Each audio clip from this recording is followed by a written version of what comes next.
bulwark of the city government.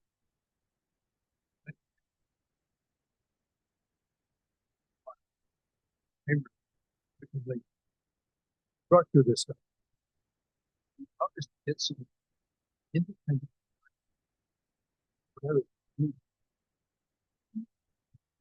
They provide greater assurance.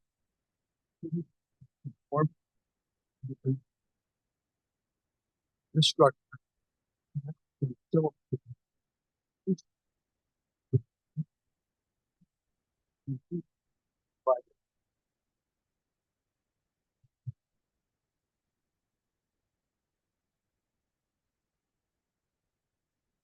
get into what can happen when an office becomes totally politicized, particularly a law office such as the Department of Justice. Let's see what's going on in the federal government. What's happening in the United States Department. Different feeling.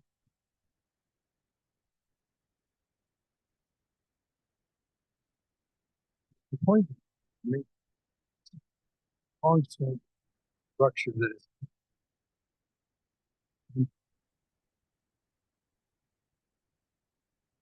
recovers some, requires some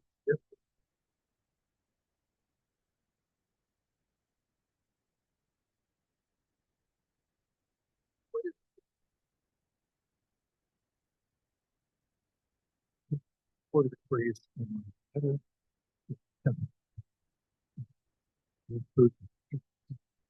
where's the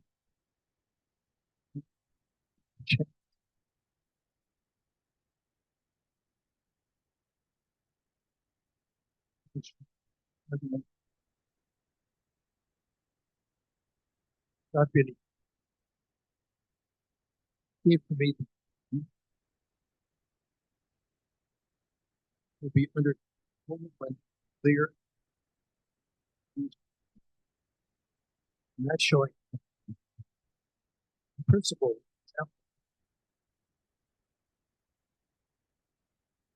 Right.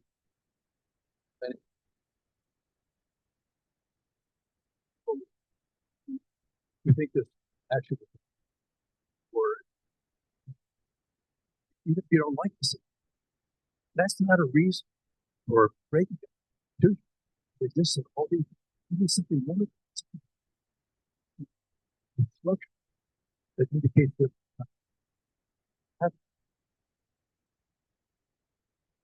anything. If you have showing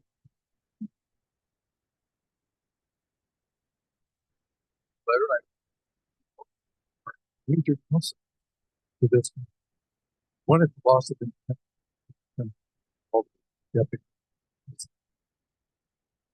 I gave it a couple. 1 minute, Mr. 5 minutes. But please, 1 minute. Well, okay. That changed the way police officers changed the way individuals can qualify for police officers. People who were getting excluded. Thoughts at the time, it's a major decision. It's only that because of guarantee you, no city attorney point ever chief of the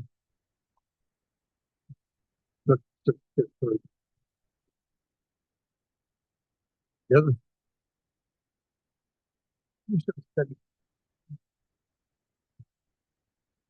was a separate city prosecutor only doing this. It's not going to attract yes. Likewise, still the other problems. Well, you don't have one city.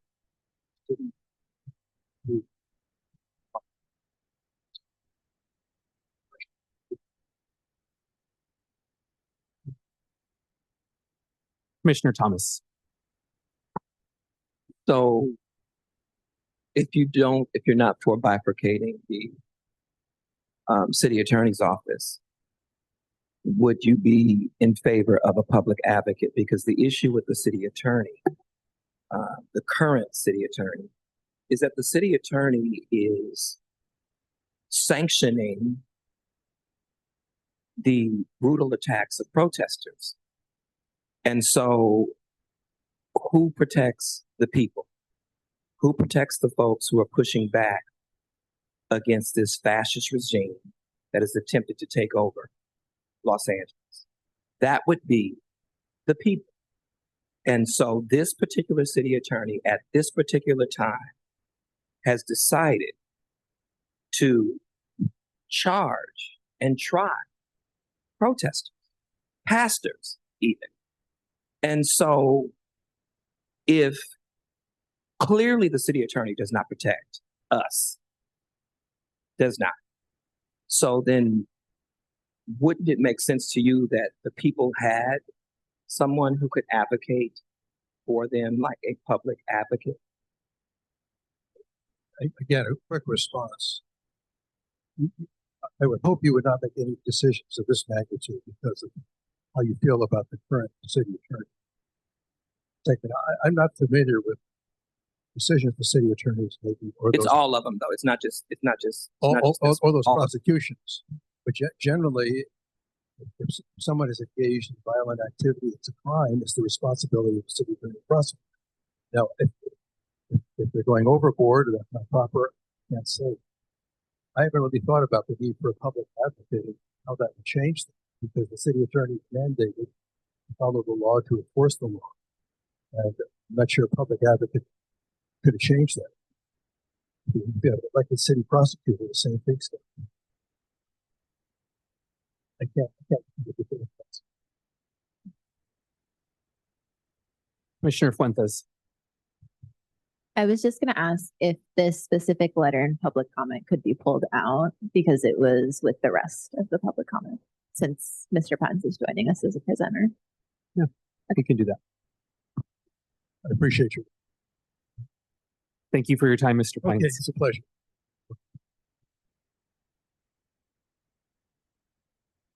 We will now move on to public comment. As a reminder, this commission has allocated 1 hour for public comment at each meeting. We will begin with 30 minutes of in-person comment, followed by remote comment. If time remains, we will return to in-person comment. Can I get the list of speakers, please? Also, Chair, just wanted to note for the record that I arrived. Commissioner Mack speaking. Thank you, Commissioner Mack. Yeah, we'll note for the minutes that Commissioner Mack and Commissioner Yap have both arrived. I don't know if we can do anything about it. Who speaks to this building, or I shouldn't say, in this room today, are worse than they ever been. And I see other commissioners shaking their head in agreement with me.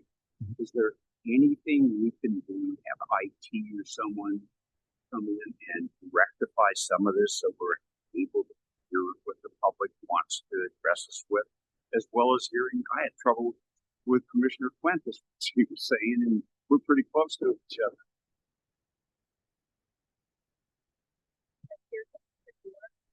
Sure, we'll speak with IT about today. After today, tomorrow we'll reach out to them and just and reach, because the board has its own separate IT team also, so we'll have to reach out to them and see what can be done. I know What I will do. no room is perfect in this building. What I will do is ask every speaker to literally hold the mic as close to your mouth as possible so that we can have the best audio, and understanding that that is still a challenge, but I would appreciate everyone being able to do that. We have 50 speakers. So We have 50 speakers. Are there any other speakers who wish to have signed up who have not signed up yet? In the interest of getting as many speakers as possible, because I know there are a number of agenda items that are of interest to members of the public, what we will do is we will take 1 minute of item comments. So that's 1 minute related to items on the agenda at the beginning of the meeting. At the end of the meeting, there will be opportunity for 1 minute of general public comment so that we can get as many people to speak as possible. Okay, We will still do at the beginning of the meeting 30 minutes of in-person public comment with 1 minute for each person to speak on an item. Then go to virtual public comment. If there is any remaining time left, we will come back to in-person comment at the beginning of the meeting. And then at the end, for anyone who would like to speak, we will open it up again for general public comment. For general public comment at the end, would that also be for virtual as well, or is that in For virtual as well. Okay. And then before we move on, Commissioner Mack, any ex parte disclosures since our last meeting? None. Commissioner Yap? No. Thank you. All right, I'm going to hand it over to the Executive Director to administer public comment. Okay, folks. Thank you, Mr. Thank you, Mr. Chair. I'm going to call folks 3 at a time. Please come up and queue up when I call your name. It is 1 minute. I won't be giving a 30-second warning because it's only 1 minute. Carolina Goodman, Jamie York, and Dayana Molina. Carolina, Jamie, Dayana, please come up.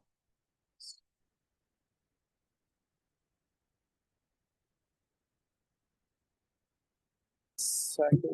Good afternoon, Commissioners. Carolina Goodman, League of Women Voters, Greater Los Angeles. Regarding item number 2, removal replacement of elected officials. 2A only applies to council members. Does the commission really need to have 2 different processes in the charter? One for council members and one for elected officials? Why would they not address mayoral vacancies? QC recommends a special election when there is a vacancy of more than half the term remaining. But the ad hoc committee said with more than 1 year, please clarify. Item 2D lacks criteria for evaluating when removal would be appropriate. Also, the 2/3 vote threshold is low. Please consider changing the vote threshold to 3/4. Item 2D. 1 minute, and thank you. Jamie, you're next. Yeah.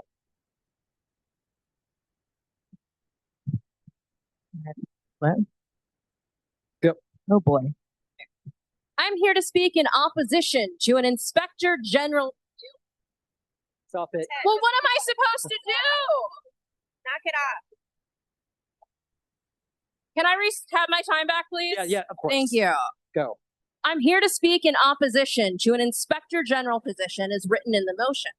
The mayor and city council will never, ever appoint the kind of person who will do the job of holding them accountable. But Jamie, how do you know that? Because I lived it. I was nominated to the Ethics Commission by Controller Mejia and was the first person voted down in 100 years. You may ask why. I wanted to fix the laughably weak municipal lobbying ordinance and make the influence of money in politics more transparent and more enforceable. 45 neighborhood councils wrote in favor, a record. That experience nearly destroyed me, but it also made me curious. Why are they so scared? And the answer is why the Ethics Commission must have oversight over emergency contracts. $125,000 to a defunct charity barred from accepting money by the state that happened to be owned by a city employee. But that's not the only contract worth scrutiny. It's just another example of why the Ethics Commission Next is Dayana. need to play After Dayana is Audrey, never regulate. Myra, and Lissandro. After Dayana is Audrey, Myra, and Lissandro. Dayana, sorry. Go ahead and begin. Good afternoon. My name is Diana Molina. I live in CD14 and CD1 for over 3 decades, and I'm here to support doubling RAF's charter allocation. I've been a city park user since my childhood and played Girls Play LA in the early 2000s in Glassell Park. Now, as an adult, I realize that parks have always been my third space, a place where I could work on my physical health, mental health, and build community. In communities like mine, parks are not a luxury, but critical infrastructure, often the only third places that are accessible. Not investing in them is a true disinvestment in my communities and communities like ours. With the highest, and these are already suffering from the highest park inequities, Please double RAP's charter allocation and truly invest in communities. Thank you. Thank you, Myra.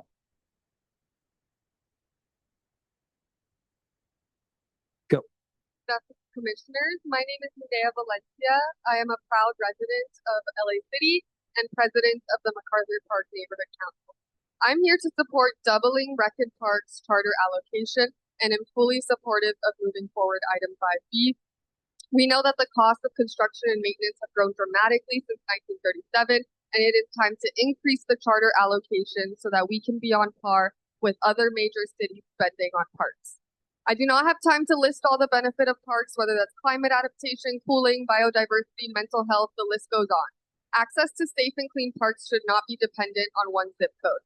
Current and future residents of MacArthur Park deserve safe, clean, well-maintained parks. Thank you for considering an increase of the RAP allocation. Thank you, Lissandro.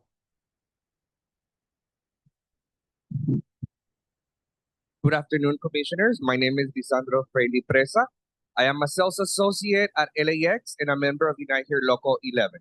No corporate lobby speaks for me. I have a voice because I speak up. I organize my coworkers, we protest, we come to City Hall. If I take time off to do that, I have the right to be reimbursed for my last time. I organize my coworkers to fight for the Olympic living wage law. And because of bureaucrats at City Hall, I had to register as a lobbyist for doing that. How am I a lobbyist? I'm a worker fighting for us. Under this system, I can be required to report on my activities. I have to disclose who I meet with. I have to identify who supports our efforts. My text messages and emails can be subject to disclosure. My speech becomes something that government tracks through filings. My boss can see these.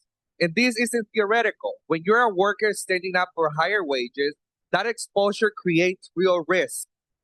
For me and for my coworkers, we should have the right to organize to raise our wages confidentially. Thank you, Lissandro. Of retaliation. Juan, Nancy, and did I get Audrey? Now you're Thank you. considering two. Lissandro, your time's up. Thank you. Oh, time's up? Okay. Yeah. I urge you to vote no, please. Thank you. Ron, Nancy, and did I get Audrey? Is Audrey here? Oh, okay. Sorry. There you are. Audrey next. Sorry. Audrey, then Juan, then Nancy. Okay, go. Hi, good afternoon, commissioners. I hope you can hear me. I'm Audrey Sue. I'm the Urban Resilience Director with Los Angeles Waterkeeper, and I'm a City of LA resident at 1850 Morton Avenue in Echo Park. If I'm being honest with you, the reason why I don't move from a tiny overpriced apartment is because I live a block away from Vision Park, and that's why I'm here today to talk about item number 5. I am urging you to double the Department of Recreation and Parks 1937 charter allocation over the next 4 years. The department needs these funds to operate existing parks, and parks aren't ornamental features. They're critical natural infrastructure. They break up urban heat islands in LA's dangerous hot summers. They help capture and treat stormwater that your public works department would otherwise spend vast sums of money engineering, installing, maintaining, and they help with aquifer recharge. Thank you. 1 minute. Next is Juan, then Nancy, then Tori. Juan, then Nancy, then Tori. Juan? Good afternoon, commissioners. My name is Juan Munoz, and I serve as political coordinator with Unite Here Local 11. I'm here to strongly oppose to the proposed charter changes because our union believes in real transparency and real accountability. First, we oppose giving the Ethics Commission the power to place policy proposals directly on the ballot. The commission plays an important oversight role, but it is still an appointed body. It does not have to earn the trust of voters at the ballot box. That authority belongs with elected officials who are accountable to voters. Shifting that power would weaken democratic accountability and concentrate influence in a body that was never intended to make policy decisions. Second, we strongly oppose the proposed ban on political contributions from lobbyist employers. Transparency is not something the labor movement fears. Our union campaigns in the open, our policies are popular. We go directly to voters because working people trust the voices of workers. But an outright ban like this would not eliminate influence. It would simply drive money into less transparent. Thank you, Juan. Next Please is vote no. Nancy. Nancy, are you here? Oh, there. Yes, Friedman. Yes. Nancy, then Tori. Yes, Nancy Friedman, go ahead. Little closer. Little closer. Nancy Friedman. I'm Perfect. from Barrington Park. I am on the PAB, and I'm asking you.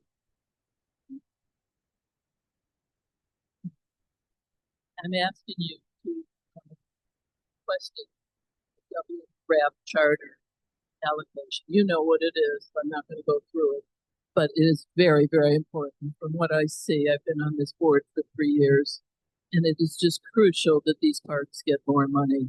They're the place where people find their happy place, and I really find it very discouraging that they are crumbling because of no money. Thank you.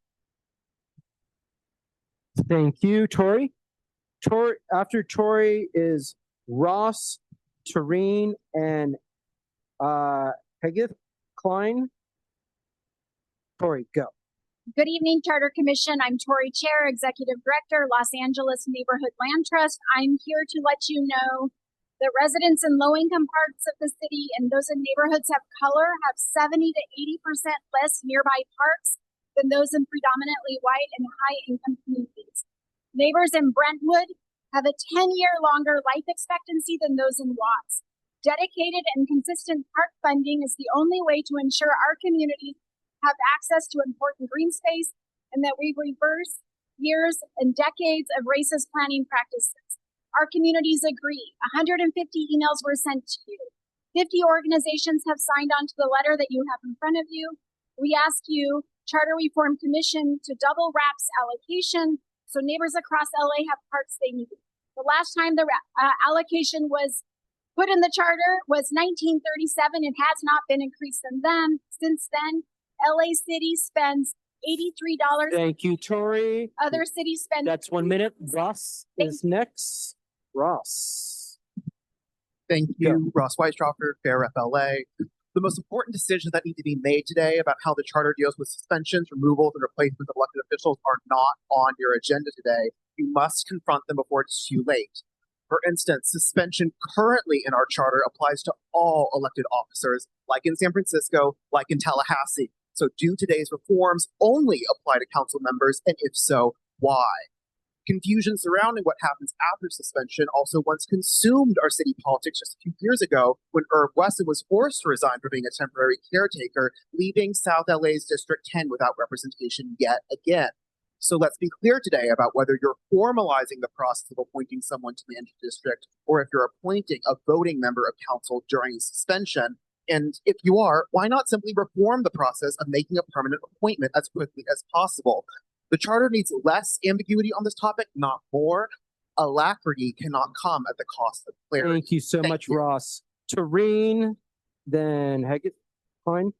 Tareen, perfect, and go. Can you hear me? Yes. I'm here to speak. Torreen Spittle, League of Women Voters of Greater Los Angeles, speaking on item number 4, Inspector General.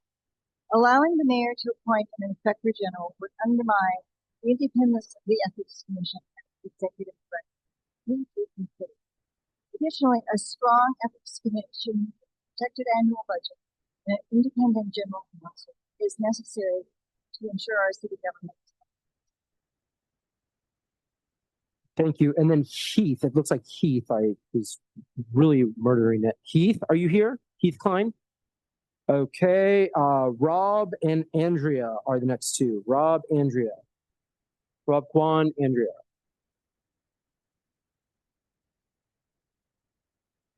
Andrea, go. Good afternoon, Charter Reform Commissioners. My name is Andrea Mackey, and I'm a proud organizer with Conto Corner and LA Forward. I'm here because no family who gets that phone call that a loved one is detained should be left scrambling within hours trying to figure out to come up with $5,000, $10,000, sometimes more in terms of cash just to hire a lawyer. In deportation cases, there is no guaranteed public defender. That's why I'm urging you to enshrine the right to counsel for deportation defense in Charter item number 7. And to those who question whether or not this belongs in the Charter, I believe our U.S. Constitution and California constitutions are the floors, not the ceilings for our rights. If we recognize a right to counsel in criminal court because liberty is at stake, we should recognize that in deportation cases as well. I also urge you to advance a proposal to double the LA Department of Recreation and Parks Charter allocation Item number 5. As a Canto Corner organizer, we host free community festivals in Unidad Park, Filipino town. I see how public spaces hold families together, uplift small businesses, and create sunny. Thank you so much. Thank you so much. Rob, and then after Rob, I've got, it says call all three, Matt Paxley and Danielle after Rob. Matt Paxley and Danielle after Rob. Go ahead, Rob. I do want to just say it's weird that attempt to try to fix this. Before I get into policy, I do also want to reiterate it would be great if the staff could feed our commissioners. I don't think Ray would have been as angry last week if he was actually well fed. Thank you to Commissioner Andrades for the motion seeking to address potential impacts related to the bifurcation of the city attorney's office. Very happy to see a proposal for ethics and the IRC to get their own general counsel. Their budgets are protected. But we'll note that between our 2 independent redistricting commissions, I think they can live off of 5 of those no problem. I am, however, firmly opposed to the idea of allowing elected officials, the mayor, to appoint an inspector general. Also frustrated that the proposals on suspension and vacancy aren't more clear. It's also unclear whether to appoint a caretaker has voting power. Really annoyed that there's no address regarding mayoral vacancy and how we handle that. This is something that hung over the council for 2 years. This is why Nuri Martinez was carried. Thank you, Rob. And then our next 3, Matt Paxley and Danielle. Matt Paxley and Danielle. Go. Okay, Matt, going forward, together with Danielle, top 8 reasons to trying to write the council deportation defense in the city charter. Commissioners, this is the last agenda item. Please stay and vote. Leaving before the vote is a no vote. So number 1, this is a crucial right that doesn't exist yet. This is an opportunity to enshrine a fundamental right into the bedrock law of our city. 2, foundational documents secure basic rights. The right to counsel is analogous to the 6th Amendment. Right to counsel in a criminal case. If I'm arrested, I get counsel. But if I'm apprehended because of suspicion of my immigration status, I don't. A resident of our city could be arrested, detained, shipped across the globe without ever having access to a lawyer. People have died in this process. 3, immigrants are the lifeblood of the city. They make up a third of our population. They're our family, our neighbors, and our friends. They have contributed to the city's culture and economy for years. Thank you, Matt. Then Paxley. We owe them basic protection.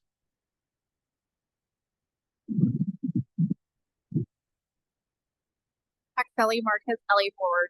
Number 4, we also want to point out that if you have implementation concerns, the options for motion in front of you, presented by Commissioner Fuentes, are meant to give the City Council the ability to articulate the implementation of the right to counsel. This is not a specific budget ask, and it does not protect any existing program's budget. It also does not place a significant budget burden on the city. A 2020 report adjusted for inflation would bring the cost of full capacity deportation defense for the entire county at $12.5 million. Deportation defense at the city level with 40% of the county's population would require less than half of that. The city's 2025 commitment toward this type of work would be relatively tiny. Last year, it was $1.5 million or 0.0115% of the entire budget. And this is all without factoring in fiscally the huge economic cost of deportation to our city. Thank you, Paxi. Danielle. Justin, one minute. Can I just give some advice to speakers? I've been watching people come up. The slower you speak with this sound quality, the better we can make out what you're saying. Oh, the slower. But I know you only have a minute. Oh, I know there's only a minute, so I would say balance those priorities. Just appreciate that note. I'll try my best. And given the fact that we are having some problems doing that, I don't understand why it couldn't be extended to a minute and 30 seconds. I don't think you can get any arguments on this stuff. Even though that's too short too, but we cannot, I mean, to be totally and completely honest, we cannot understand what you're saying. Okay. I cannot. And so, so Mr. Chair. If I speak like this, can Then we people can. understand me Yes. on the dais? But Okay. So everybody, this is the pace. Adjust at will. Please tell me when to go. I hope that wasn't my minute. Okay. Number 7, the deportation machine will not stop this year or even after Trump is gone, because deportations are sadly not unique to this administration. We need to make a commitment as a city to immigrant Angelenos that will endure. Number 8, we must respond to the moment. Since June, we have seen our city and residents brutalized, but we've also seen Angelenos surround and rally around our immigrant communities. When you look back at this moment, don't you want to be able to say that you did everything you could to protect people's rights, keep families together, and safeguard our city? Finally, I'll just add that we've collaborated with Commissioner Fuentes to offer you 3 options to move forward. You can see them articulated on the annotated approaches doc, and we firmly believe that 7 of you can agree on at least one of the options. We really hope that all commissioners will stay and vote, hopefully in support of the right to counsel, so that all Angelenos who need deportation defense will have a greater chance of remaining in the city they call home. Thank you so much. Tom Davis, Robert Nordoff, and Ron Valentine. I Tom, also have printouts to give them. yeah, go ahead. We'll grab it and just make sure, please email it to our Reform LA Charter email address, because we have to post that onto the website. Alrighty. Tom, go. All right, thank you. Tom Davis, President of California ITSC Council, representing over 43,000 film, television, live events, artists, and technicians, Los Angeles region. I'd like to point out to the Ethics Commission that the Ethics Commission, an appointed body, has no accountability to the public. In a representative republic, it is only proper that those who have been elected are from the people themselves, that the topics on the ballot that is to go to the voter. To allow a appointed body to do so is a disregard to those elected by the voters, and it's an attempt to gain special privilege over the average citizen. In this instance, certain commissioners are not unbiased bystanders. We have examples of commissioners who ran for the city council, then attempted to place themselves their own priorities before that of the voters, and the commission used this as a vehicle for their own priorities. If you want to add something to the charter, maybe we would recommend that somebody who's run for office not to be allowed to sit on the ethics commission for a period of 10 years. Thank you so much, Tom. Next is Robert. Go. Good afternoon, Rob Notup with Los Angeles County Federation of Labor. So as Brother Tom just said, there's no way that the Ethics Commission should put in the charter that they have the ability to take proposals that are struck down by the council, put them before the voters. People are elected to the council. They are the real policymakers. That's how it should remain. These are appointed officials. They are not beholden to the public. Second, the putting a budget in the charter for the Ethics Commission is too prescriptive. No city department should have that. That is a decision for the mayor, the council, and the budget committee. And lastly, when it comes to the budget, we want to make sure we keep politics out of the Ethics Commission. So anybody who's ever run for public office, public fundraisers, or people who are elected officials should be prohibited ever being on that council. And we want to make sure that they don't utilize that platform to then advance their own political career in the future. So we say there should be a 10 to 20 year ban on anybody ever running from office who's ever been on the Ethics Commission. Thank you. Thank you. And Ron. And after Ron, it's Dana Woods,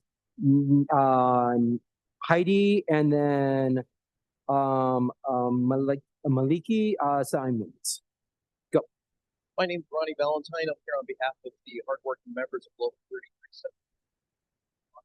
We represent Los Angeles arts and crafts and cultures every day. I'm speaking in strong opposition to the Ethics Commission to propose changes to the city charter. First, as I echo with my brothers, appointed commissioners should not have the authority to place policy directly in the ballot. You're not elected by public, therefore you're not public.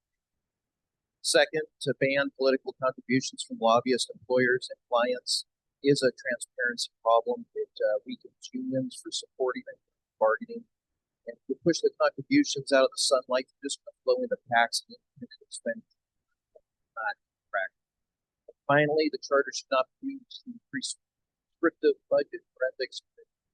Budgets belong to the city's annual budget process, handled by the council, shaped by real conditions, not part of the charter. Thank you very much. Thank you so much. Dana? Dana, then Heidi, then Maliki.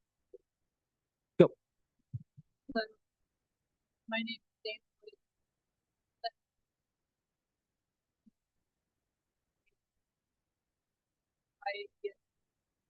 I would like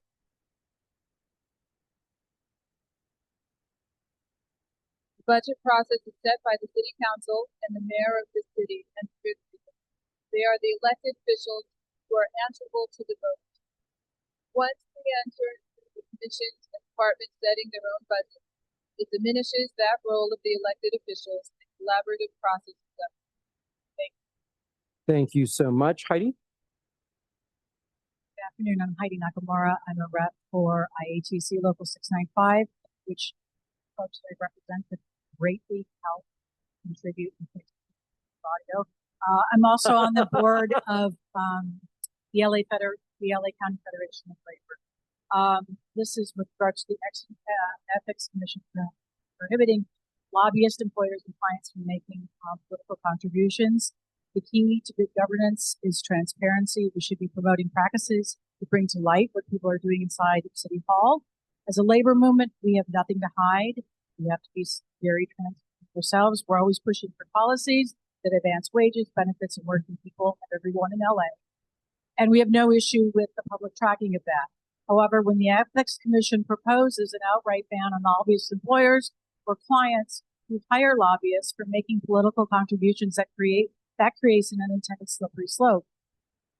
It will only move people to put their money in political PAC. Thank you. 1 minute. And other independent. All righty. And then after you is Jason, Roxana, and Francisco. Jason, Roxana, Francisco, please queue up.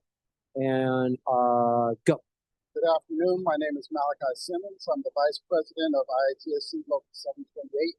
On behalf of 2,300 members of my local, I rise in opposition to the Ethics Commission's proposed changes to the charter. The Ethics Commission should not have the authority to place policy proposals directly before the voters. They are appointed officials, not elected representatives. Granting them this power allows individuals who are rejected at the ballot box, like the previous president, Jeffrey Garland, to still advance their political priorities through appointment. This undermines the goal of the City Council, weakens accountability, and bypasses the will of the people. Additionally, banning lobbyists, employers, or clients who hire lobbyists creates an unnecessary and slippery slope. I urge you to protect the will of voters and vote no on these proposed changes. Thank you so much, Jason. Go. Commissioners, my name is Jason Peterson. I'm here on behalf of the Building Trades Company. I'm here to speak on potential charter amendments. The Ethics Commission plays a vital role in the city of Los Angeles. In 2024, the voters of LA overwhelmingly approved Measure ER. In this, the measure increased their annual budget and granted additional decision-making power. Although that decision-making power expanded, the Ethics Commission should not have the ability to put measures directly on the ballot. While we recognize their independence is essential, they are unelected commissioners. They can still hold public hearings, make essential decisions, and make recommendations to the council. But this commission doesn't even have that.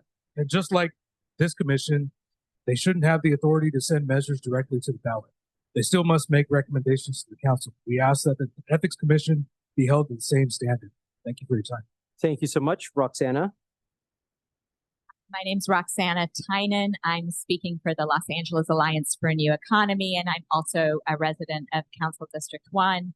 I want to agree with my friends from the labor movement that we are also in opposition to the significant change in the Ethics Commission rules, particularly because Measure ER, which we all voted on, has only been really in effect for about a year. And we think it needs to be given time to work before we add more changes to the mix. I also want to speak in favor of increasing the Rec and Parks allowance. My kids grew up in Highland Park Parks, and I really want to see that ability grow and offer more opportunity, especially to people in our district who need more parks. So I want to thank you also, commissioners, for your time. We really appreciate it. We know it's a lot of your time, and we appreciate that you're willing to donate. Thank you. Thank you, Francisco. After Francisco is John, Ariel, and Stephanie. John, Ariel, and Stephanie. Go, Francisco. Thank you, Commissioners. Commissioner Murray, Commissioner Fuentes, thank you for uplifting item 5B, which is our request that the community coalition, we already heard about how many of us are here, to ask for the government of RAP's allocation. You all have the opportunity to provide a recommendation, a lifeline really, for what I would say is miracles being pulled off every single day by the staff from the City Parks Department.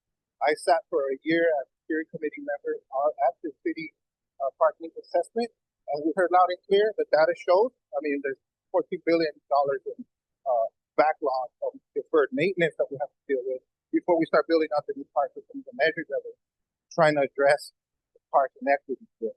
So you have that opportunity here today to provide those basic support, health, wellness, shade, stormwater infrastructure, all these. Thank you. All these John. Thank you. John. I'm John Christensen. I teach and do research in the Institute of the Environment and Sustainability and the Luskin Center for Innovation at UCLA. I worked on the city's park needs assessment for the past year with an incredible team, including brilliant economists from HRNA, who provided deeply researched insights into RAP's finances and options for the funding necessary for the department to provide the parks Angelenos deserve.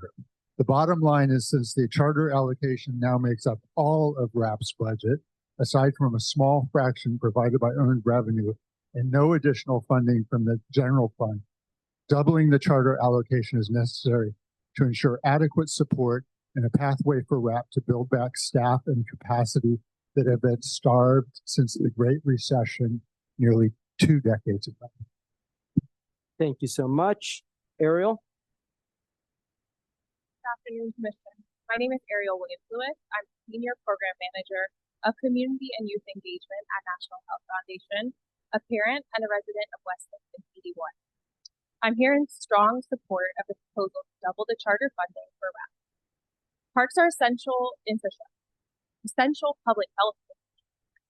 They support public health through providing safe spaces for youth and families, camps, recreational sport, even restrooms. They reduce heat impact and strengthen community connection. The charter allocation has been frozen for 89 years. That's ridiculous, let's be honest. Neighborhoods that are impacted are those that are already underserved and lack safe, clean, and accessible green space. Doubling this allocation is a necessary and practical step to reverse the long-standing disinvestment in these. Thank you. Thank you. And Stephanie. Once Stephanie's done, we're going to switch to virtual. Go ahead, Stephanie. Hi, my name is Stephanie, and I work with a community group in Pico Union focused on neighborhood beautification. Through my work in Pico Union, I see firsthand how vital, well-funded, well-maintained parks are to community health, safety, and pride. In neighborhoods that have experienced decades of disinvestment, parks are not a luxury. They are essential public infrastructure. I urge you to reconsider and advance the proposal to double the RAP's charter allocation. This step is necessary to reverse decades of cuts and to ensure that parks across Los Angeles are safe, clean, and accessible for all residents, regardless of zip code. This issue is urgent and clearly within the scope of the Charter Reform Commission. I respectfully ask you to include this proposal in your final recommendation. Thank you.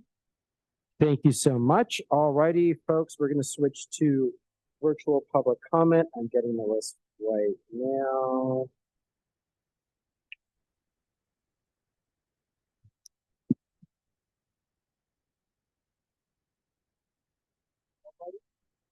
I've got a list.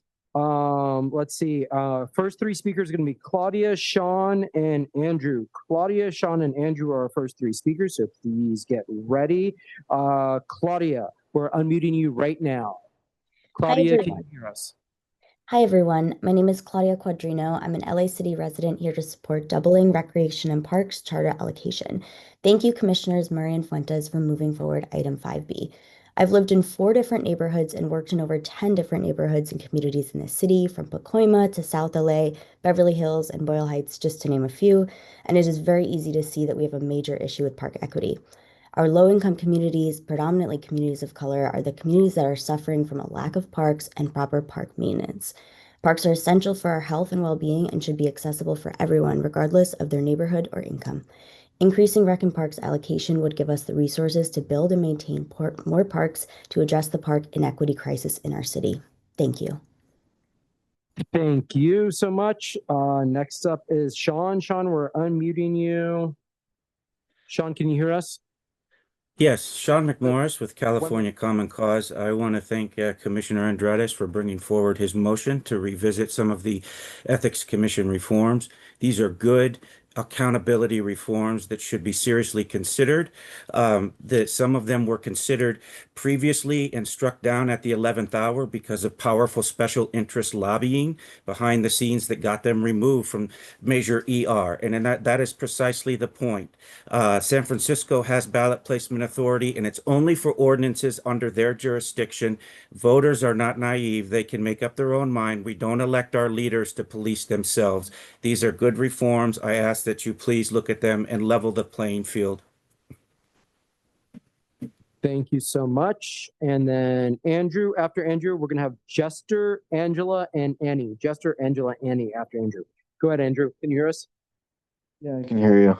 So I'm in strong support of making sure that the deportation defense services, legal defense for people who are being targeted by ICE is in the charter because it's very, while it seems like right now those kinds of services are being funded, I'm worried that a future city council or if city council and mayors in the future get more complacent once Trump is out of office, it needs to be guaranteed that people can get legal services if they are kidnapped by ICE and things like that. So, and of course, you also should be making sure to, I don't know if that's can be put in the charter, but efforts to make sure the city is in full support of ensuring federally that people get those services, because even if the city provides it, that doesn't mean that the Thank you federal so much. government recognizes Jester, we're taking Jester off of mute. Jester, can you hear us? Jester? I can hear you. Can you hear me? Yep. 1 minute. Go. Can you hear me?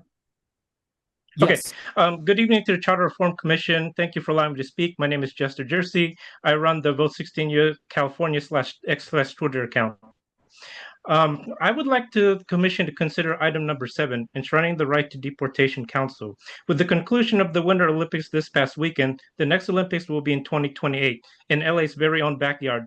With this comes an influx of foreign tourism. This comes due to heightened immigration tensions. Adding this to the charter can lessen their worries as they visit, reassuring them that there are resources to clear up any misunderstandings that may arise due to their visit. It would not be the city that it is today if it were not for the contributions of immigrants from various diverse backgrounds. So the city should be there for them in their time of need too. Thank you for your time and consideration. Thank you so much. And Angela, we're taking you off of mute. Angela, can you hear us? Angela? Yes. There you Can you hear go. Okay. me? Yes. Well, Go. 1 minute. I'm actually going to be doing general public comment. Can I do it now? Yes, give 1 minute. Go. Oh, okay. Good evening, commissioners. My name is Angela Shepard, and my comments are my own and not on behalf of any organization. I'm just calling to express my deep disappointment in Commissioner Thomas's decision during the meeting last week on February 18th to postpone the vote on the motion submitted by the Lineage Equity and Advancement Project, also known as LEAP. The item was on the agenda and should have been given the opportunity to advance as part of the charter reform process last week as agendized. I'm also disappointed that Commissioner Thomas was engaged in side conversations with his fellow commissioners the entire time the public was providing public comments. Again, I am representing myself and not LEAP. Thank you. Thank you so much. Let's see. Annie, we're taking you off of mute here in a second. Annie, can you hear us? I can hear you. Go, Annie, 1 minute. Good afternoon. Ani Boyajan with the Central City Association speaking on item 2. As documented in the staff report and underscored by the increasing frequency of alleged misconduct, it is evident that the city charter lacks the clarity necessary to establish enforceable boundaries around what city council can and cannot do in these situations. This ambiguity has real consequences. No neighborhood has borne these consequences more directly than downtown Los Angeles. We have become a clear case study in how failures of city council leadership and accountability can destabilize communities, erode public trust, and stall progress. For these reasons, we strongly encourage continued and substantive discussion of subsections A through D, with a focus on creating meaningful accountability rather than symbolic reform. We also encourage this commission to proceed thoughtfully when considering recommendations related to contribution bans from lobbyist employers and clients. While we share the goal of improving transparency and reducing corruption, we are concerned that this approach may not advance these objectives as intended. Thank you so much. Thank you. And after Annie is Amy, Chantel, and Jason. Amy, Chantel, and Jason. Amy, we are taking you off of mute now. Can you hear us, Amy? Yes, can you hear me? Yes, go. In the future, you need to grant everyone a minimum of 90 seconds and expand public comment to 90 minutes. We are all taking time out of our days and off of work to attend and participate in these meetings. Do not mistake our advocacy for not having important things going on in our lives. Grant us respect by giving us the time to make meaningful public comments. The bylaws motion should be item 7, or is the last item on the agenda exclusively reserved for Carla's motions. I strongly support all of the recommendations from the Ethics Commission. Let them put stuff on the ballot and give them more money. The memo and recommendation for dealing with vacancies doesn't address a mayoral vacancy. The best option would be to crest an elected office of public advocate, who would be the first in line. If not, we should at least make clear that the council president can't serve in both roles, the council and mayor long term. Ignoring mayoral vacancy is a problem, because we've had this exact scenario with Eric Garcetti. Thank you so much, Chantel. Chantel, you're next. We're taking Chantel off of mute here in 2 seconds. Chantel, can you hear us? I can. Okay, go, Chantel. 1 minute. I'd like to note for the record that the public microphone quality is making it difficult to clearly hear speakers, Chantel? which impacts. Yes? Chantel, we can't hear you. Oh, hear me now? A little better. See. Chantel? Can you hear me now? Perfect. Can go. you hear me now? Yes, 1 minute, go. Can you hear me now? Yes, go. Okay, hold on 1 second. Just getting my message. Okay. I'd like to note for the record that the public microphone quality is making it difficult to clearly hear speakers, which impacts meaningful participation. Good afternoon, Commissioners. I want to place my voice on record in support of embedding meaningful police accountability within charter reform. The LAPD currently receives approximately 46% of the city's discretionary budget, over $3 billion. Yet many communities continue to experience policing as trauma rather than safety. Research shows that repeated high-stress police encounters elevate cortisol levels, contributing to long-term psychological and physical harm, particularly in communities of color. I'll be submitting a written proposal outlining trauma-informed policing standards, accountability reporting measures, and budgetary transparency recommendations. If public safety receives nearly half the budget measured, community safety outcomes must be embedded into the Charter's accountability framework. Thank you. Thank you so much. Jason is next. Jason, we're going to take you off of mute here in a second. Hopefully you'll be able to hear us right now. Jason, can you hear us? Yes. Can you hear me? Yes. 1 minute, go. Yes, I want to, Jason Wright, I want to say that I support item 5A and 5B. These departments need more money. I support item 7. And I support, I believe it's item 4, the Ethics Commission item. And I do find it interesting that this commission was created because the LA Fed tried to gerrymander several city council seats, and yet here they are fighting against an ethics commission motion. And I wonder if Chair Meza is going to recuse himself, seeing as he's a very active member of the Fed and the head of a labor union. Beyond that, I hope that everyone stays for item 7. Because several times Commissioner Fuentes' motions have been pushed to the end, and when you leave early, you are a no vote. Thank you Thank so you. much. After that is Sakay, Michael, and Jade. Sakay, Michael, and Jade. We're taking Sakay off of mute right now. Can you hear us?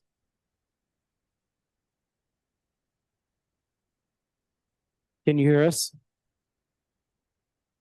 Yes, hello, can you hear me? Yes, perfect. 1 minute. Go. Hi, great, thank you. Hi, my name is Sakai Koyama. I am co-president of the Friends of Elysian Park, a 61-year group advocacy group for the park, as well as the Park Advisory Board president for Echo Park. I want to strongly urge the commission to double Rec and Parks funding. It's ridiculous that the city has spent $4 million in a park needs assessment when we have not changed the charter for 90-something years. The population has increased. We have more city parks. The lack of staffing is breaking the park system. You have a terrible morale within the department, and I don't understand why something that everyone can use is not being funded properly. Literally, the infrastructure is crumbling. There is water coming down walls. Thank you so Things much. need to be fixed. Thank you. Michael. Michael, we're taking you off of mute. Michael, can you hear us? Michael? Yes. Michael? Did you find it? Oh, did it leave? Oh, sorry. Okay, we'll go to the next person. Jade. Jade, then Arturo, then Mr. Feist. Jade, Arturo, and Feist. Jade, we're taking you off of mute. Hopefully you can hear us. Yes, I can hear you. Can you hear me? Yes, 1 minute, go. Perfect. Good evening. My name is Jade Nguyen, speaking on behalf of Nature for All, an environmental and social justice organization that fosters connections between community members and nature. We work to provide equitable access to nature while we protect and connect our most vulnerable communities to local public lands. Thank you, commissioners, for your leadership. Regarding item 5, we respectfully urge you to reconsider and recommend doubling the Department of Recreation and Parks charter allocation from 0.0325% to 0.065% of assessed property value phased over the course of over 4 years. Our programs serve community members in the San Fernando Valley, Southeast Los Angeles, and Parkport underserved communities throughout the region. Parks are not just a nice-to-have amenity, they're essential community infrastructure, essential to the health and well-being of our communities, especially in times of economic and climate crisis. They provide safe, free gathering spaces for families, children, and seniors to connect with nature and each other, and serve as critical hubs for public health and climate resilience. Thank you. After Jade is Arturo. Arturo, we're getting to your name and unmuting you right now. Arturo, can you hear us? Loud and clear. Can you hear me? Yes, speak really loud though. Arturo? Good evening, Charter Commissioners. My name is Arturo Garcia with the Nature Conservancy. TNC is a global environmental nonprofit dedicated to protecting ecologically important lands and waters for both nature and people. I'm speaking on behalf of community, equity, environmental, and park advocates across Los Angeles. This moment is an opportunity to strengthen some of our most valuable public infrastructure, our parks and natural lands. These spaces support recreation and safety, but they also provide biodiversity, climate resilience, and community well-being. Updating the Department of Recreation Parks 1937 funding formula by phasing in a double charter allocation will allow RAP to restore staffing, reduce maintenance backlogs, and expand nature-based solutions that neighborhoods increasingly depend on. From cooling communities during extreme heat to improving air quality, reducing flooding, and supporting wildlife corridors, parks are essential infrastructure, especially in communities with the least green space. LA can and should be one of the great park cities of the world. Achieving that vision requires more than hope. It demands dedicated funding, equitable investment in communities long left behind, and the will to act boldly. Thank you so much. Mr. Feist, we're going to take you off mute here in a second. Hopefully you can hear us. Mr. Feist, can you hear us? Hi, can you hear me? Yes, 1 minute, go. Okay, so right now we have a mayoral election going on, or the primaries or whatever. We need to make sure we need to put something in the charter that prohibits sitting council members and possibly heads of departments from running for mayor while they're in office. We're seeing that politicians and people that act like they're so progressive, they're using different political positions as like stepping stones in their grander career.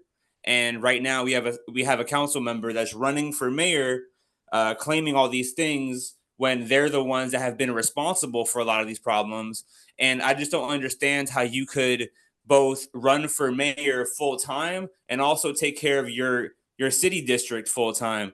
Those are two things that are, in my opinion, mutually exclusive, because you can't be campaigning and Thank taking you care so of much. those Alrighty, things our at the same next time. three Thank you. speakers are Yvette, Anna, and Cassie or Casey. Yvette, Anna, Cassie. Yvette, we're taking you off of mute. Hopefully you can hear us, Yvette. Yes, can you hear me? Yes, 1 minute, go. Okay. Hello, commissioners and staff. My name is Yvette Lopez Ledesma, founder of Diaz on Trails, and I'm a resident and homeowner in CD6. RAP's charter allocation was set in 1937 and never updated. It's been 89 years. The needs met by our parks have changed. Due to climate change, our parks have not only been places to play, they are places to seek respite from heat and access public resources. Due to mega events, our parks will be places for viewing parties. So while there is more demand for our parks, funding is not increasing. Since 2009, RAP has been required to return 40% of its budget to the general fund for indirect costs, benefits, utilities, and refuse, meaning it's functionally getting less than was originally allocated. So let's fix this now. The time is now. You all can fix this. We hope that you can support this and double the allocation to Rec and Parks. Thank you very much. Thank you so much. Let's see. And then we had Anna. Anna, we're taking you off of mute. Hi there. Can you hear me? Yes. 1 minute, Okay. go. Good afternoon. My name is Anna Jane Tabler. I'm a concerned Angelino and urging the commission to advance the proposal that doubles the Department of Parks and Recreation charter allocation. I currently live in Koreatown, one of many historically park-poor neighborhoods in Los Angeles. I see families sharing limited green space, seniors walking laps around crowded blocks, and young people with few safe places to gather and recharge. Parks are not a luxury. They're essential infrastructure to our city. They improve physical and mental health, reduce stress and chronic disease, strengthen community ties, and combat urban heat islands. Yet, Los Angeles has fallen from 49th to 90th in the Trust for Public Lands Park Score rankings. RAP's charter formula has been frozen since 1937, and today 40% of its budget is diverted to indirect costs. Doubling the charter allocation is now overdue. It is how we restore decades of erosion and ensure safe, clean, and accessible parks for every Angelino. Thank you. Thank you so much. Sorry. That's my place. After that, Cassie, I'm sorry. After that is, this is fun. We have Nick and Lionel. Nick and Lionel. I know. Okay, Cassie, go ahead. Hi, good afternoon, commissioners. My name is Cassie Adorable. I live in Eagle Rock and I attend Occidental College, and I'm a member of Represent LA. I'm here to comment in support of the motion to discuss and enshrine the right to counsel for deportation defense in the city charter, and thus obligating the city to provide deportation defense counselors for residents who cannot provide their own. I ask that the commissioners vote yes on the motion put forth by Commissioner Fuentes. The threat of deportation has become increasingly prevalent in spaces where our peers should feel safe and protected and should not be subject to violence and aggression. In my high school, the administration has implemented strict security measures, a security guard and cameras at every door, and an alarm system. These serve as a preventative measure against ICE officers who have attempted to enter the premises to deport children while they're at school. The cruelness behind conducting arrests and raids of children who are living in constant fear and cannot defend themselves from federal agents who have been encouraged and directed to use any means necessary, even if that means violence, to detain immigrants is the frightening reality we live in. The administration has lifted policies that previously restricted ICE from operating in schools, and they will continue to target vulnerable immigrant populations, stripping them of any safe haven. My high school had a large first-generation immigrant and non-English. Thank you so much. Thank you. Nick, we're taking you off. I'm hoping you at least walk into the hallway. Nick, can you hear us? Hello, everyone. Yes, I can hear you. Can you hear me? Yes, go. Okay. What I would like, so I can come right back. I would like to start by saying allocating for the increasing of public I would like to advocate for the increasing of the budget for rec and parks, the recommendation to bifurcate the city attorney role. Additionally, ethics reform, I believe, should go forward with clear guardrails on how it can actually be implemented. And furthermore, I would like to recommend and realize that all of this is here for the solidification of public trust and accountability, of which is the paramount reason that this commission exists in the first place. For it, I'm walking right back into the room now. But that's basically the biggest thing I would like to remind everyone. If I could read my prepared statement, that'd be awesome. But the biggest thing, key public trust, is the guide rail. Thank you. Lionel, sorry. Lionel. Yes, Lionel Morris, Council District 6 resident. I'm here. I'm noticing a lot of regulated bodies speaking who seem to not want to be regulated and have their monetary influence live in darkness. I am here to speak in favor of Ethics Commission having the ability to put things in the ballot because the City Council has not been able to pass meaningful reforms. And I strongly believe that the Ethics Commission should have the ability to take things to the ballot directly to the voters. I am also against Office of the Inspector General as written. And appointed Inspector General cannot do the job and will make it more difficult for the Ethics Commission to do its work. It will create inherent conflict and their office as outlined and their Ethics Commission strongly worded letter in opposition to the motion. And I also support RAP's funding to increase more park space for our city as well. Allocation, I should say. Thank you. Thank you. And Michael Feinstein, we're going to try you again. Michael? Yes, I'm here. Oh, there you are. Okay, 1 minute, go. Thank you. I'm calling in from Mexico because I'm one of the people whose return flights were canceled because of the recent cartel violence. Later this week, when you discuss ranked choice voting and proportional ranked choice voting, I want to remind that while LA has exciting coalition building around a single candidate per seat in existing elections, that under RCV, you can expand coalition building around multiple candidates, which gives us better coverage of more positive campaigning and not just putting one candidate against. I also both the Ethics Commission and future charter put measures forward by a supermajority vote internally. Thank you. Okay, thank you. Last on the list is Brianna Barrett. I think it was Brianna Barrett. Can you hear us, Brianna? Yes, I can hear you. Hi, everyone. My name is Brianna, and I'm an LA city resident here to support doubling RAP's charter allocation. Thank you so much, Commissioners Murray and Fuentes, for moving forward with item 5B. I personally have seen the positive impact that parks have on our communities here to increase positive mental health and also increasing community with different events that are put on in different areas, and just overall providing more spaces for people to congregate in a healthy way and enjoy our beautiful outdoors and our beautiful LA environments. So I truly believe that parks should be accessible for everyone, regardless of their neighborhood or zip code. And I believe that increasing RAP's allocation would allow us to build these more parks that are gorgeous and beautiful and accessible for all people to enjoy. So thank you so much.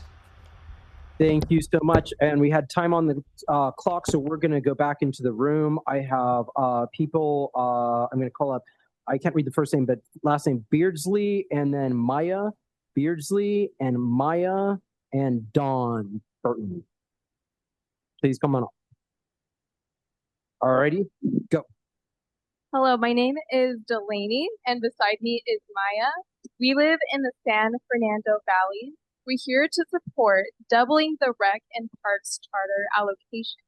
Thank you, Commissioners Murray and Fuentes, for moving forward item 5B. This matters to us because we co-lead Second Nature Collective, a grassroots organization that actively utilizes public green spaces to host accessible events for the San Fernando Valley community. Thank you.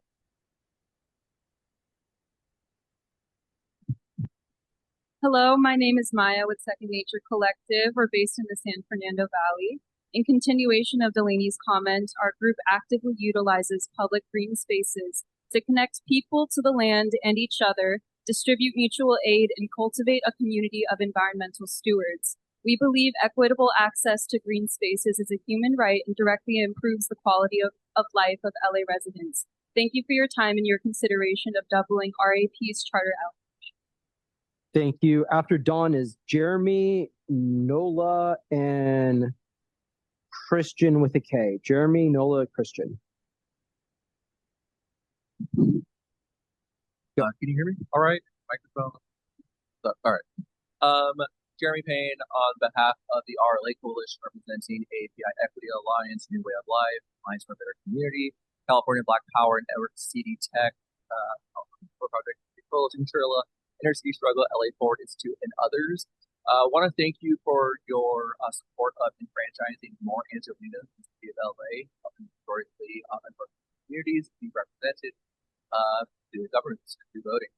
I also wanted to bring the attention to the commissioners to please exercise your power to agendize items that are currently on the agenda, including establishing virtual public comment at all of the meetings.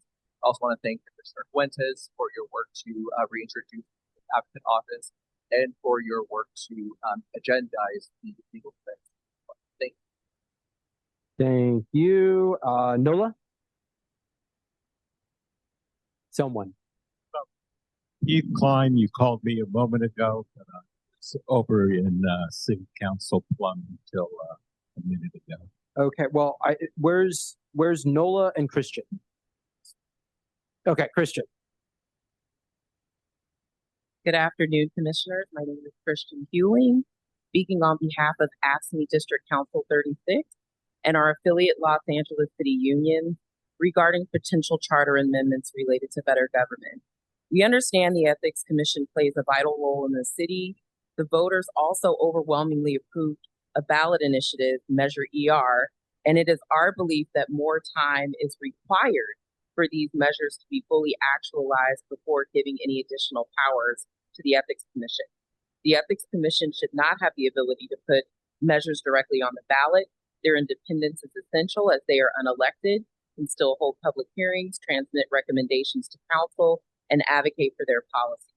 This authority is not granted to any other commission, including this body, who is responsible for the oversight of charter reform. Thank you for your time and consideration. Thank you. Next is Conrad, Edna, and Pamela. Conrad, Edna, Pamela. What's your name, sir? Oh, it's a Conrad. Conrad, Edna. Sorry. Hello, my name is Edna Robitis, and I'm speaking on agenda item 5B. I'm asking you to double the minimum charter allocation for the Department of Recreation and Parks.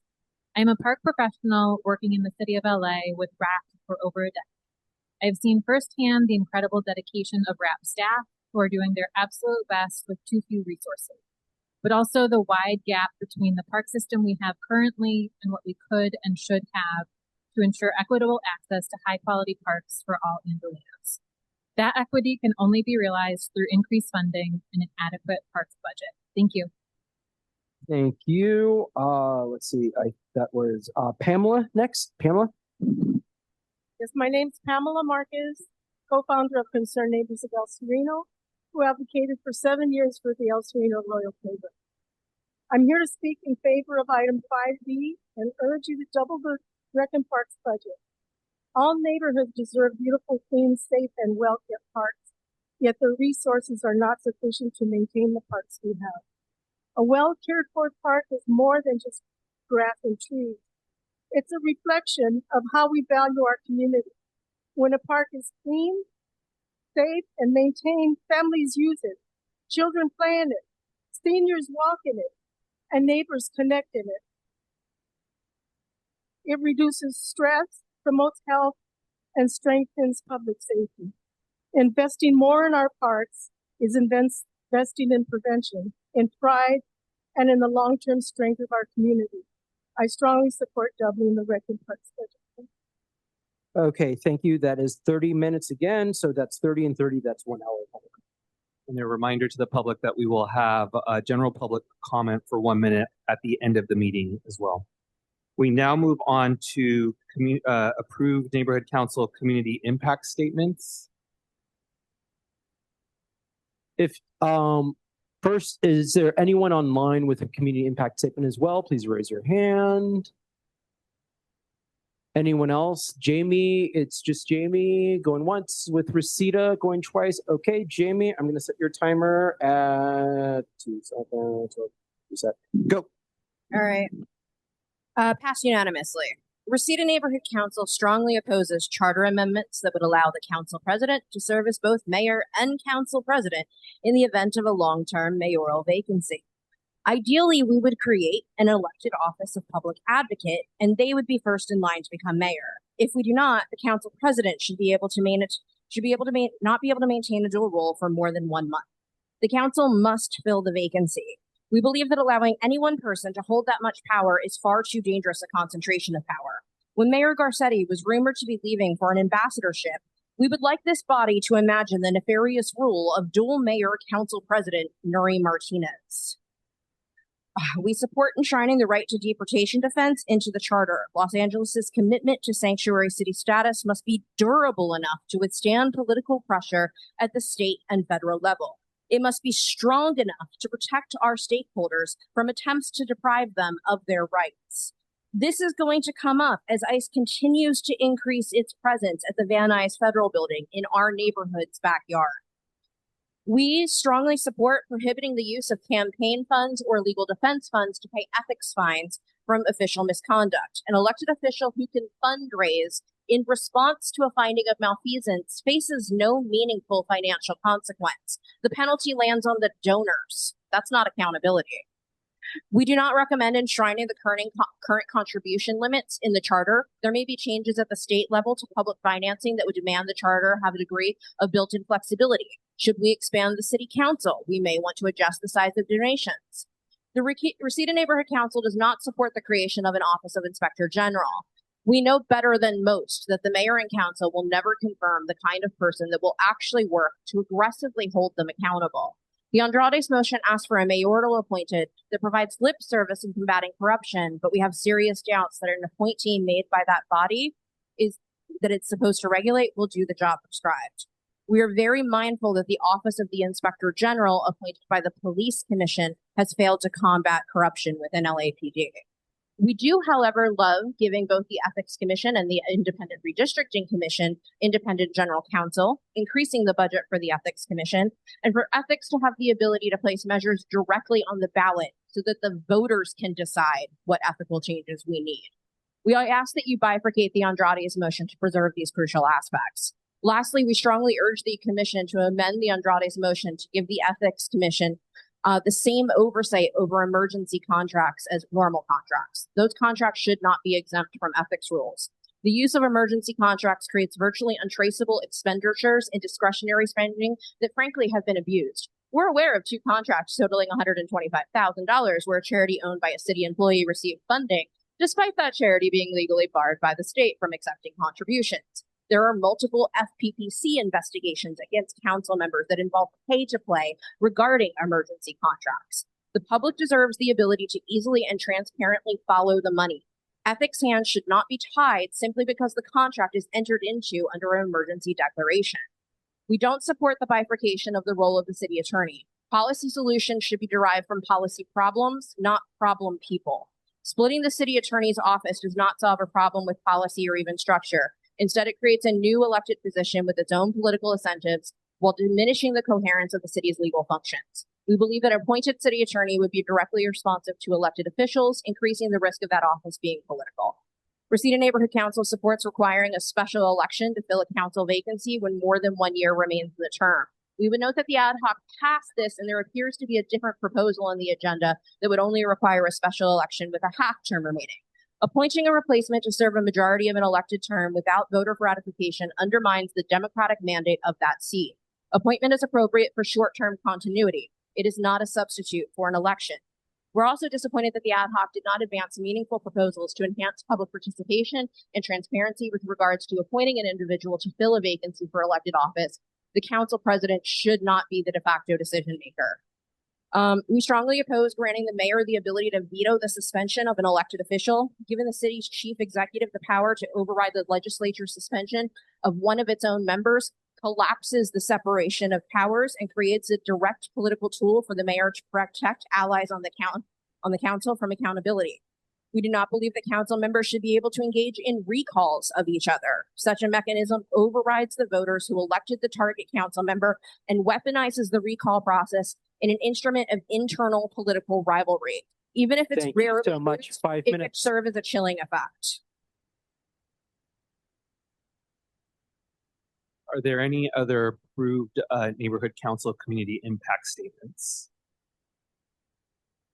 All right, seeing none in the room or on Zoom, we'll move on to our next item on the agenda, which is approval of the meeting minutes from our meeting of February 18th, 26. Commissioners, these meeting minutes have been printed for you and posted and circulated electronically as well. Is there a motion to approve the minutes? So moved. Motion by Commissioner Sanchez, a second by Commissioner Stein. Is there any discussion? Commissioner Yap. Just noting the last ex parte vote. It seems that Commissioner Thomas, who had not been in the room, is noted as voting. I don't believe that was the case, but Can you repeat that? where are you? I'm sorry. The ex parte communication motion at the very end. Go on. Sorry, can you just repeat the comment? Comment is that Commissioner Thomas did not vote. He was not here. If I recall, and I could recall wrong, Commissioner Thomas stepped away from the dais during the motion to table, where it's reflected that, no.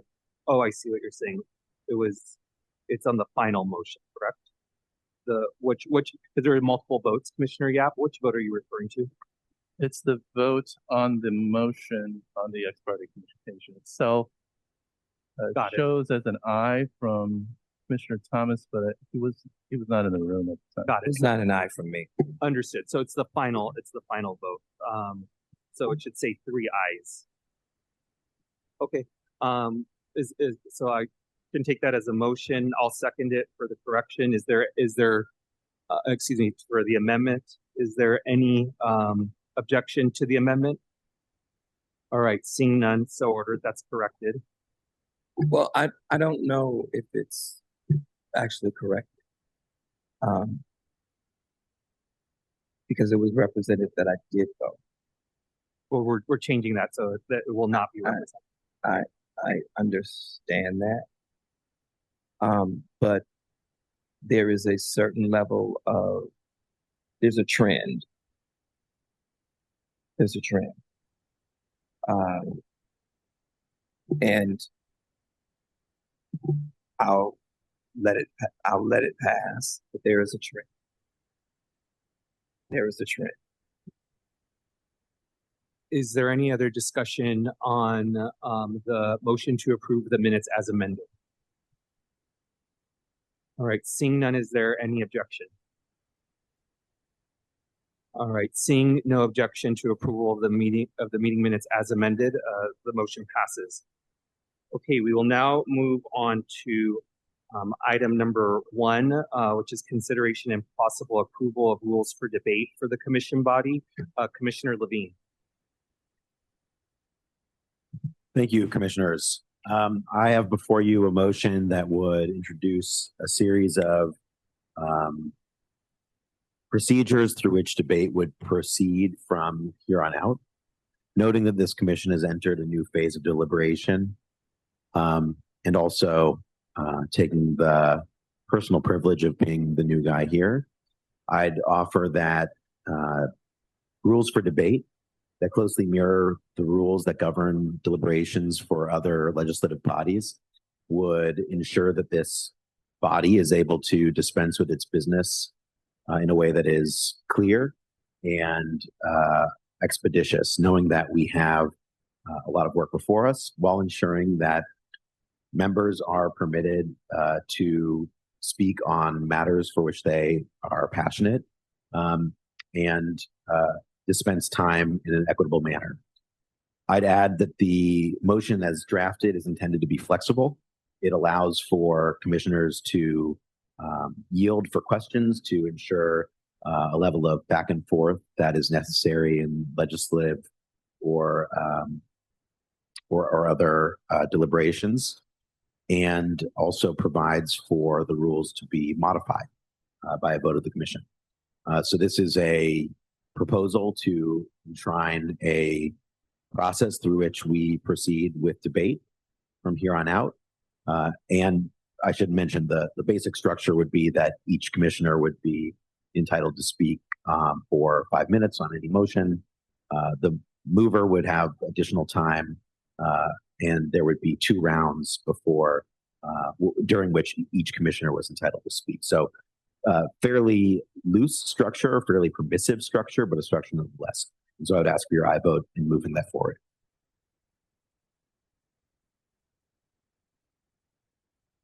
All right. Is there, Commissioner Murray, you're the second. Would you like to say anything? Okay. Discussion. Commissioner Thomas and then Commissioner Field. Commissioner. Thank you. I'm usually brief. Speaking of that, my question is just curious.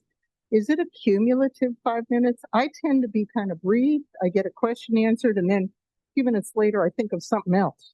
So I'm just wondering, how it would work. In other words, if I speak for a minute or two, and then I want to speak again, am I already out of the rule?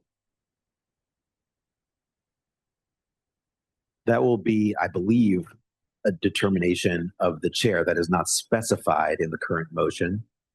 There could be amendments that would specify, but I would be curious if the city attorney has a view on that. The city attorney is discussing something and they're going to approach on this motion as well. So we'll reiterate for him. Commissioner Thomas. This sounds like what was presented earlier. And I thought that we were beyond amending bylaws. And with all due respect, you are the new guy. And respect noted. And if this motion is intended to keep me from speaking when I want to, I gotta tell you, it's not gonna work. It's just not gonna work. And I said that before. It's not going to work. And the reason that it's not gonna work, and I wanna put this in a perspective that it is understood. I have seen this process be very anti-Black. I have seen this process be very anti-Asian. If these groups, these 2 specific groups, have had to fight to even come before us, these specific groups on February 18th, and I find it very interesting that I didn't see it in the minutes and maybe I overlooked it, but I think it is appropriate to cast what really happened in that meeting. What really happened in that meeting is that there was a relative of someone whose nephew had been killed by ICE, who painstakingly came before us and spoke 6 minutes, asked for an extension of 6 minutes, and the same police that traumatized Black folks, that traumatized brown folks, that traumatized Asian folks, traumatized the group all over again in the name of efficiency and effectiveness. And the issue for me as this, if one related this, let's just say, for example, you're Jewish. Yes. Okay. If I were Jewish and what happened to the Asian community and the Black community had happened to the Jewish community, I would be doing the exact same thing. There is no way that if the same thing that I have had to endure, that other Black folks in this room have had to endure, that it would not, if I were Jewish, I would be clearly calling it anti-Semitic, clearly calling it anti-Semitic. And what I don't understand is this, and I've said this from the very beginning, and you wouldn't have to come up with rules for debate if you would listen to the people. If you would listen to the people. When we met with the API community yesterday, did they say anything other than what I've been saying all along? They said the exact same thing. And so the reality is that if we don't want to listen to the people, then we just need to admit that we're not going to listen to the people. But as long as I am sitting at this table, I am not letting anyone keep me from speaking up when I feel like I need to. And that's no disrespect to you or anybody else. But the reality is that if this commission was organized and developed to deal with the harms done to Black people, why don't we want to hear from them? Why don't we want to hear from them? Why would you not want to hear from a Black person who is not just sitting at a table, but out there protesting? I don't get it. It doesn't make any sense. And so the bottom line is that what is making this not efficient and effective, I think we shouldn't be talking about efficient and effectiveness. I think we should be talking about us canceling ourselves. Because the way that we have done things, behind the scenes, the conversations, the cabal that folks have joined, is diminishing our credibility as a commission. It is diminishing our work. It certainly has done it in the eyes of the people. And I'm saying, with all due respect, you can vote. I tried to vote on it before. I was voting in favor of it. Because I was voting in favor of it because I want people to understand that I am one Black man who is going to be free. And I'm going to speak freely. Yes, I'm loud. I'm introducing a free Black man because I'm tired of what is happening to Black people in this city. And I'm tired of what has been happening to Black people at this table. And so whatever the rules are, LAPD, get ready to drag me out if y'all have the authority to do so. But I am not going to stop speaking up for the very reason, and I'm in Nury Martinez's district. The very reason that and people won't even admit that. They won't even admit that. It has had to be the community, the people who have come here. Has it ever occurred? When have we really ever had an issue where we had across the board agreement, where we had people from all walks of life, Black, white, Asian, Latinx, gay, straight, the entire gambit, the makeup of Los Angeles? That's what we have had. And so at the end of it, and now we're cutting conversations, we're cutting what they have to say. We can't hear them. We can't really hear them. We're pretending that we can, but we can't really hear them. And when the truth is that there was a time when there was no limit to public comment, that everybody who came got a chance to speak. It was because of COVID that changed. And so now we have city council people who have the audacity to come before us and tell us that they don't like public comment because the people are crazy and they don't like being screamed at. Well, that's your constituent. You have a responsibility and an obligation to serve them in the same way that you do everybody else. And the question is, who do you want to hear from? Not you. Not you. Who is the appropriate person to be speaking? It certainly is not the people who are harmed. It certainly is not. And so, again, I'm just saying it's a waste of time if I'm the target. It's a waste of time because I'm not going to stop. I'm not going to stop. Especially when it comes to matters of equity, when it comes to police accountability, when it comes to what ICE is doing, and when it comes to doing something about the harms,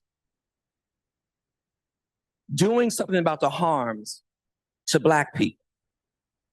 And this has been a consistent problem in politics. No one wants to talk about reparations. Barack Obama, President Obama, would not talk about reparations, but gave $181 million to a Jewish community in reparations. Now, he should have done that, but not talk to us, not be willing to allow Black people, and then the city organizes a study. And the interesting thing about, even as we talk about this issue of that's coming up, the Freedom Bureau and reparations, at the time when I put these things together, the two together, I did not realize that police reform or police accountability was also some of the recommendations pointed out in the study that the city did, that the city paid for. And so they're already there. And when I was asked to choose between the two, there is no choosing between the two. They're one and the same. They're one and the same. It is high time that people realize that we are not going to be run out of this city, and we are also not going to continue to allow folks to pretend to be allies who absolutely are not. And so, again, you can vote on it, you can do whatever you want, but understand, I am going to say something. I am going to speak if I feel the need to speak. And what I find to be very interesting is that this comes up now when I really haven't had the need much to speak as much as I do. Because now we're hearing from Black folks, something, Black-led organizations, something that we didn't hear from before. And I'm just trying to understand. And again, I will stop speaking if you all are honest. Do you want to hear from Black people or not? Are Black people welcomed in this city or not? And if they are, then I need you to act like it. I need you to act like it. If Black people are welcome in this city, I need you to act like it. And if you think that I am not going to continue to say that, I'm going to continue to say it. I'm not going to stop. As a matter of fact, the way I'm wired, because I grew up in the projects, when you tell me what I can't do, it makes me want to do more of what you told me not to. When you tell me what I can't do, it makes me want to do more of what you have told me not to do. I want y'all to do some soul searching. And I want you to think about the plight of Black people. I want you to think about it. I want you to think about I sit here as the ancestor of a grandfather who was lynched and a mother who was a sharecropper.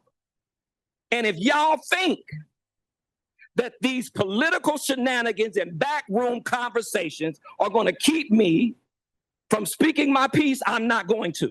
I may not get a vote on this commission, but I'm going to speak up for Black folks. And I'm going to make sure that Black people understand that there is at least somebody who is willing to be unfettered and uncompromising when it comes to what is in their best interest. And because I'm naming Black people, doesn't mean that I mean something different from anybody for any other person.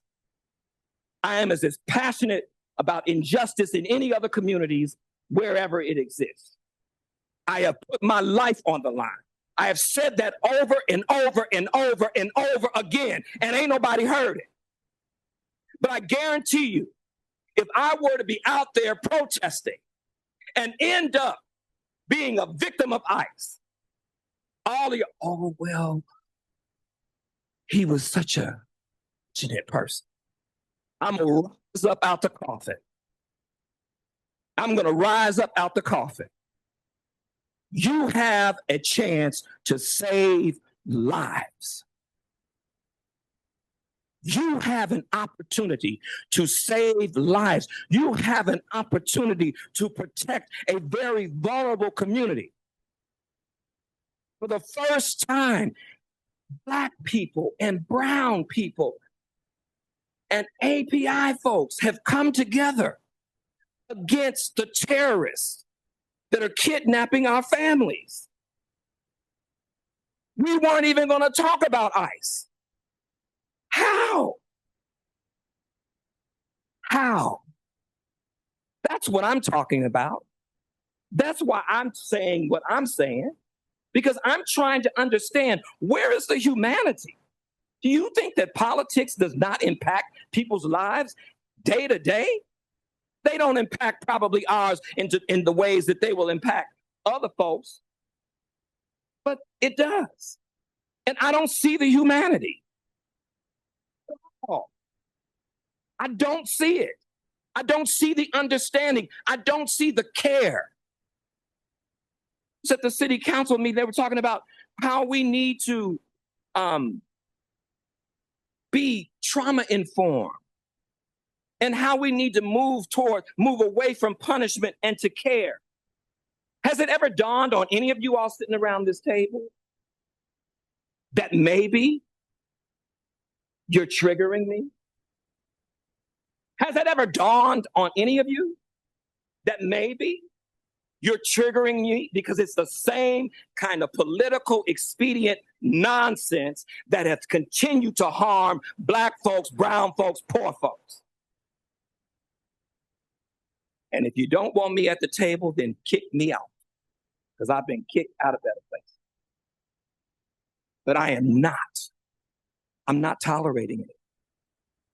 I'm not tolerating. We keep talking about we need more research. Nobody wants to deal with police accountability. If that meeting had not been changed, I had asked someone who has developed a liability insurance program, $15 to $20 a month, to cover up to $1 million in liability costs should a police officer need it. But he didn't get a chance to speak because we were in the wrong place. Go ahead. I'm going to ask the city attorney to come up because there was a question for the city attorney, and I think he wanted to note something for the discussion as well. I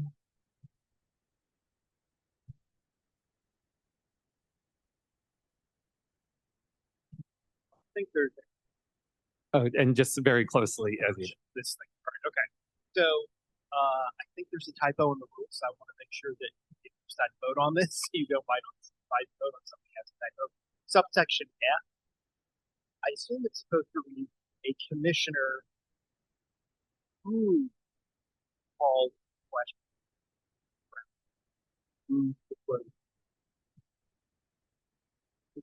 I think somehow when the red line got copied over on this, something. I would suggest it would read, a commissioner recognized for the purpose of calling the question. They're your rules, but I just want to point out that the sentence as it currently stands, it's got some sort of flaw. We can amend that as we move across forward. Yeah. And then there was a question on Commissioner Fields. Commissioner Field posed a question that if in her first round she may only use a minute or two of her allotted time. And then it goes to a second round where there's a 3-minute time, even though she didn't use the full 5 minutes, would she be recognized for any time that she did not use? The way these parliamentary rules usually work on that, the answer would be no. So you have 5 minutes the first time, if you only use 2, not as if your 3 minutes carry over to round 2. Now, you can alter these rules, the proposed rules, if you want, but that's not how it usually works. Thank you. Could you amend it so that a commissioner could reserve the right to reserve their time or yield back? We could, right? What's on the table are rules that you're contemplating, and you can draft them the way you want. But again, I don't think that's the way it usually works, but you can do it. Thank you, City Attorney. Are there, yes, sorry, Commissioner Mack and then Commissioner Yap. Commissioner Mack. Yeah, thank you, Commissioner Living, for your motion. I do appreciate it from a facilitation standpoint, and I think that's what I said when the similar motion was brought to our table a couple of months ago. I would say, and just echo my personal thoughts with this, I think you all know by now that I value a good conversations, and I think more conversations are going to be had here. And I think just pointing back at Commissioner Thomas, what he mentioned, 6 of us did meet with the API community last night. I just want to voice that and kind of just say it out there so public and fellow commissioners know. And we had great conversations. It wasn't a dialogue back and forth, but it was us hearing from community members. We heard a lot of great things that I feel like is valuable to have conversations here. And I can respect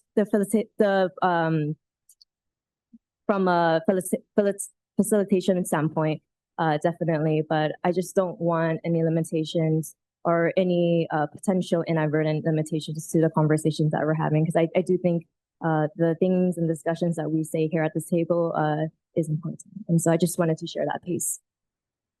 Commissioner Yap. Thank you. I believe process and efficiency are good. I think that's an important way for us to move through a lot of complicated things. I think that I am also a little surprised we're on this topic because it was raised previously and it has moved to the top of this agenda when it comes to, things like the defense motion that Commissioner Fuentes has brought and other motions are put to the back. And that's an important illustration of how process can be used to quiet. And it's been used in the committee selection. It's been used in the ad hoc committee participation. It was used last session to put ex parte communication from staff motion to the very end. And I think in all of those cases, it's created the opposite of what process is intended to create, which is trust. If process creates trust, great. But when we voted down a motion to disclose ex parte communication, even though something like the fact that this commission was started because of Nury Martinez and that scandal, and we have on our commission full-time staff from Nury Martinez's council office. Now, I think that should be something that would make us believe that we should have more transparency about the ex parte communication. Just an example. If process creates trust, I'm for that. If process is used to reduce transparency, like that motion, like the vote down of that motion on ex parte communication, I believe that's a problem. And no shock that the ex parte communication vote went with appointed commissioners voting against it, except for Commissioner Andrade, who voted against it, and others who were not appointed voting in favor of that transparency. And I just want to say this for the record, Commissioner Thomas, Commissioner Thomas. Historically, I just want to say for the record, I voted in favor of shutting it down. I kept voting in favor of it. When it came before, I kept voting in favor of it.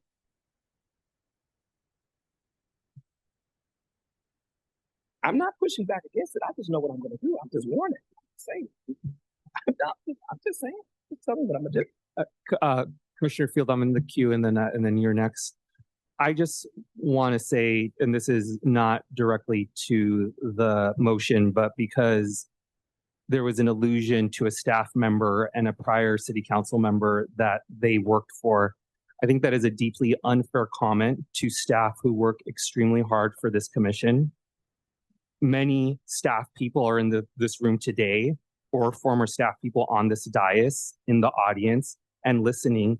Many staff people have no direct discussion, knowledge, influence over certain decisions that their boss at the time made. And I think we need to be very careful about tarnishing people's credibility for a decision that they had nothing to do with, and where they have displayed exemplary work. And there are many commissioners on this dais who can talk about the work of that specific staff person. Commissioner Field. I'd like to move the question and call the question. May I, in the spirit of having made the motion, just speak? If you could withdraw that, Commissioner Field, please. All right, I'll withdraw it. I just want to get on. And that is one of the rules contemplated here, which is that the mover of the motion would have the opportunity to close. But I just wanted to say, in response to the conversation we've had here, my intent in bringing this motion forward is to provide clarity, is to provide transparency, and is to provide a level of equity and fairness in debate. And so I appreciate your comments, Commissioner Thomas, Commissioner Mack, your question, Commissioner Field, Commissioner Yap, and agree that process should be in the spirit of building trust. And my hope would be that in providing governance structure for debate, we would move closer to that, provide more clarity, more trust to the people who have an interest in the proceedings here. So that is the spirit in which this was offered. And with that, I'll close. And I'd like to respond to that. I believe that. I believe that. But I need to respond to you, Ray, Chair, because you said, see, and this is what I want us to move forward and do the work that we need to do. But this always running to the defense of staff, when staff is often responsible for the responses and the reactions that they get. We're talking about the ex parte motion for staff, and it was staff who said that I can't do my job if I can't CC the mayor's office because people don't respond to me. Well, the reality is that I don't have a problem with you doing that, but I want to know what those emails are. I want to know what you're referring to. Talking to a staff person who works for a city council person is the same thing as talking to the city council person.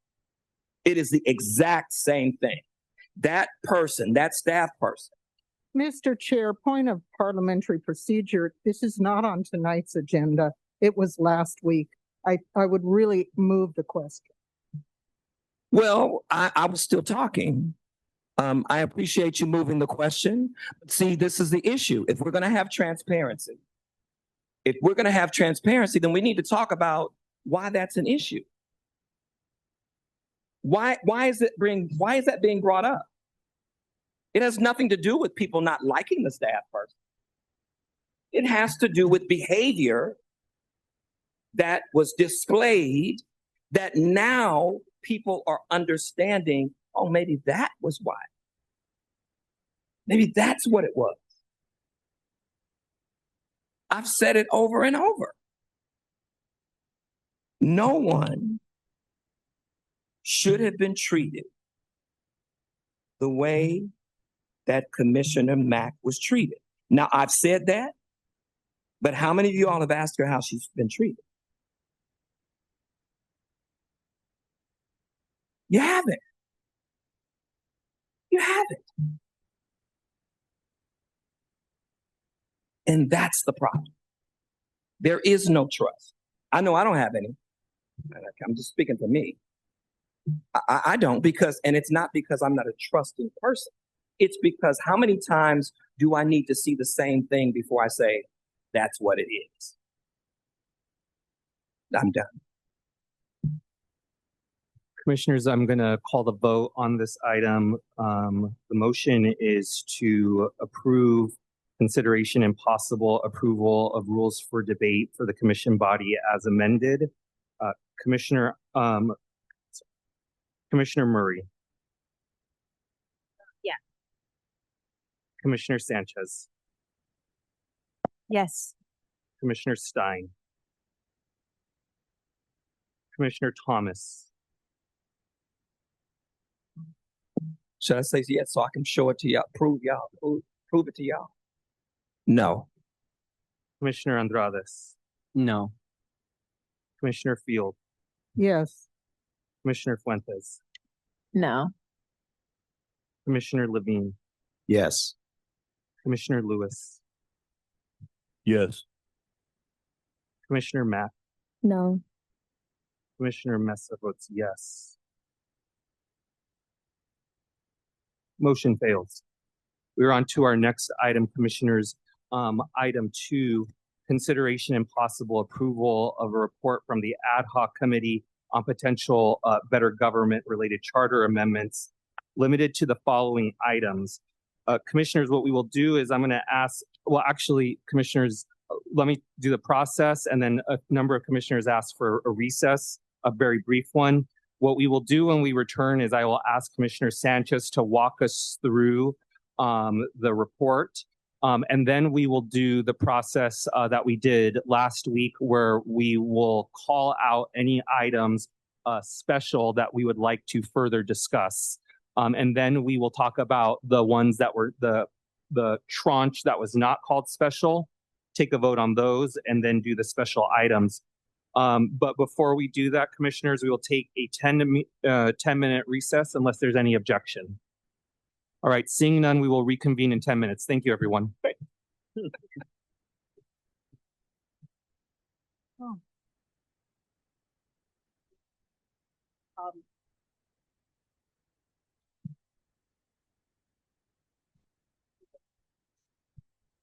Because we've already voted several times. I'm not going to get into an argument that it's insulting to point out.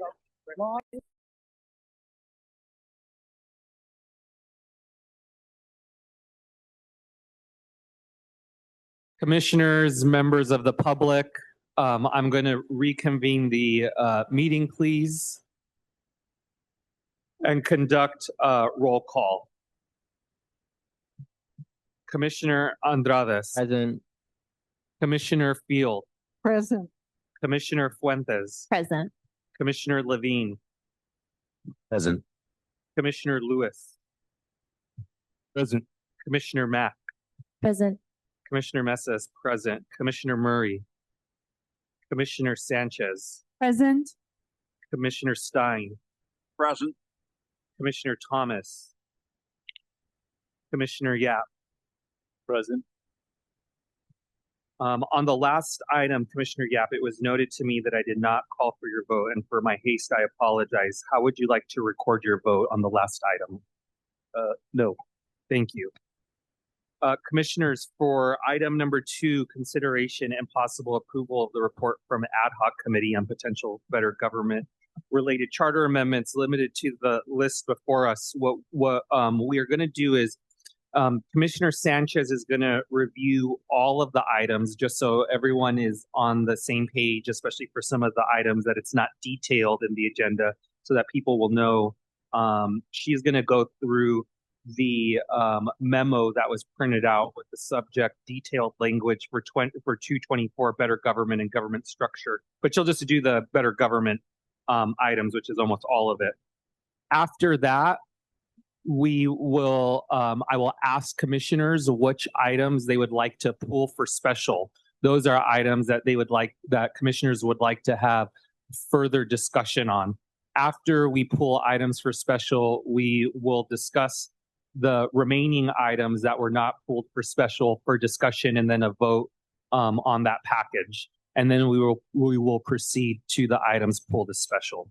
So with that, I will hand it over to Commissioner Sanchez. Thank you, Chair Mesa, and note that I'm the lucky one here because I don't have the help of the city clerk this time to help facilitate this conversation. So, I want to start by saying that I got to chair the Better Government Committee along with Commissioners Lewis and Commissioners Yap. I also want to point to the fact that very early on when we started our commission meetings, we did hear from several groups, constituents about better government. These issues are incredibly important, as are many others. However, these dealt specifically with the recent scandals that tore the city apart and the very reason that we're here. And we listened both to advocates, to public comment, studied as much as we could. We had meetings out in the community, and then it also came back to ad hoc for further consideration and conversations. I will go through what I recall because these are very deep issues. And what I will do is point to the letter and what that means and how we proceeded to move this forward and are open to further conversation and pulling these items from each one of you. So the first item on better government relates to the suspension of a council member pending trial. Why this reform? It was important because it needs to be clear, time-bound. It needs a process instead of ambiguity. It balances accountability with due process, and it protects the public trust while changes are made. As we saw through the several instances that we found ourselves in the last 8 years or so, there was really no clear and consistent process for the suspension for council members pending trial. So you will see in front of you. Number one, establishes a council-driven process. Basically, it expands Section 211 in the charter to establish a formal process that requires the introduction of a resolution calling for the temporary suspension of a council member, stating the findings as grounds for the suspension. I could go through the language further. It also provides another option, which is option number 2, which is establishes an ethics commission driven process. The ethics commission process moves the initial action to an independent body.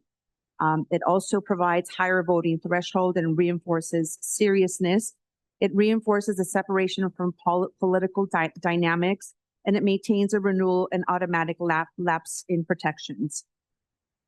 That is my report on item number A. Chair, am I supposed to go through all of these and then we pull? Híjoles, I'm going to be here all night. Okay. For those of you who know what híjoles is, I don't know how do you translate that. Okay, B. Section B clarifies the compensation requirements in charter for elected under suspension. Again, in conversations, both in committee and ad hoc, there was no consistency in the way council members were treated and or reprimanded with their suspension of their salaries. So this one adds language to Section 211 stating that the suspended elected officials are entitled to continue receiving full compensation. It also adds language to Section 211 stating that suspended elected officials may only receive 50% of their salary for the duration of their suspension. Additionally, it adds language to Section 211 stating that suspended elected officials cannot receive compensation from the city while suspended, but may seek other forms of income during their suspension. And again, this is depending on where they are, if they've been indicted and they're waiting their pending trial. Lastly, was to delete sections number 218B from the charter. This would enable elected officials to seek outside compensation.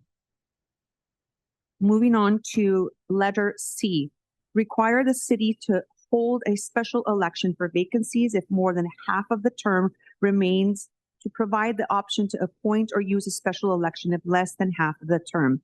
I reiterate that while the city was dealing with all of these suspensions and decisions, there was no consistency in the way city council members were treated, regardless of whether it was an ethics violation or a criminal violation or what they were being accused of. So in C, filling vacancies, why it's important for us to look for us, it is ensures the voters are represented quickly.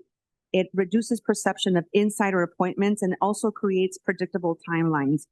I'll go through letter C, number 1, amend section 409 to require a special election to fill a vacancy if more than half of the term remains.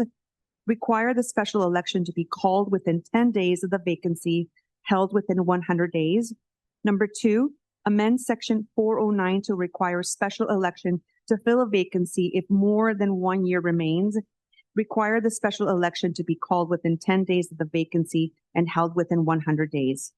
Number 3, expand 409 to establish a public application and candidate review process for filling temporary appointments.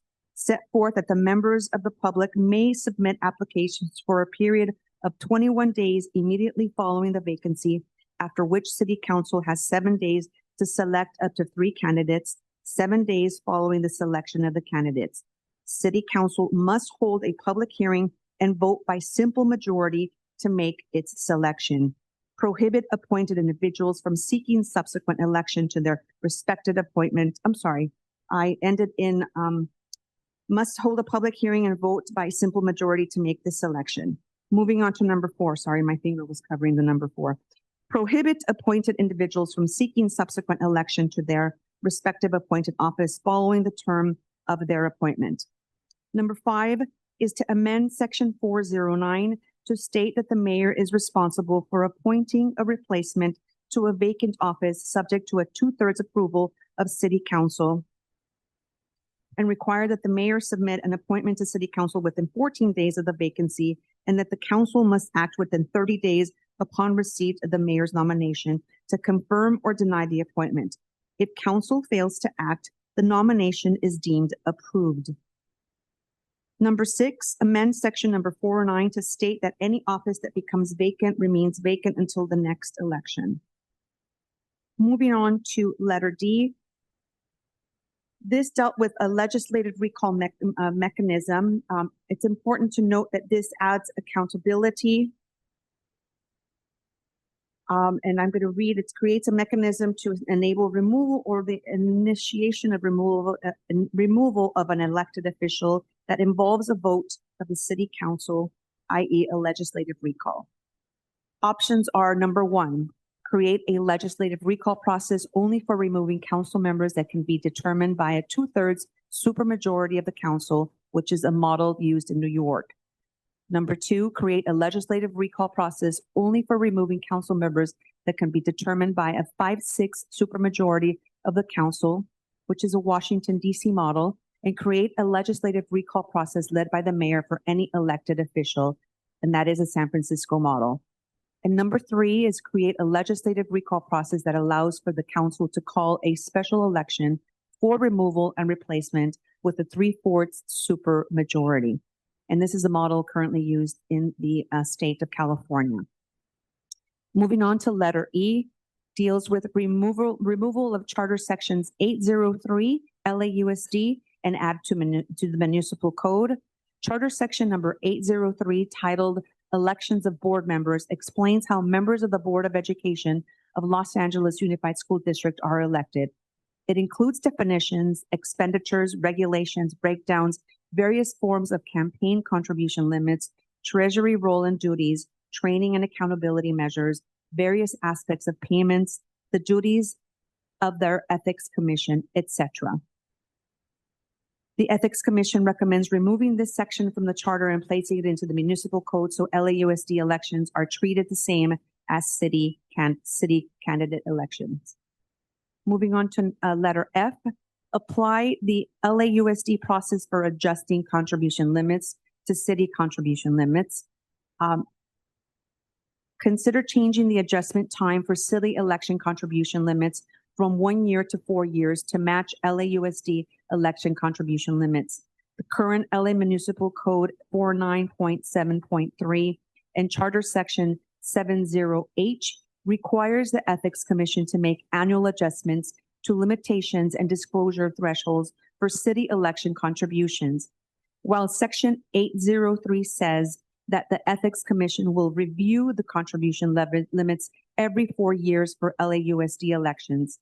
The Ethics Commission proposes to make the election adjustment periods they review match and be every 4 years for both LAUSD and city elections.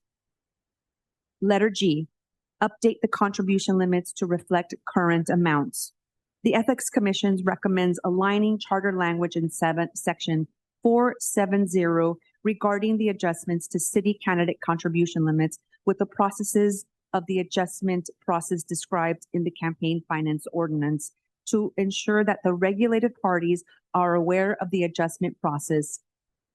35, is that a typo? Yeah, okay. The Ethics Commission also recommends updating the contribution limits amount in the charter to reflect the current 2026 amounts established by the predetermined formula. According to the Ethics Commission, the predetermined formula is based on changes to the Consumer Price Index. They release the numbers from the formula March 1st annually. If the year has an election, they go based on the numbers before the election period began. Any numbers they may receive during the election period will be used for the next election. They do not change limits and numbers during an election. Letter H, prohibit the use of campaign funds to pay certain fines. I'm supposed to go to page 40 here. Okay, I'll move on to I. Make the maximum civil penalty for violations of the campaign finance laws the same as the maximum administrative penalty. When Measure ER passed in 2024, the maximum monetary penalty that the Ethics Commission may impose in an administrative proceedings increased from $5,000 per violation to 3 times the amount of money at issue to $15,000 per violation, or 3 times the amount of money at issue. However, Measure ER did not increase the maximum penalties specified in the charter for civil proceedings related to the campaign finance violations, which is Charter Section 470O2 and A. I'll move on to K. Article Section 900 purpose replace the term citizen with civic. So these are going to relate to our neighborhood councils, and we heard frequently from Doan, and most of these are going to be relatively simple and just updates to the charter. Is replace the language of citizen disqualifies the residents of Los Angeles without citizenship participation in the government process. L, amend language establishing Department of Neighborhood Empowerment DONE by replacing the term officers with board members. Moving on to M, clarify the Commission's role in approval of contracts and leases prepared on behalf of neighborhood councils. Letter N, Charter Section 904, title is Development of the Neighborhood Council Plan. DONE is proposing to change the title to Development and Maintenance of the Neighborhood Council Plan. The addition of the term maintenance provides DONE, as well as the City Council, the ability to consistently check that the Neighborhood Council Plan is being followed by the neighborhood councils and remains aligned with the charter requirements. And if not, it allows the necessary edits to the plan to be made. O, update Section 905 titled to the initial implementation of the plan. Section 905 of the charter currently does not have the word initial in its title. DONE is proposing to add this word into the title to demonstrate the plan DONE submits for a new department and commission is the initial plan and must go through potential revision requested by the City Council, and there is a timeline for the development and adoption of the plan. P, update Section 906A1, certification of neighborhood councils to clarify that bylaws must specify the method in which officers and board members are selected. Section 906A1, as it states, the method of which their officers are chosen when describing the necessary aspects of neighborhood councils bylaws for certification. DONE is proposing that the language be changed to the method by which the officers and board members are chosen. This change basically acknowledges the structure of the neighborhood councils and addresses not only their officer selection method, but their board member selection method as well. Moving on to Q, replace everyone who lives and works or owns in the area with all stakeholders as defined by city ordinance. I think that one's pretty self-explanatory. Moving on to R, change section 907 title. Changing section 907 title from early warning systems to advance notice and opportunities for input has been proposed by Doan to provide clarity on advance notice requirement for neighborhood councils and avoid confusion with emergency situations. S, expand sections 908. Doan proposes an expansion of language in section 908 titled Powers of Neighborhood Councils to comprehensively and clearly describe the work done by neighborhood councils. They propose that it includes their advisory role to the city, responsibility of outreach, organizing community events, collaborating, mobilizing, strengthening community engagement and representation.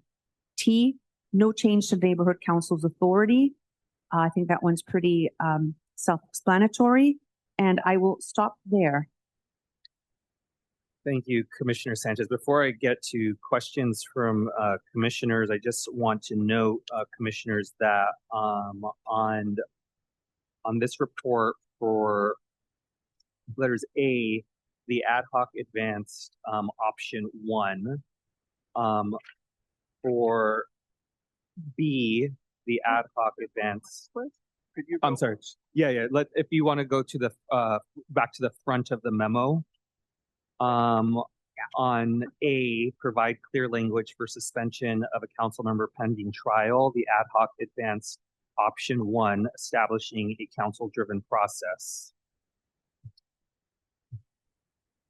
On item B, clarify compensation requirements in charter for elected under suspension, the ad hoc advanced option 1.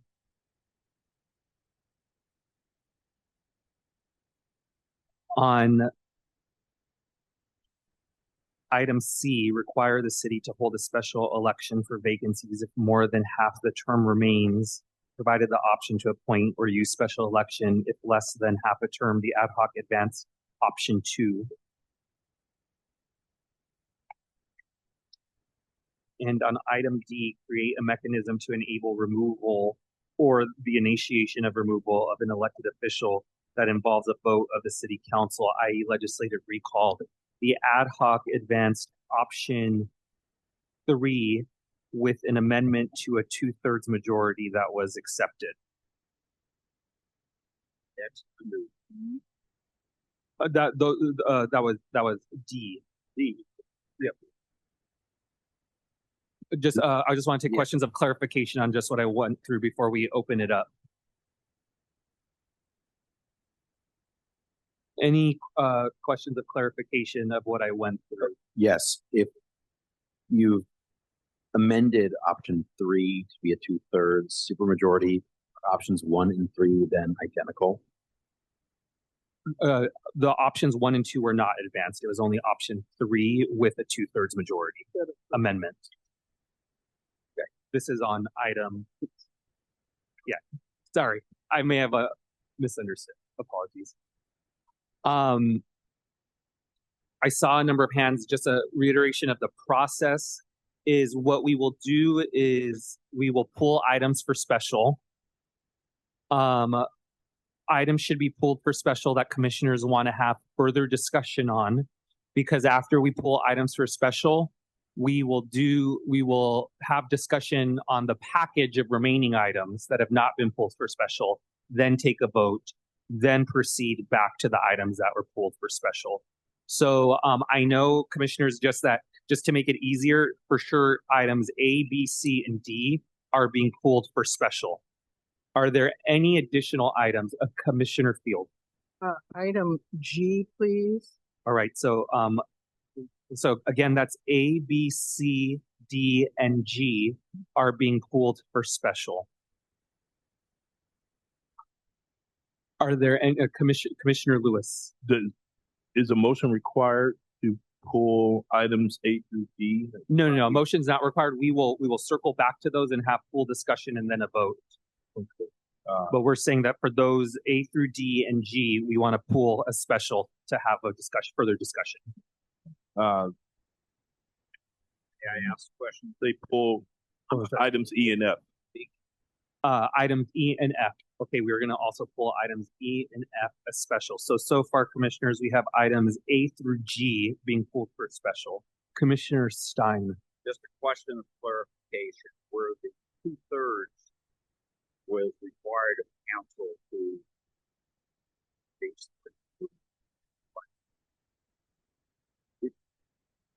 trying to match these up, which was that? We'll have it. That was D. That was D. Thank you. Yes. No, you're welcome. Commissioners, we have items A through G being pulled as special. Are there any additional items that commissioners would like to pull as special? Commissioner Sanchez. Item G, update the contribution limits to reflect current amounts. Yep, we got that one. Okay. No. Thank you. Sorry. Commissioner Lewis. K. K. Yeah, item K is being pulled as special.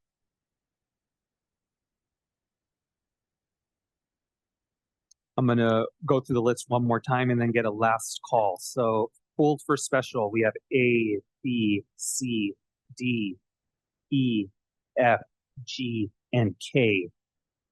Any last items that commissioners would like to pull for special?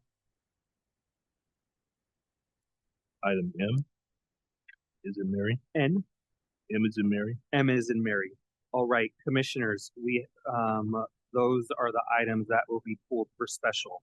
So on the remaining items, the items up for discussion right now are H, I, J, L, N, O, E, Q, R, S, and T are items that were not removed as special that want to see if there's discussion before we proceed to a vote to approve. Well, first we should have a motion. Yes. So I want to move to approve. Let me see. I hope I got the list right. Is it H, I, J, and then L, except for M, L through T? Correct. Okay. I will move that we approve that list. I will second. All right. Is there discussion on the items not pulled as special? Commissioner, yeah. Thank you. A question just on T. Since it's a no change, I mean, I was thinking that it wouldn't even be on this list. But I'm just thinking about whether we're from an approach perspective. I'm not taking issue with the point, but I'm more wondering about whether we need no change as part of the motion.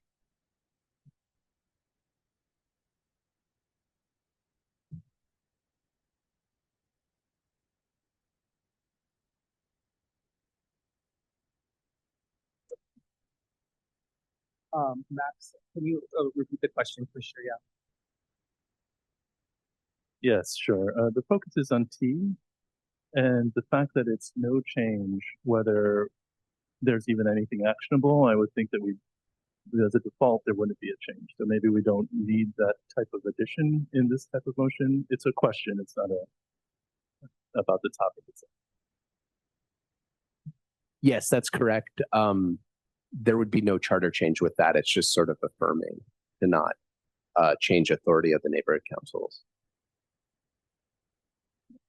I'm good with the approach if that's what we want to do, but I guess what we could say is no change for a lot of things. We would want to avoid that general method. So, Commissioner Thomas, I'm sorry. I'm understanding. There's a couple of things that seem contradictory. If, in terms of our thinking and philosophy, and reason, I agree with my colleague. It is important Commissioner Thomas. Can't Oh, hear I'm you. sorry. Yeah. That to bring some structure, but I think that structure should be how we look at these. How do we look at every when one of the things that I attempted to do with what I'm calling the Jubilee Reform Framework is I'm trying to give a glimpse for commissioners when you look at these issues, these Black-led issues that are coming up. I'm trying to give a framework for you to look at and for you to consider, as opposed to like what I'm looking at now. As someone who was involved in urban affairs, communities and neighborhoods do need to have a voice in what is built in their neighborhoods. That's like one of the number one sources of gentrification. I remember sometimes back when Walmart wanted to open a store in Inglewood, the neighborhoods rose up and said no, and they squashed that. And so I just think that there is a role for neighborhood councils in neighborhood councils in government. Yeah. All right. Yeah, great. Pull it for further discussion. Thank you. Yes, Well, thank you. Let me, before we do that, it So, sounds like I do have a question. Commissioner Lewis, and then I have a Yeah, so to Commissioner Thomas's point, and I think Commissioner Yap's point, if I'm understanding correctly, please let me know. It does seem like T, if it passed, it would essentially override other items here if we voted to pass those. T seems like it's all encompassing in some ways, at least for some of these items. So it seems like it could be a bit contradictory. So I have a potential solution to what I think commissioners would imagine or looking for, which is we in this package that has not been called special, we advance all items except for T and dispose of T in its entirety. It's not necessary. T, no. That's what I would so I will make it. So that's an amendment. Is there a second? Second. Okay. So the motion on the floor is to approve the items that were not pulled for special, with the exception of item T, which we are just going to dispense with. To the motion. Correct. Yes, Commissioner Stein. Rather than doing it that way, couldn't we just keep item T, put a comma, except as for those changes approved above? Because that would say the commission does not want to change the neighborhood council's authority, except which we expressly voted upon, both in special and if some come up otherwise.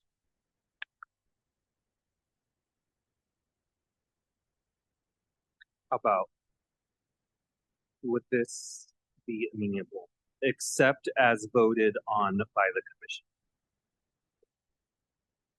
That still gives the ability to the commission to make future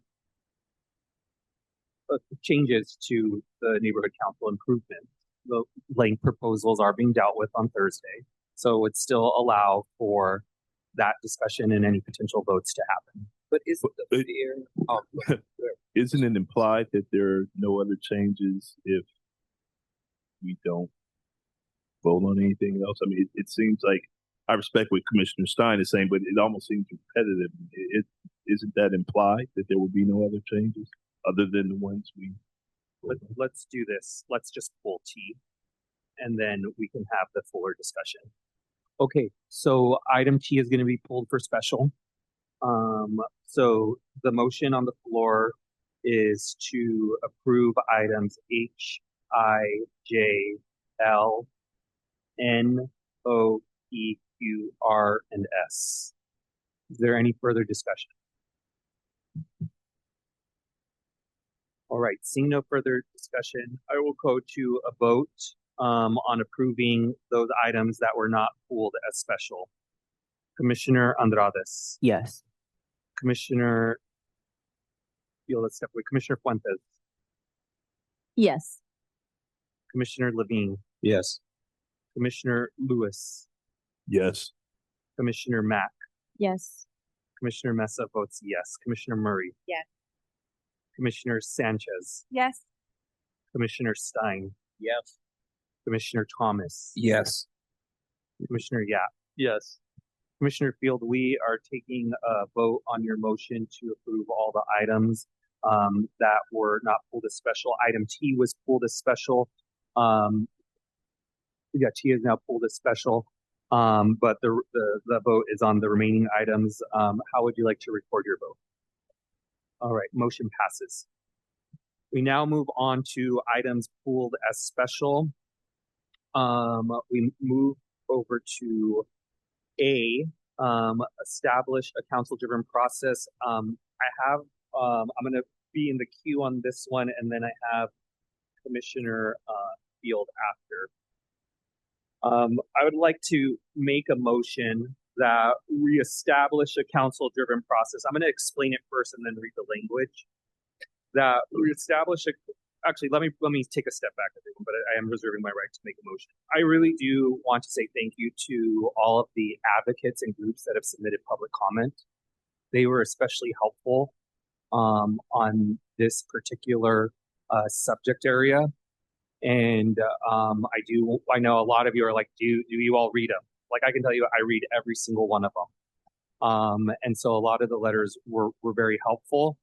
And we appreciate your contributions to this discussion.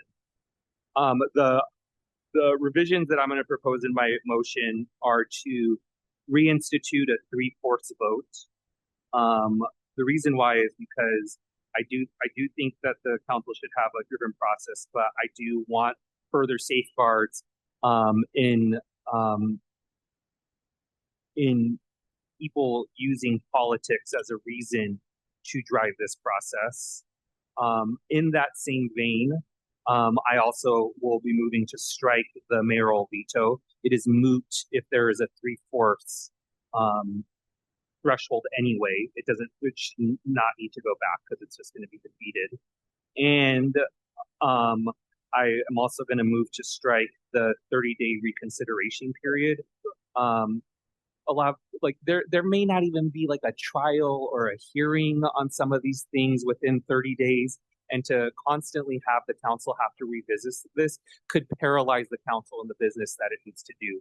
So what I will read the language, but I just wanted to explain what the language changes are going to be. So it will read expand section 211 to establish a formal process that requires the introduction of a resolution calling for the temporary suspension of a council member, stating findings as grounds for the suspension. In addition, establish a procedure that dictates the resolution does not need to be heard by committee and proceeds directly to the full city council for consideration.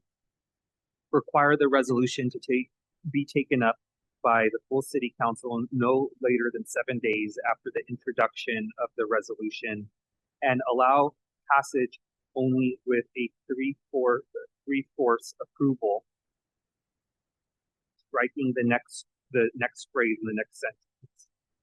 In the event charges are dropped or the council member is found not guilty, the suspension would also automatically lapse. That is the motion that I'm moving forward. Is there a second? Before we say, is there a second? Okay. Discussion. I got Commissioner Field and then Commissioner Thomas, and then Commissioner Fuentes. Commissioner Field. Yeah, thank you very much, because your motion covered a lot of my concerns. Commissioner Field, just can you speak a little closer to the mic? Oh, thank you. Of course. Sorry. I appreciate the motion. I think it covers a lot of my questions and concerns.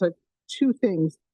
3/4 of 23 or 25 or whatever the council ends up being do we round off?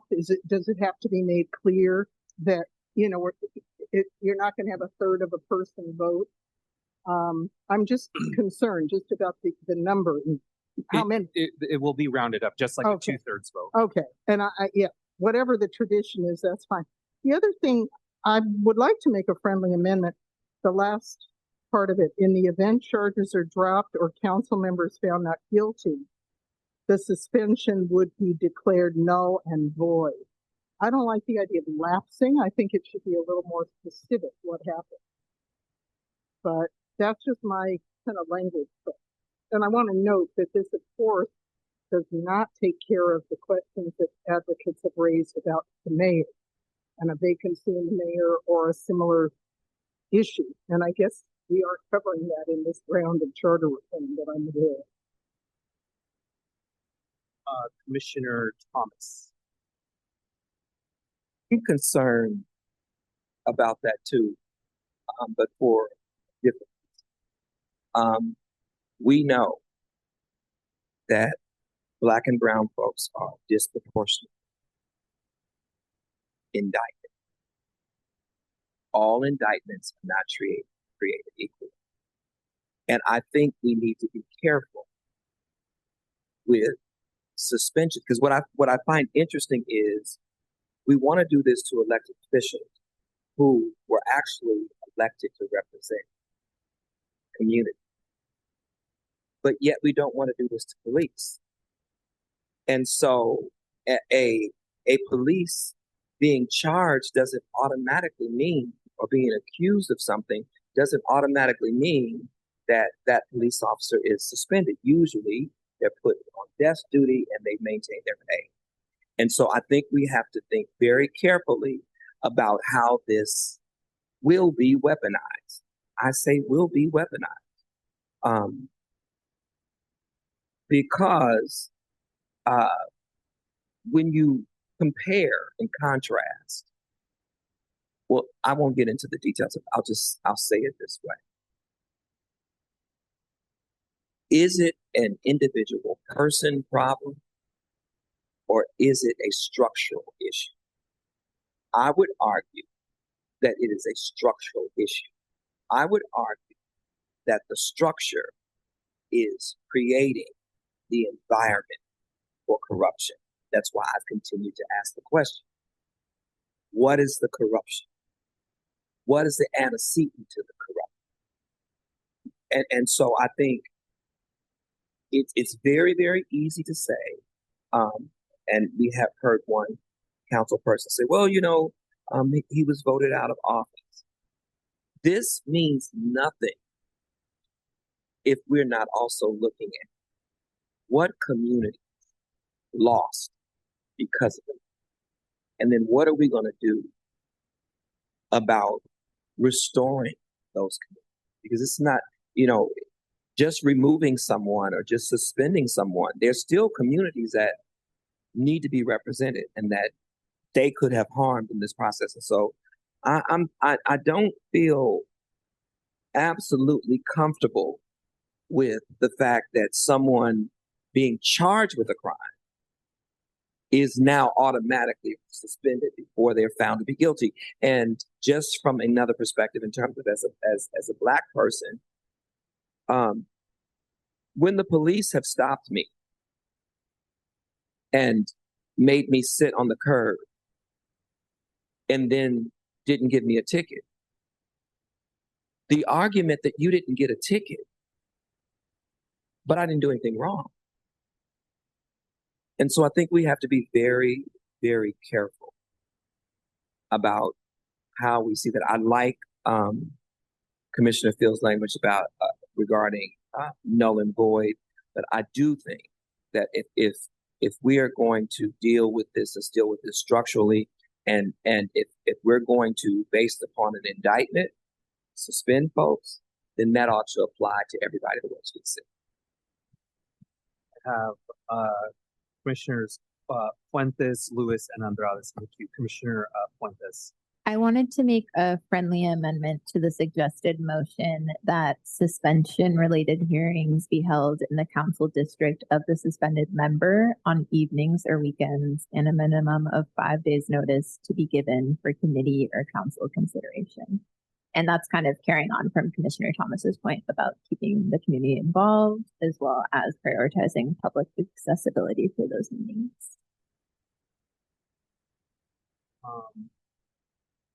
For the purposes of discussion, this one won't be friendly, but we'll have discussion on it. Is there a second to the motion, to the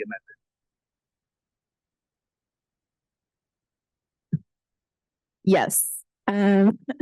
Okay, so that was, it's a weird echo. Suspension related hearings be held in the council district of the suspended member on evenings or weekends, and a minimum 5 days notice be given for committee or council consideration. And this was a recommendation that was offered by Fair Rep LA, but was not included in the staff report or staff memo. Is there a second to the amendment? I'll second. Okay, so commissioners, we're now going to have discussion solely on the amendment. And then once discussion on that amendment has, wind down, we're going to take a vote. Commissioner Field. I just want to say the one part of it that I just wondered. We're saying that this type of suspension resolution does not go to a committee, and you hit the word committee. I'm thinking we just don't want to murky the waters that way and just keep it that it's going to be the full council that's going to hear this. You're going to create the motion, and then you're saying hear it in the specific council district and make it accessible. So, okay, I would just say don't put the word committee. We already are saying. Yeah, I would amend that then to reflect Commissioner Field's suggestion. Commissioner Levine. I guess my question is, would that require a hypothetical scenario with more than one council member was considered for removal to be held on 2 different, or at however many were being indicted on that particular day?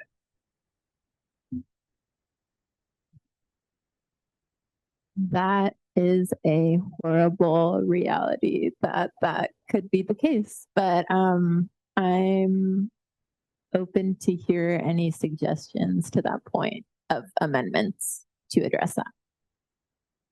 I would make an amendment that in the event that removals are being considered from more than one council member, council will be held in chambers with the same notice requirements.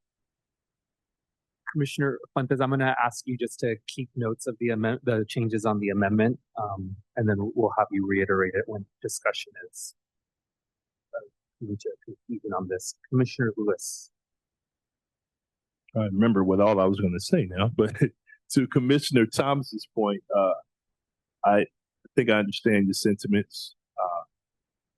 Having been pulled over and harassed by law enforcement many a time over the years, I certainly get you there. A lot more when I had my Jerry curl way back in the day, but not as much. So I hear you. Your motion, I think if we're able to push that forward, I would hope that could address in part your concern, Commissioner Thomas. Yeah. And item C, I'm hoping in terms of your concern about what happens to the community. Commissioner Lewis, if you don't mind, we will definitely get to item C. I just want to make sure we do the amendment first, and then and then we'll go back. We'll Sorry, put you at the top of the list. No, you're good. Go ahead. Commissioner Fuentes, can you read the amendment as amended, please? Yes, so the motion as amended would be suspension related hearings be held in the council district of the suspended member in the case of multiple suspension related hearing, or wait, sorry. If there's multiple suspended members having hearings, it would take place in council chambers and or the council district of the suspended member on evenings or weekends, and a minimum of 5 days notice be given for council consideration. Sorry. Yeah. That's good. I'm going to ask the city attorney to approach. This is more of a logistical question, and others may know this. To my knowledge, council only meets in two venues, which is City Hall and then Van Nuys City Hall. And look, we can we certainly change things in the charter, but I think there are other logistical considerations that we're not fully cognizant of. The question is does council, to your knowledge, meet anywhere else besides those two locations? I don't think so. I think No, not committees. I'm talking about full council. full council, I think, in City Hall and Van Nuys City Hall part of it. But I think you need to change part of the charter. You also talked about just our security issues being big enough.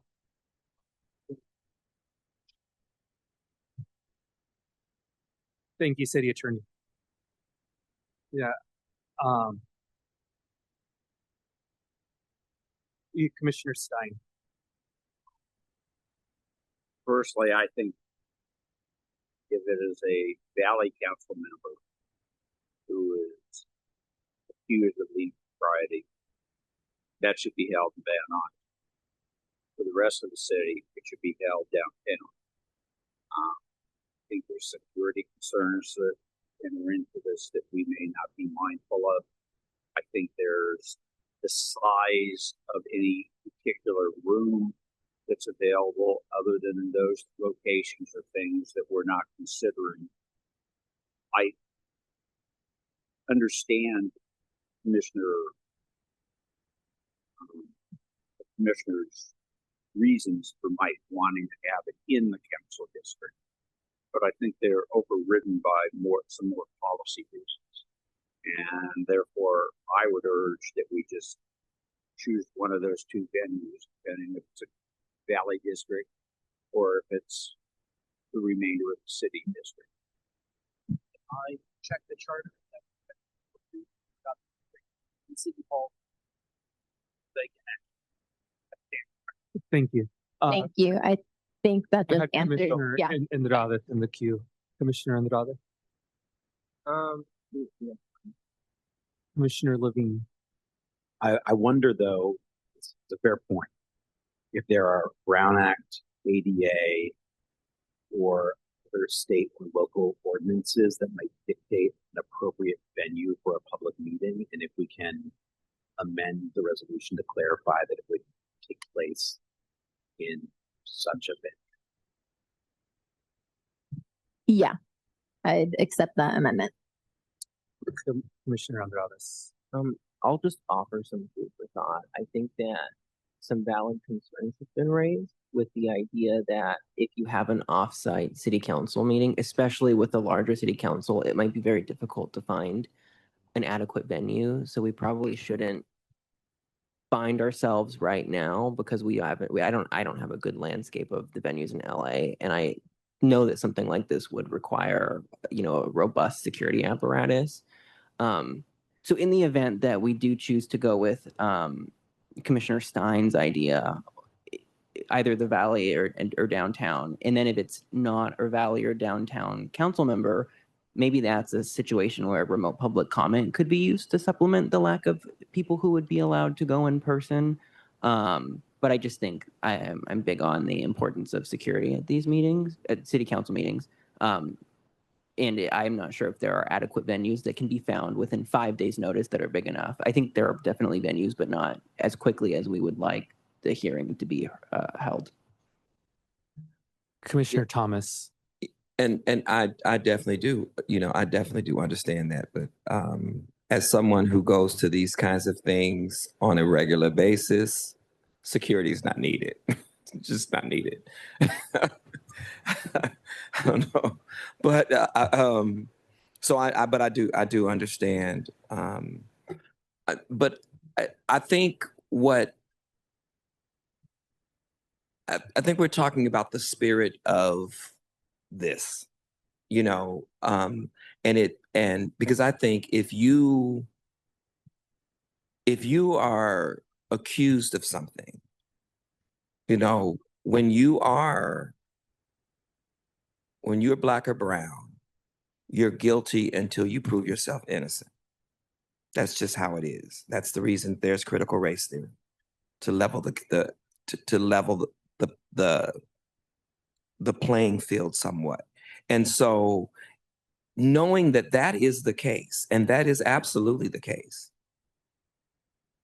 Matter of fact, race is de facto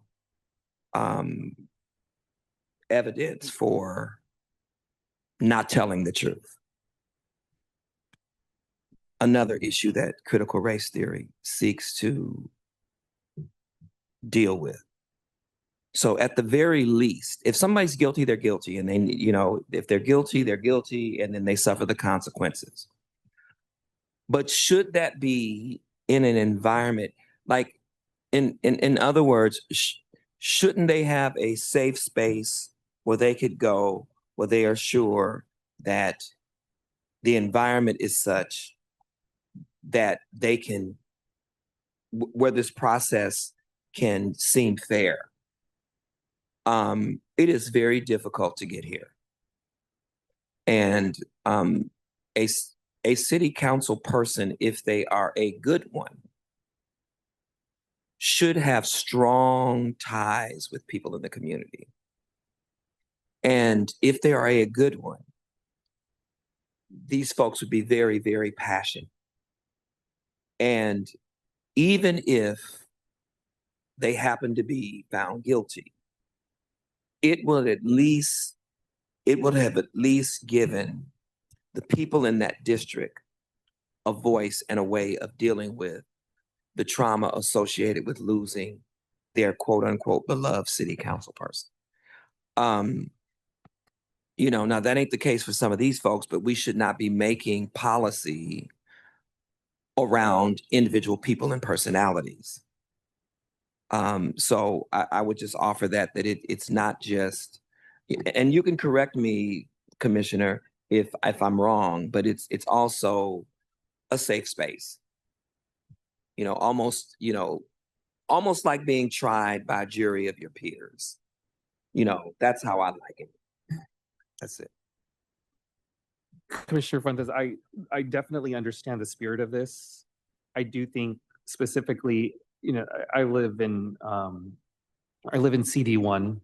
I think all of us monitor, especially what was happening next door with KDL. And I know, like, having a hearing somewhere on his suspension would have been like explosive. And rightfully so, because of what he did. Rightfully so. And I think taking logistics, safety, venue, all of that into consideration is really key. And so, for this, I do find it a little overly prescriptive for what's needed to be in the charter. I think we're doing some good advancements with the base motion. So, yeah, that's all I wanted to express. Are there any other commissioners who would like to get into the queue before I ask Commissioner Fuentes to reiterate the amendment and we take a vote?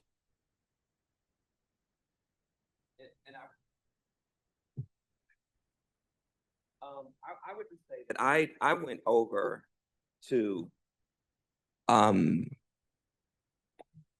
was actively involved in the KDL issue.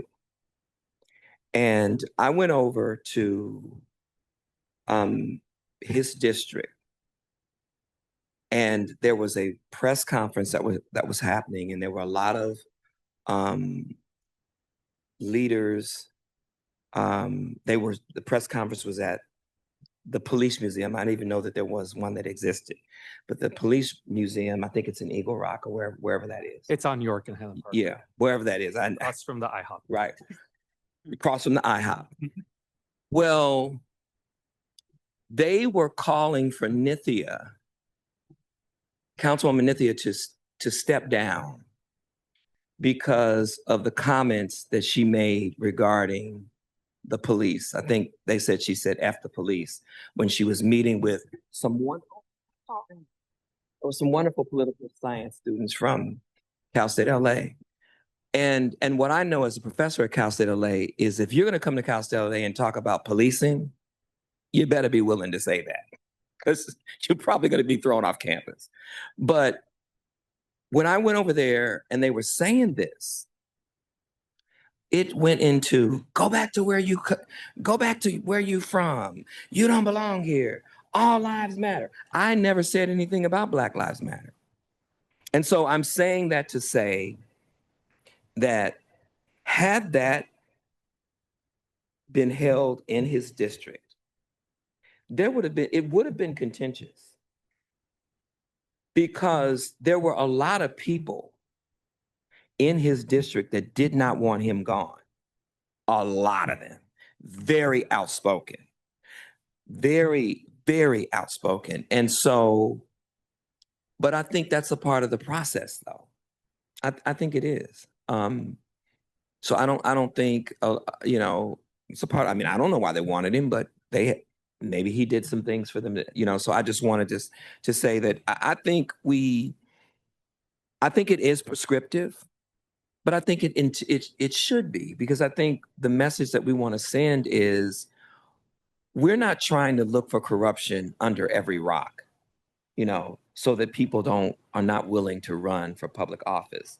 We're saying, should this occur, we're going to handle you with care and then put you in jail where you belong. You know what I mean? That's the way it's supposed to go. We're going to give you your last meal, and then I'm going to come in and pray for you, and then there's justice. So that's the spirit of it, and so that I definitely hear what you're saying, Chair, but I think that there are some fights that need to be had, and I think that would have been a good one. So, all right, let's do this. Commissioner Fuentes, if you could reiterate the motion, the amendment as amended. Yes, that suspension related hearings be held in the council district of the suspended member or in the event of multiple suspended members at city council on evenings or weekends, and a minimum of 5 days notice be given for council consideration. Right, the vote is on approval of the amendment as amended.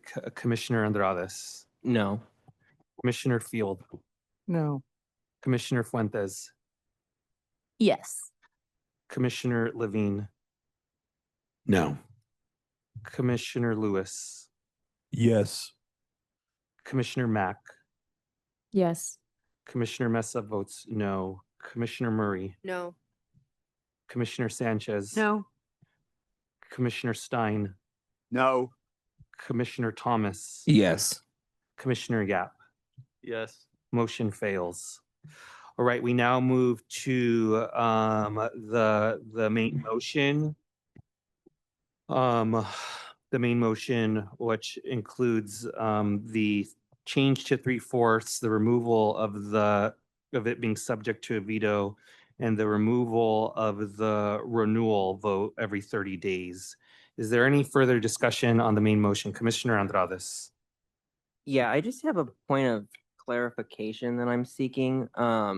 It says that there has to be a resolution calling for temporary suspension of a council member, stating findings as grounds for suspension. And then later on, it says, in the event charges are dropped or council member is found not guilty. So it does not say that the grounds for suspension requires charges to be present. So should we add that, or was that an oversight, at least in this memo that doesn't appear elsewhere? But I just want to make sure that there's parity between the beginning and end of this. I think we should add to the end.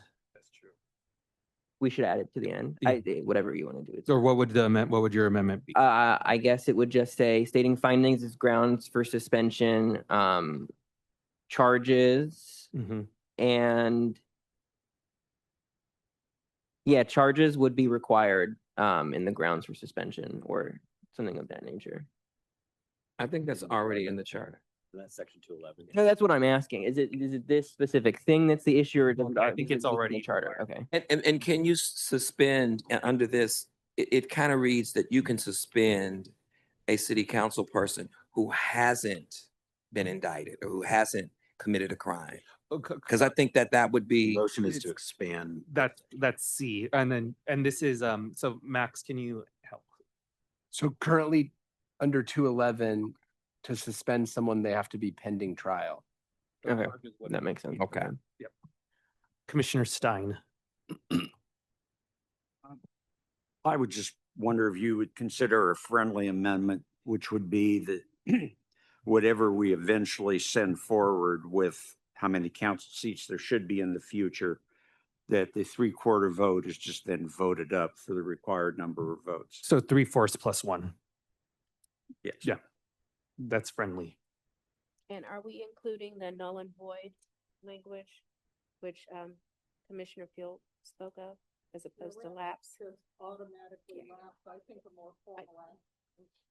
Commissioner Field, I'm open to that. Could you recommend language, or I could? It's just the last sentence. In the event charges are dropped or council members found not guilty, I assume those are the two criteria, the suspension would be declared null and void. And if you want to say by a vote of the council, and I don't know what margin you need. I just think it's more official rather than quote it lapses.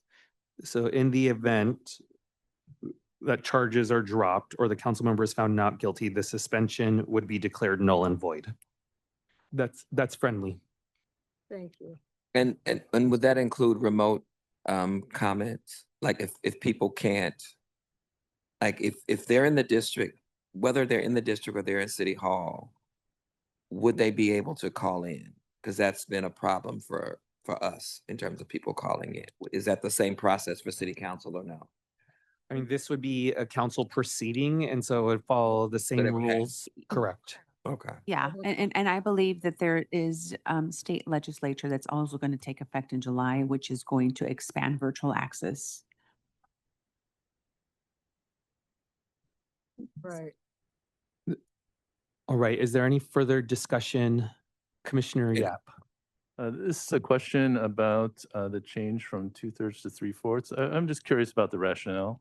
The rationale was actually precisely what Commissioner Thomas raised, which was, trying to prevent this, understanding that nothing's going to be perfect, is using this as a political tool. The higher the threshold, the more council members who will need to. I believe that 2/3 was too low of a threshold, and there's more availability to use it as political retribution, and creating a higher threshold would minimize that. Thanks. Okay, so I will reiterate the motion and then we will take a vote. So the motion is to instruct staff to draft charter language to expand section 211 to establish a formal process that requires the introduction of a resolution calling for the temporary suspension of a council member, stating findings as grounds for the suspension. In addition, establish a procedure that dictates that the resolution does not need to be heard by committee and proceeds directly to the full city council for consideration. Require that the resolution be taken up by the full city council no later than 7 days after the introduction of the resolution, and allow passage only with the 3/4 plus 1 approval. In the event charges are dropped or council member or the council member is found not guilty, the suspension would be declared null and void. All right, we will move to a vote. Commissioner Andrades. Yes. Commissioner Field. Yes. Commissioner Fuentes. Yes. Commissioner Levine. Yes. Commissioner Lewis. It's too late. Yes. Commissioner Mack. Yes. Commissioner Mesa votes yes. Commissioner Murray, Yes. Commissioner Sanchez, Yes. Commissioner Stein, Yes. Commissioner Thomas, Yes. Commissioner Yap. Yes. Thank you, Commissioners. Motion passes. We now move on to item B, clarify compensation requirements in charter for electeds under suspension. The ad hoc advanced option 1, which is to add a language to section 211 stating that suspended elected officials are entitled to continue receiving full compensation. For the purposes of discussion, can I get a motion, please? I move. I'll second. Okay, motion by Commissioner Stein, seconded by Commissioner Sanchez. Commissioner Field. Yeah, it's really interesting for those of us who've been lucky enough to have union jobs. This is kind of how it works, right?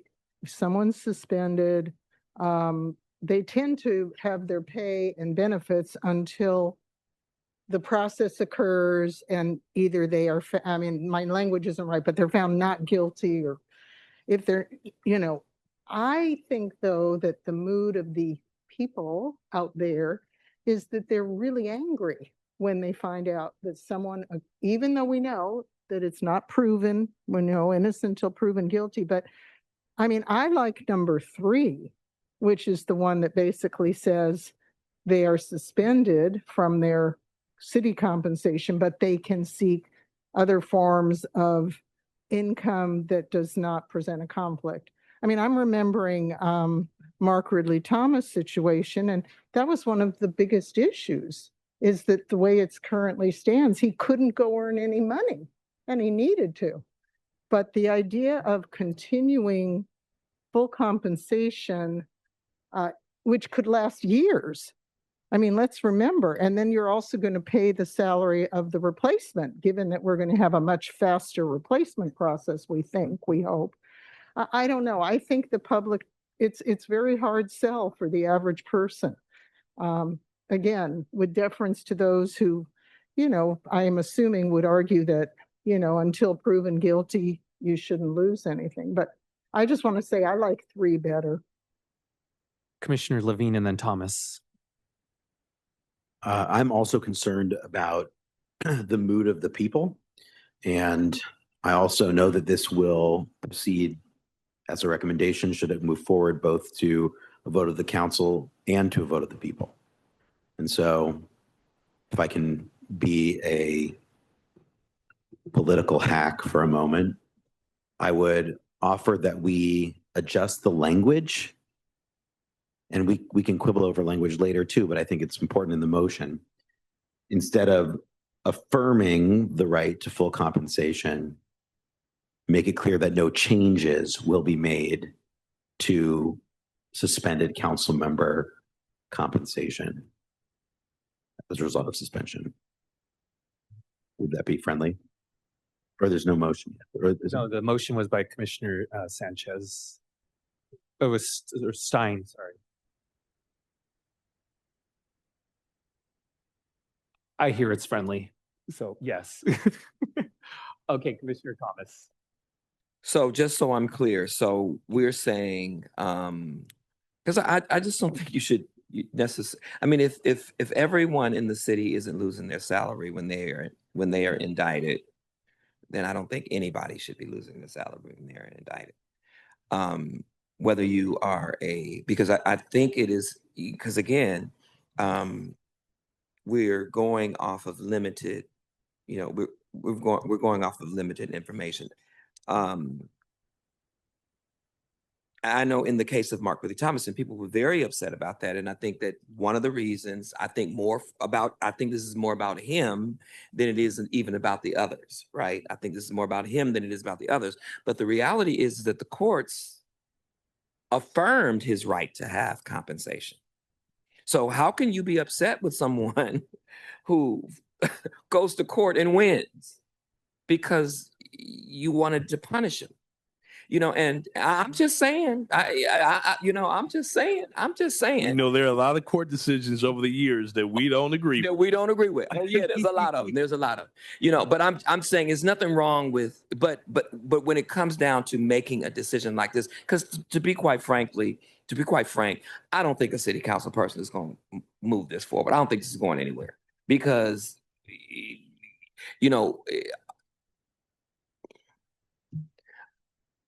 all of them riding dirty, if you ask me. So just saying, if you ask me, all of them got a little dirt on them, and I think that's kind of the political process, So I don't know, what does this get at? Like, if we remove the compensation,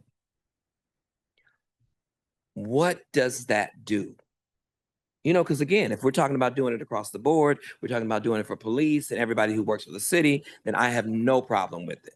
But if we're singling out elected officials, and trust me, they're not a prize to me. So, I'm not a cheerleader.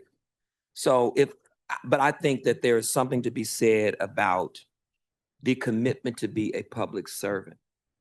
And when they do, in fact, mess up, they need to be held accountable, absolutely. But I just don't know if putting their families in jeopardy is the way to do that. Putting their livelihood when they haven't been found guilty. Now, if they're found guilty, that's a different story. But I just know that it's very easy to end up in this place. It's not as difficult as folks seem. So that's.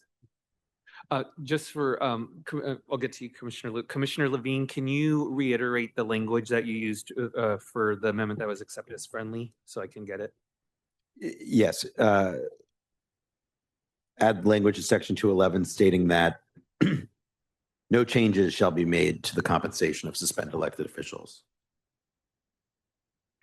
1 second, everyone.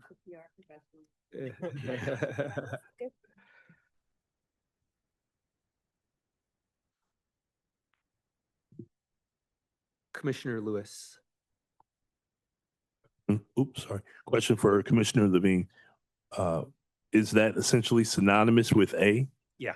Same Okay. effect. Yeah. Correct. It's Same effect. Rhetorical. Okay. All right. No, just chiming in. I mean, I understand what Commissioner Field is saying and what Commissioner Thomas is saying, and I agree with them both. And I mean, I think this, for me, you can chalk this up to being one of those situations where, the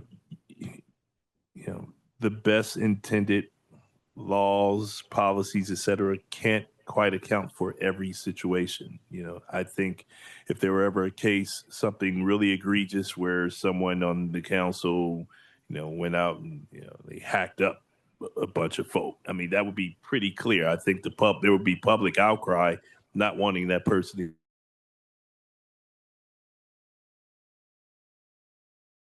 to get compensated. If it's more gray area, then to Commissioner Thomas's point, it could be unfair to strip someone's compensation away. 3, but with a caveat of, and this may be overly prescriptive, Chair Mesa, not sure, but if the person is found not guilty, that person would then be entitled to retroactive compensation of some kind to cover the period of time that he or she was suspended. So I would, if we could do something like that, an amendment to, I guess, what would be 3? I would imagine that's probably not friendly. No. Say again. That would not be friendly, but you could move it as an amendment if you would like. I'm not sure if I want to. Okay, well, we still got some discussion going. So that's fine. We still got some discussion going. Commissioner Andrades, withdrawn. Commissioner Stein, this is your motion, right? Commissioner Stein, right? Correct. Since this is your motion, so your objective is to make sure that anyone indicted does not get to keep their compensation. That's not your objective. No, My object, may I answer this, Commissioner? My objective is I still believe that you're innocent until proven guilty. And I've gone through it personally. Fortunately, there were never criminal charges because there was never any there. But I know what it did to my family. And we won't go through that. I think I've said that enough times. But if someone is accused of of a crime, they have to be convicted or enter a guilty plea, whether to that charge or a lesser charge.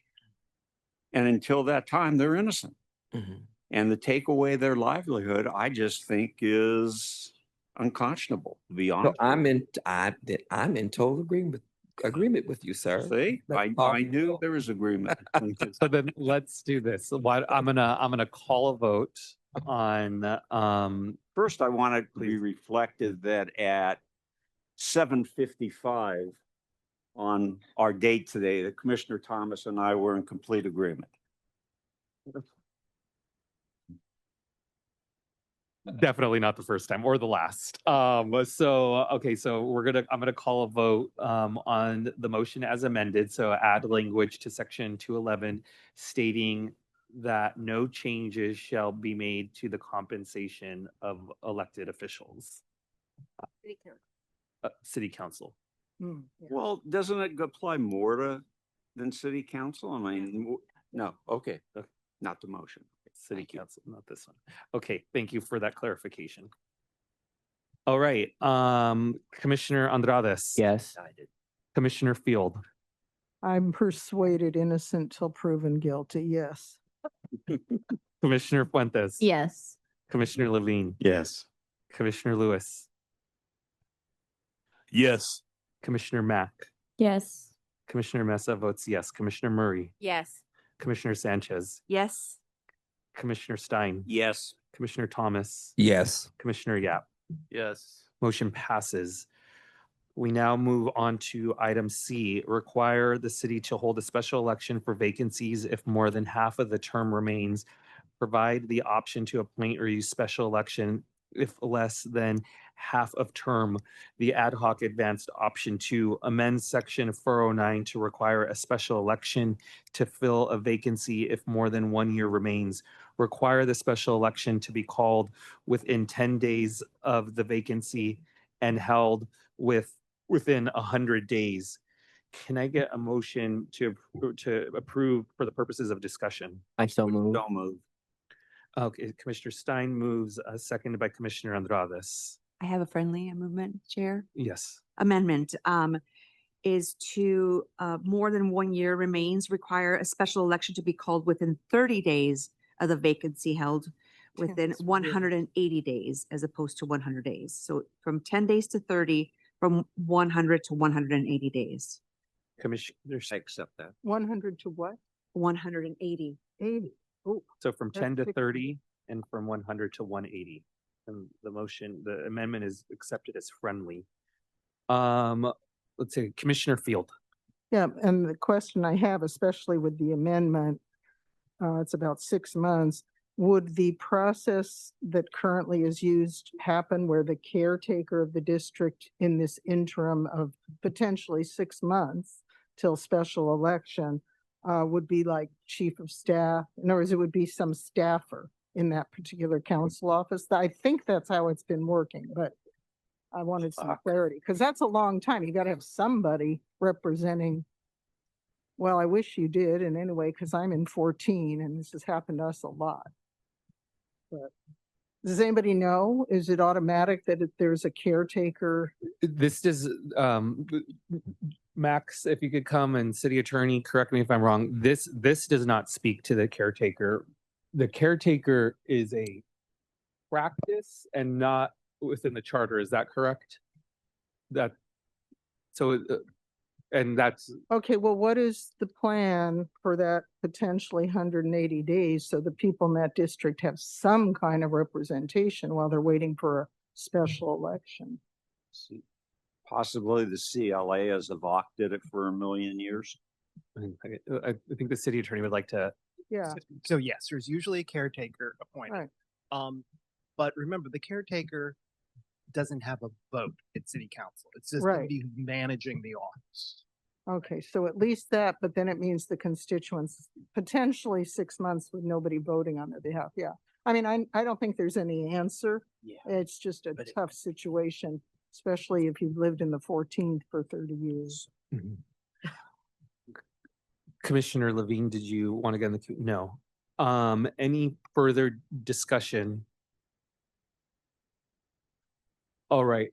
Well, Commissioner, question. Commissioner Lewis. I guess for either Chair Mesa or my committee colleague, Commissioner Sanchez, the rationale for 1 year remaining versus half the term remaining. Can someone speak on that? Yes, it's also to align with what state regulations for these types of elections. Thank you. All right, seeing no further discussion, we will take a vote on the motion as amended. So the vote is to amend section 409 to require a special election to fill a vacancy if more than 1 year remains. Require the special election to be called within 30 days of the vacancy and held within 180 days. Commissioner Andrades. Yes. Commissioner Field. Yes. Commissioner Fuentes. Yes. Commissioner Levine. Yes. Commissioner Lewis. Yes. Commissioner Mack. Yes. Commissioner Mesa votes yes. Commissioner Murray. Yes. Commissioner Sanchez. Yes. Commissioner Stein. Yes. Commissioner Thomas. Yes. Commissioner Yap. Yes. Motion passes. We now move on to item D, create a mechanism to enable removal or the initiation of removal of an elected official that involves a vote of the city council, i.e. legislative recall. The ad hoc advanced option 3 with an amendment to make it a 2/3 majority.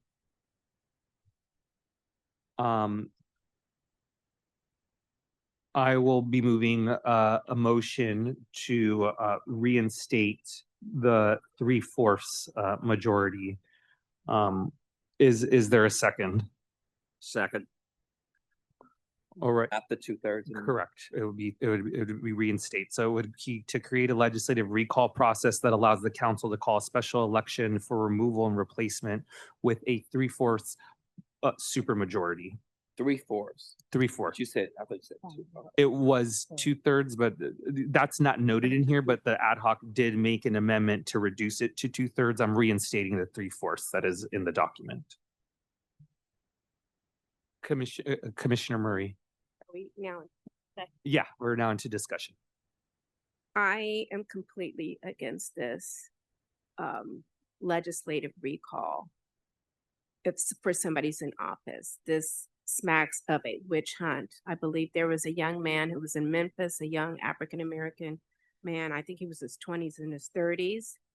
And I can't believe, I don't remember what the issue was, but he was removed from the city council because he voted. Speaking up. I can't believe it.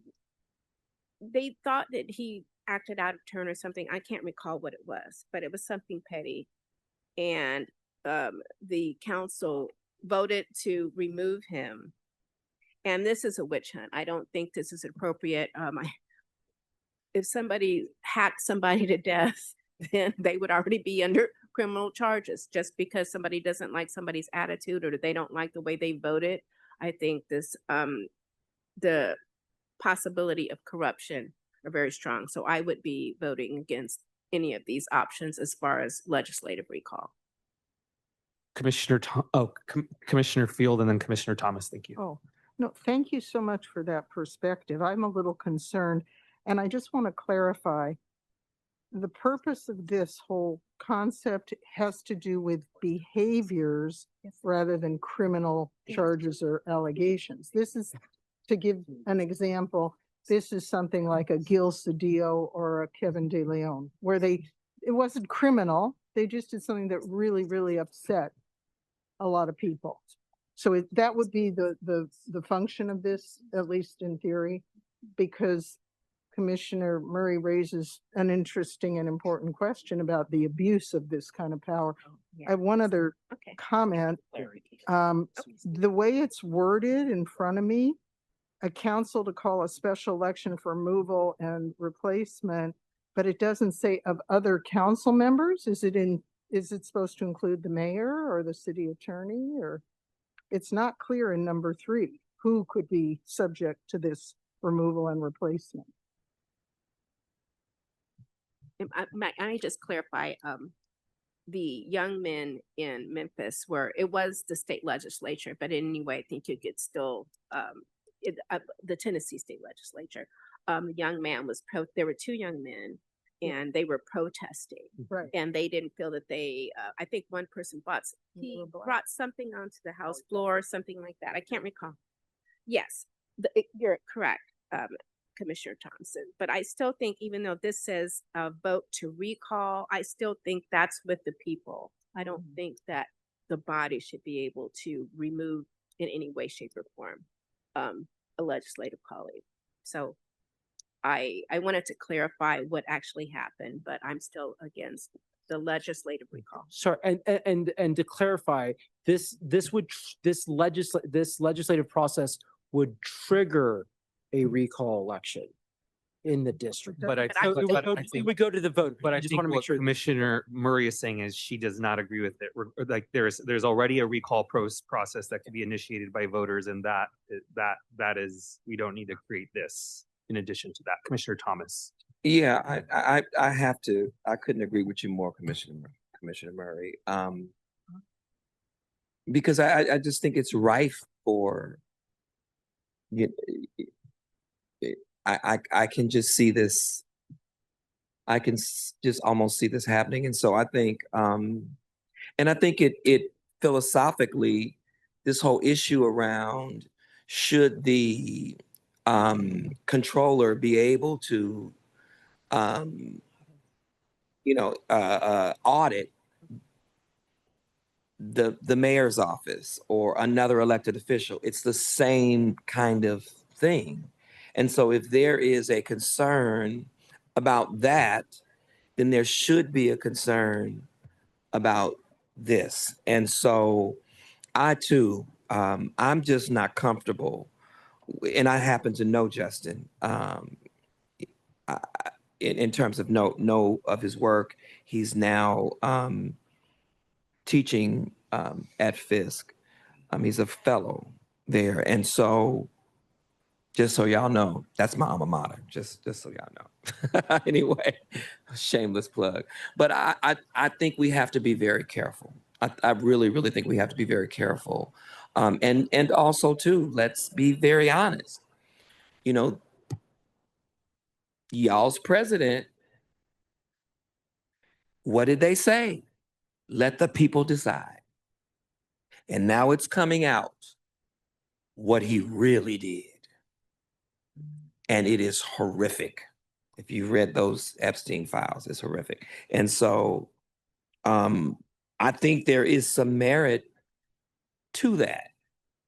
And I would have to agree with Commissioner Murray. I could not in good conscience vote in favor of it. Commissioner Andradas. I'm just going to offer some perspective that appeared at the ad hoc committee level, but didn't appear here. This was driven in particularly because of the KDL precedent.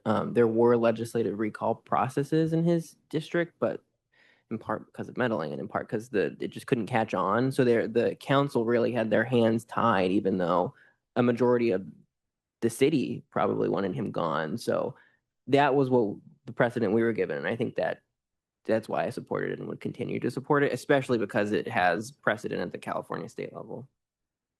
Commissioner Stein and then Commissioner Field. Well, I'm going to give Commissioner Murray a lot of credit. She's able to teach an old dog new tricks. And I think her point is well taken. It's something that I don't recall that we ever discussed at ad hoc. And if we did, I'll just talk for myself. I made a mistake.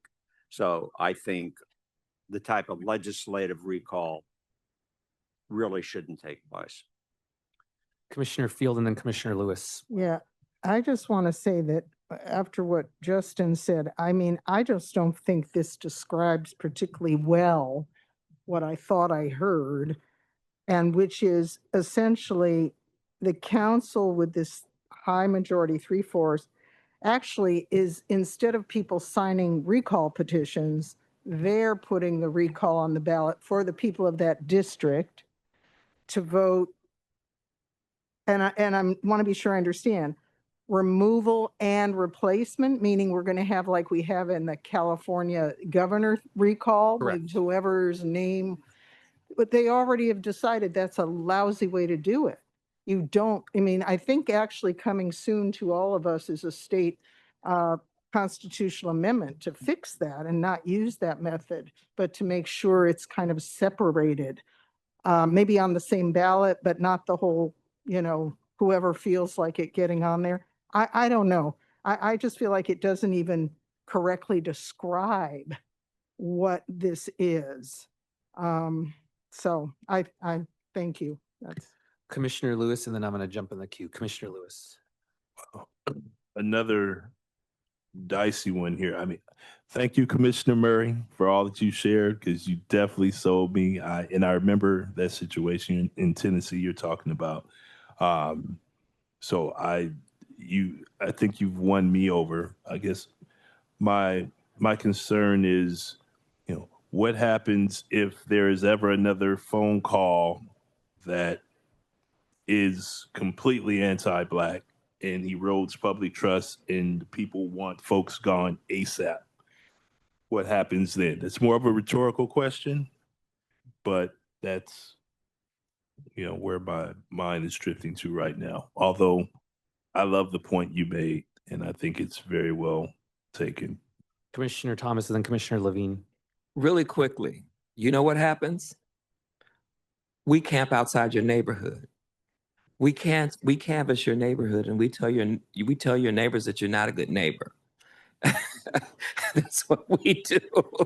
So there is a way. There is a way of dealing with it. But I'm still on the council, and I'm still not going anywhere. But you can sit outside my house all you want.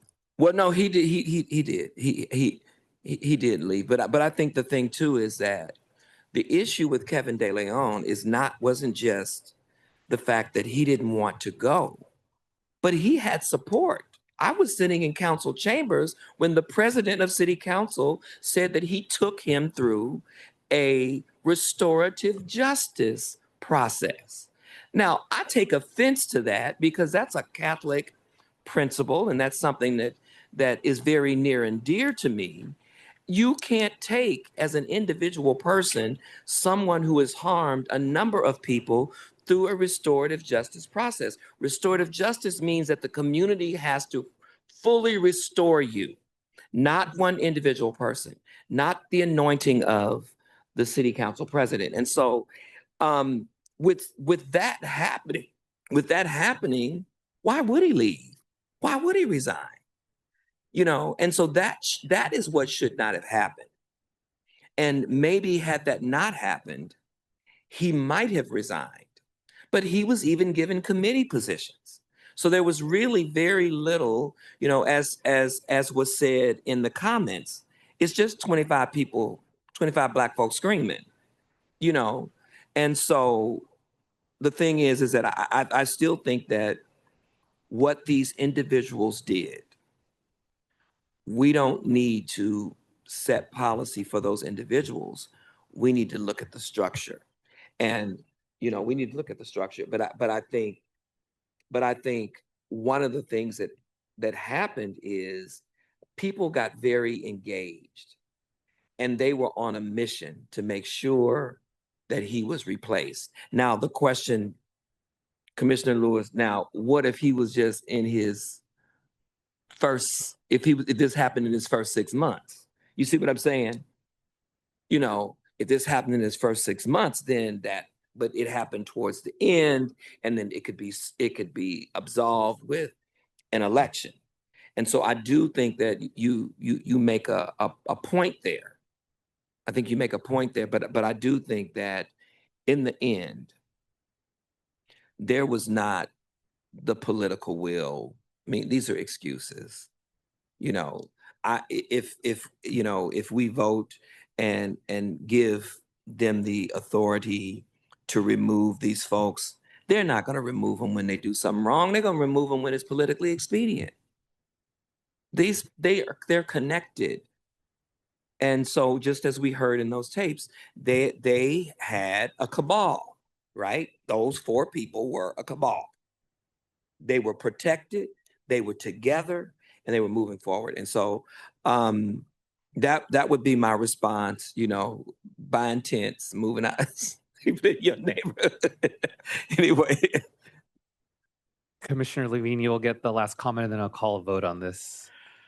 Yeah, I think Commissioner Murray's points are excellent, and I think that the spirit in which the chair moved to increase the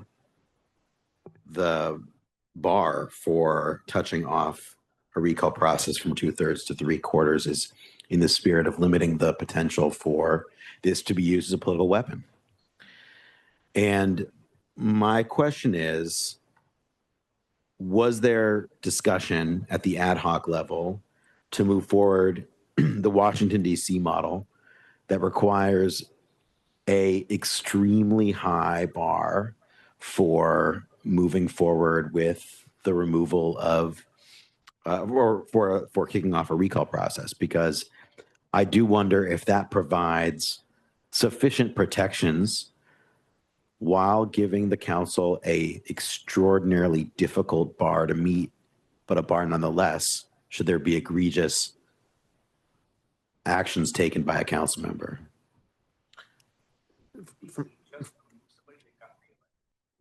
So council, so Commissioner, the answer is no, it wasn't at ad hoc, but those discussions did take place at the subcommittee level prior to ad hoc. All right, I am going to call a vote on this. So the motion is to approve the creation of a legislative recall process that allows for the council to call a special election for removal and replacement with a 3/4 supermajority. Commissioner Andrades. Yes. Commissioner Field. Commissioner Fuentes. Yes. Commissioner Levine. No. Commissioner Lewis. Yes. Commissioner Mack. No. Commissioner Mesa votes no. Commissioner Murray. No. Commissioner Sanchez. No. Commissioner Stein. No. Commissioner Thomas. Commissioner Yap. No. Motion fails. We now move on to item E, which, yes, was pulled. This is remove Charter Section 803 LAUSD and add municipal code. Charter Section 803 titled Election of Board Members explains how members of the Board of Education of the LAUSD are elected, includes definitions, expenditure, regulations, breakdowns, various forms of campaign contribution limits. The Ethics Commission recommends removing this section from the charter and placing it into municipal codes. So LAUSD elections are treated the same as citywide candidate elections. Commissioner Lewis, I think you may have called this one special. I forget. Repeat that for me. I'm sorry. I think you may have called this one special, or someone called E special. I'm not. Yeah. E. This was the Mm-hmm. no, it wasn't. Maybe I forget at this point who called it.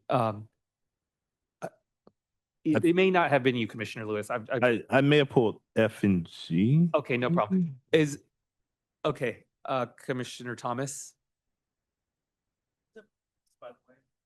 Are these of a piece? E, F, and G? These were done, they were similar recommendations, but they were separate.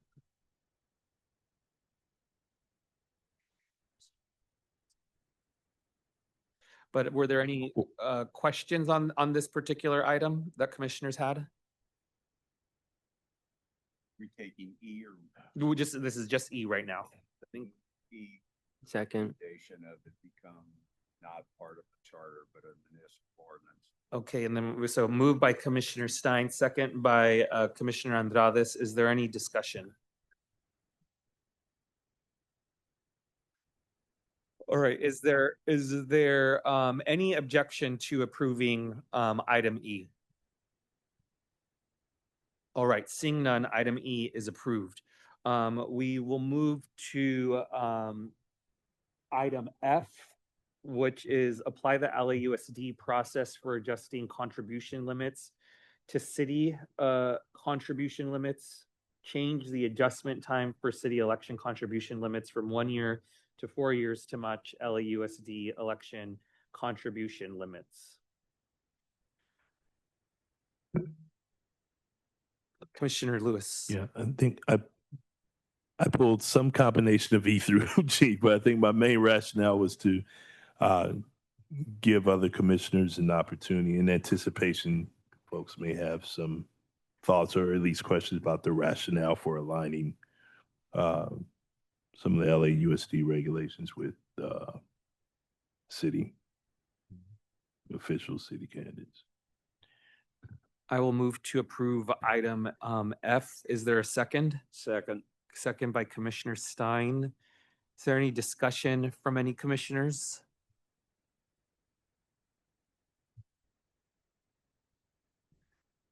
Want to be, so will it's, so I know we left out the Ethics Commission this recommendation to treat LAUSD elections like city elections. So it seems like we're doing that for finances, but not for the actual election, if I'm thinking about this correctly.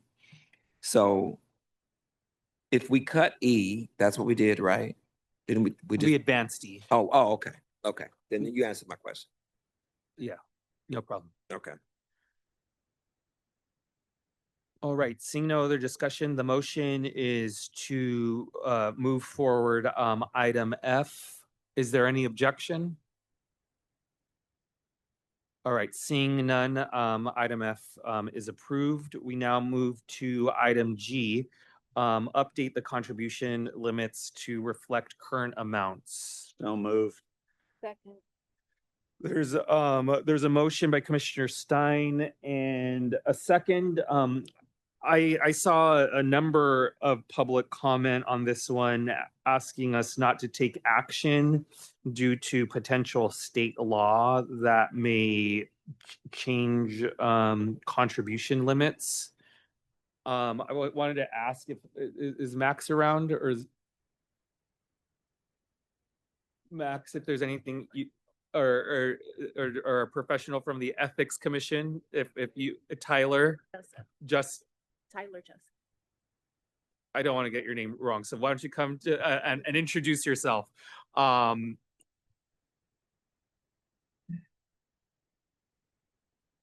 good evening. Can you hear me?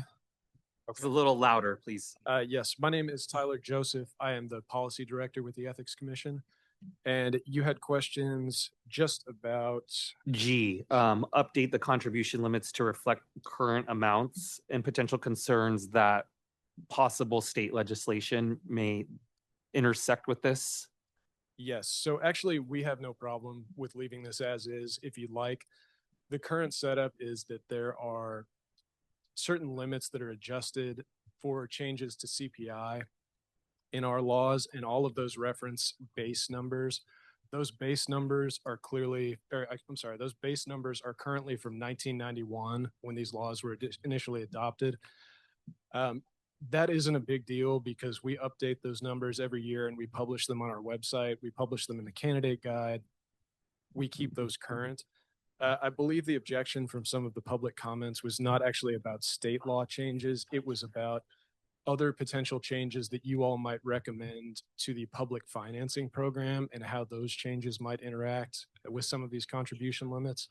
So because these are just sort of anchoring points and general references, and because we publish these updates annually or potentially every 4 years if these other changes go through, we actually have no problem with leaving these as is if that's what you'd like to do. Appreciate that. I would just add that I know there's another item on making the charter more flexible for additional public financing mechanisms. And so that's why I would request that we just dispense with this item and keep it as is. But I'm open to, of course, further discussion. I have no problem with that. Okay. Commissioner Stein. no problem. with Okay, that. so why don't we just do this? Why don't we withdraw the motion that's currently on the table, and I will just advance a motion to dispense with item G. Is there a second? I'll second. Second by Commissioner Sanchez. Any further discussion on dispensing with item G?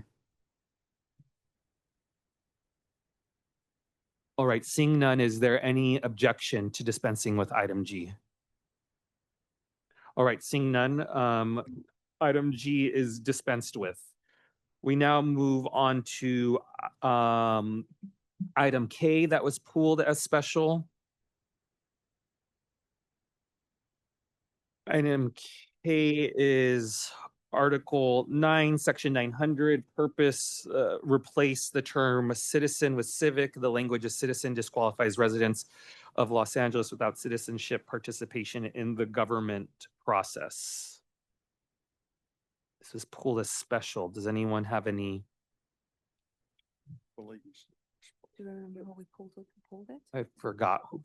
I think Commissioner Lewis, was this you who pulled this special? I did. I'm sorry. They're grabbing some What's that? documentation for me. Sorry. Okay, no worries. This is for K, right? Yeah. Yeah. Yeah.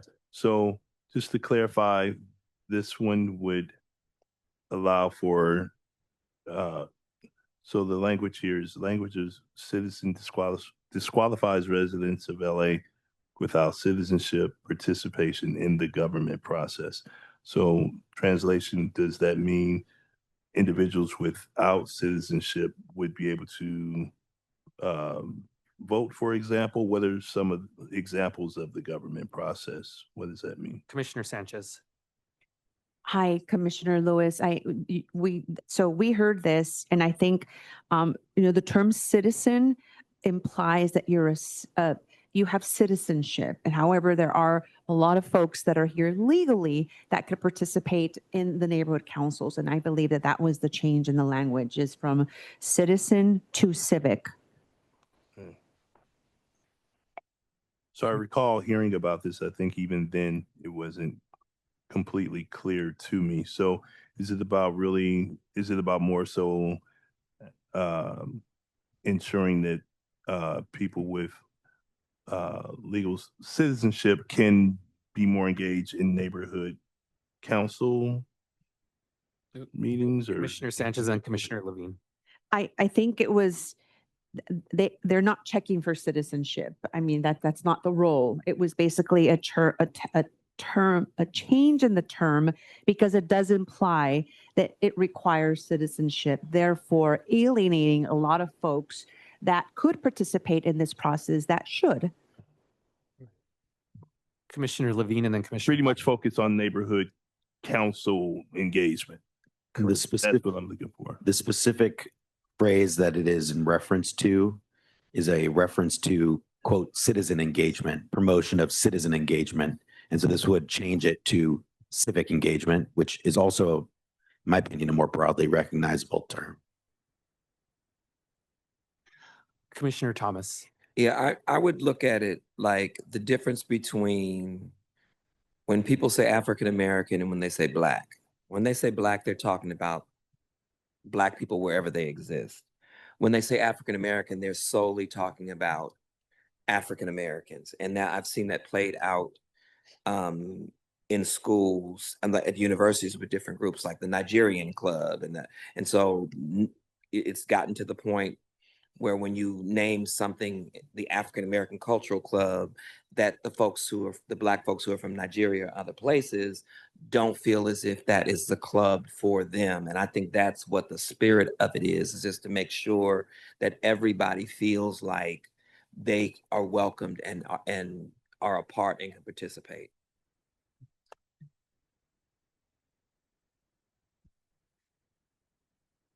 Let me get back to you. Okay, I got it. Thank you. Thank you. All right, any further discussion on item K? All right, seeing none, is there any objection to approving item K? All right, seeing no objection, item K is approved. We now move on to item M, which is clarify the commission's role in approval of contracts and leases prepared on behalf of neighborhood councils. Charter Section 902B provides the Board of Neighborhood Commissioners, BONC, with the responsibilities of approving contracts and leases. I do not recall who pulled item M as special, but is there any discussion on item M?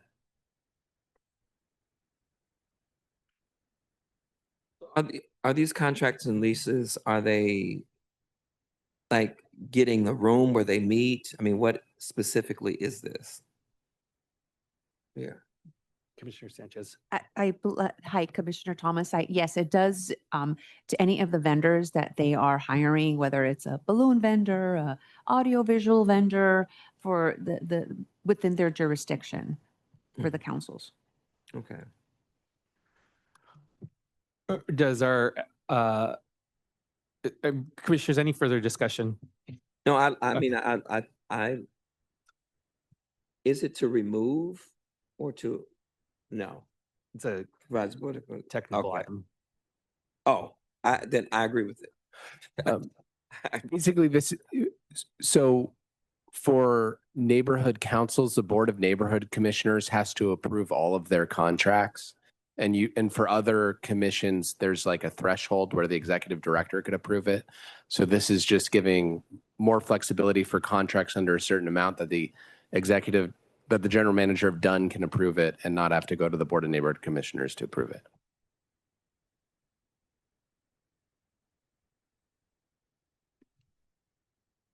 Yeah. I mean, we also have been. Would you like to, or? Hi, everyone. My name is Vanessa. I work for the Department of Neighborhood Empowerment, or Dunn Empower LA. And this has, I think there was a distinction in the charter. Neighborhood council funding used to be within our own department. It has since switched over to the Office of the City Clerk that addresses all kind of contracts with neighborhood council. So this would provide some clarification or correction to that section in the charter. But there's also a very big difference between the contracts that our executive director or general manager kind of would kind of take care of for our own department. But for neighborhood council, this would be something that would have to go before the commission and wouldn't be kind of under the approval of our staff, our general manager. So it's just kind of clarify, bring that section up to date now. Thank you for that clarification. Is there any objection to approving item T? All right, excuse me, any objection to approving item M? On M. All right, seeing no objection, item M is approved. We now move on to item T, which was no change to neighborhood council's authority. I would like to move to dispense with item T. Is there a second? Second. Is there any further discussion on dispensing with item T? All right, is there any objection to dispensing with item T? Seeing none, item T is dispensed with. We now move on to the next item on our agenda, item number 3, consideration and possible approval of a report from the ad hoc committee on bifurcation of the city attorney's role. I will hand it over to Commissioner Andrades. Hello, we talked a little bit about this last week, so I'll spare you the exposition. But as a reminder, the spark notes of this are we, at the committee level and then again at the ad hoc level, affirmed that that we should bifurcate the city attorney's roles, having an elected city attorney for prosecution and then a separate appointed city attorney for counsel. and Legislative Affairs. So the main concern was that the current model allows for the possibility of politicization within the role of the city attorney's office. Particularly, as I may point out, we had several comments from departments and commissions and others that noted that the way that it's currently set up, having both of these functions in the same place, although there should be a wall between the city attorney when they're acting on behalf of one client versus another, the way that it currently exists, that does not occur.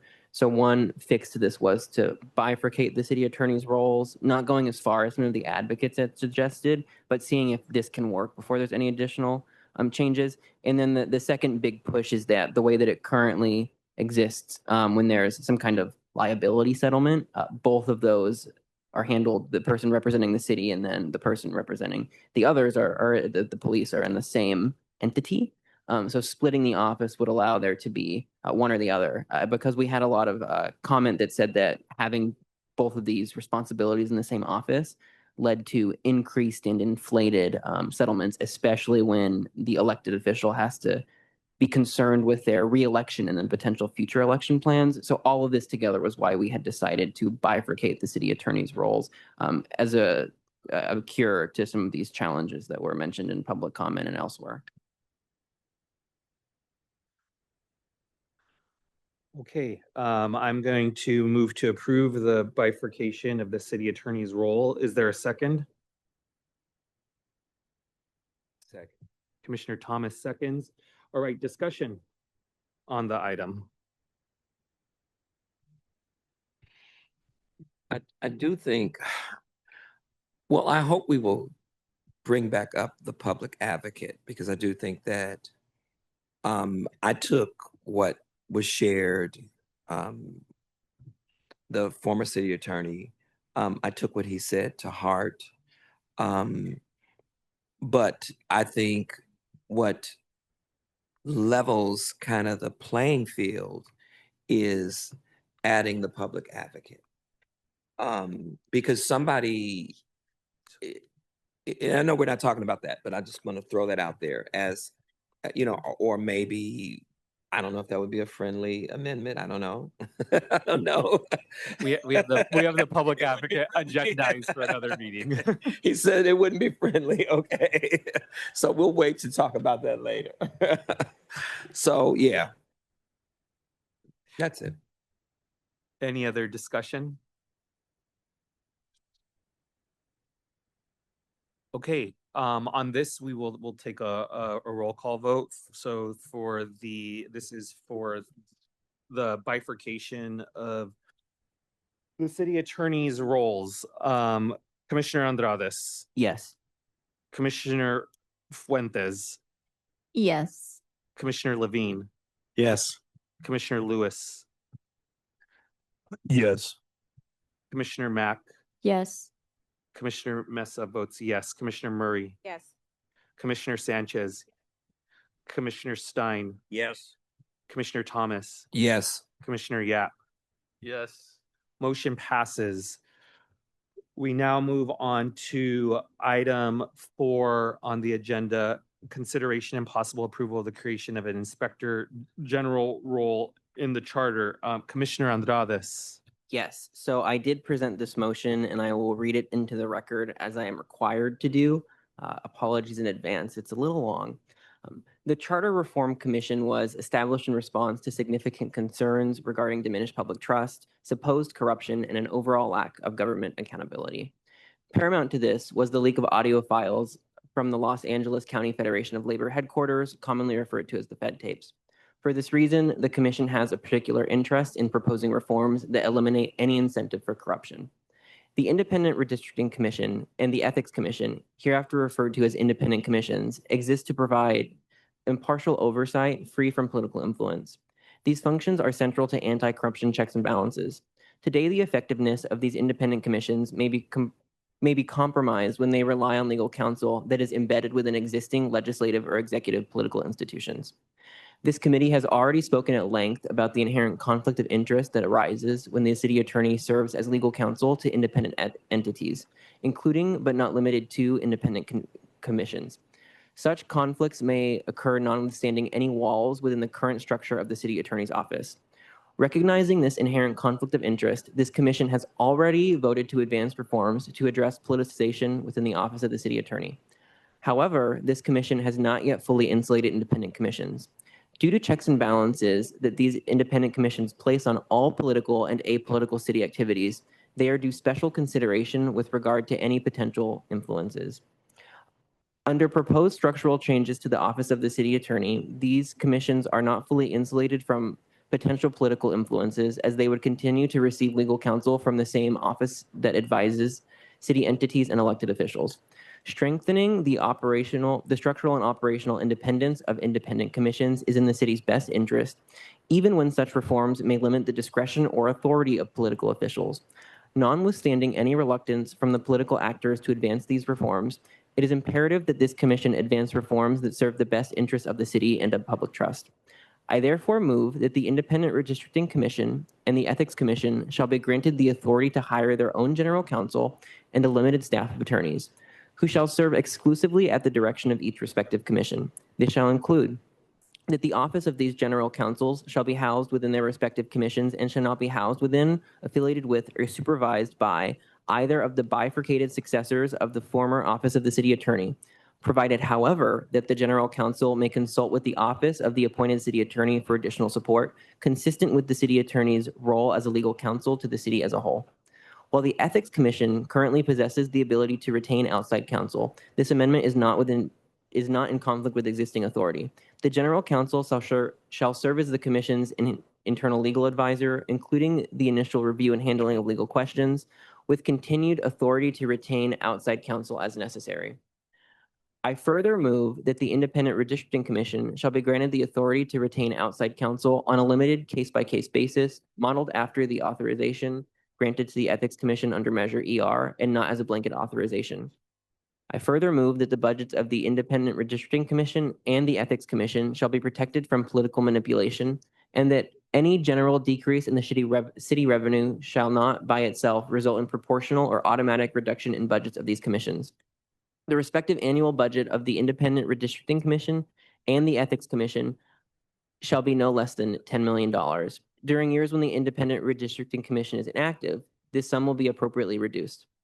I further move that the Ethics Commission shall have the authority for direct ballot placement. Any ballot measure proposed by the Ethics Commission shall be presented to the City Council, which shall have the opportunity to hold a public hearing and propose amendments, but shall not have the authority to block placement. I further move that the Ethics Commission shall be supported by an Inspector General, who shall serve as a senior auditor of the city and shall be first among equals of the Inspector Generals. The Inspector General shall have the authority to audit city officials and shall act as an arm of the Ethics Commission, working in tandem with the Commission and its General Counsel. The Ethics Commission may refer matters to the Inspector General upon a vote of at least 51% of the Commission. The City Council may refer matters to the Inspector General upon an affirmative vote of at least 2/3 of its members. The Inspector General shall be appointed by the mayor and confirmed by a majority of City Council. The Inspector General serves a 6-year term offset with the election calendar. The Inspector General shall be attached to but separate from the Ethics Commission, in that the Inspector General will perform proactive enforcement with autonomy to conduct investigations independent of the Ethics Commission, unless in cases where matters were referred. The scope of the Inspector General's authority shall not be limited and shall include audits necessary to strengthen the work of the Ethics Commission, included but not limited to audits related to land use and processes and decisions. That's the full motion as originally submitted, but having listened to public comment and having read a letter from the Ethics Commission, I do have 2 amendments that I would like to make before I seek a second. So the first is that the Ethics Commission that was worried that as it's currently written, creating the $10 million cap could be read that it applies to both together. I don't necessarily agree because it says respectively, but I would like to add the word each to that. So it would say the respective annual budget of the Independent Redistricting Commission and the Ethics Commission shall each be no less than $10 million. The second and final amendment is to the appointment process of the Inspector General. It shall now be read to state, the Inspector General shall be appointed by a nomination from the Executive Director and an affirmative vote of the Commission. The Inspector General shall serve a 6-year term and may be removed by a 3/4 vote of the Commission. that's the full amendment, and then I can take some time to further explain in discussion if there's a second. I'll second, based upon the corrections that Commissioner Andrade made.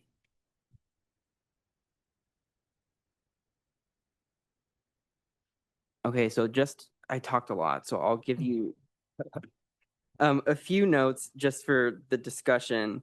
To create this, I worked through a lot of the proposals that had been submitted to us. I took sentiments that were submitted by the public advocates, sentiments that were submitted by the ombudsman, especially with regard to the inspector general. Although we received a letter from the Ethics Commission, the way that I see this role is one that works in tandem with the Ethics Commission, and that's why it's housed therein, but it's also independent. So it has the ability with a broader mandate to peruse things beyond election and campaign finance, to actually look at the actions that an elected official takes while in office.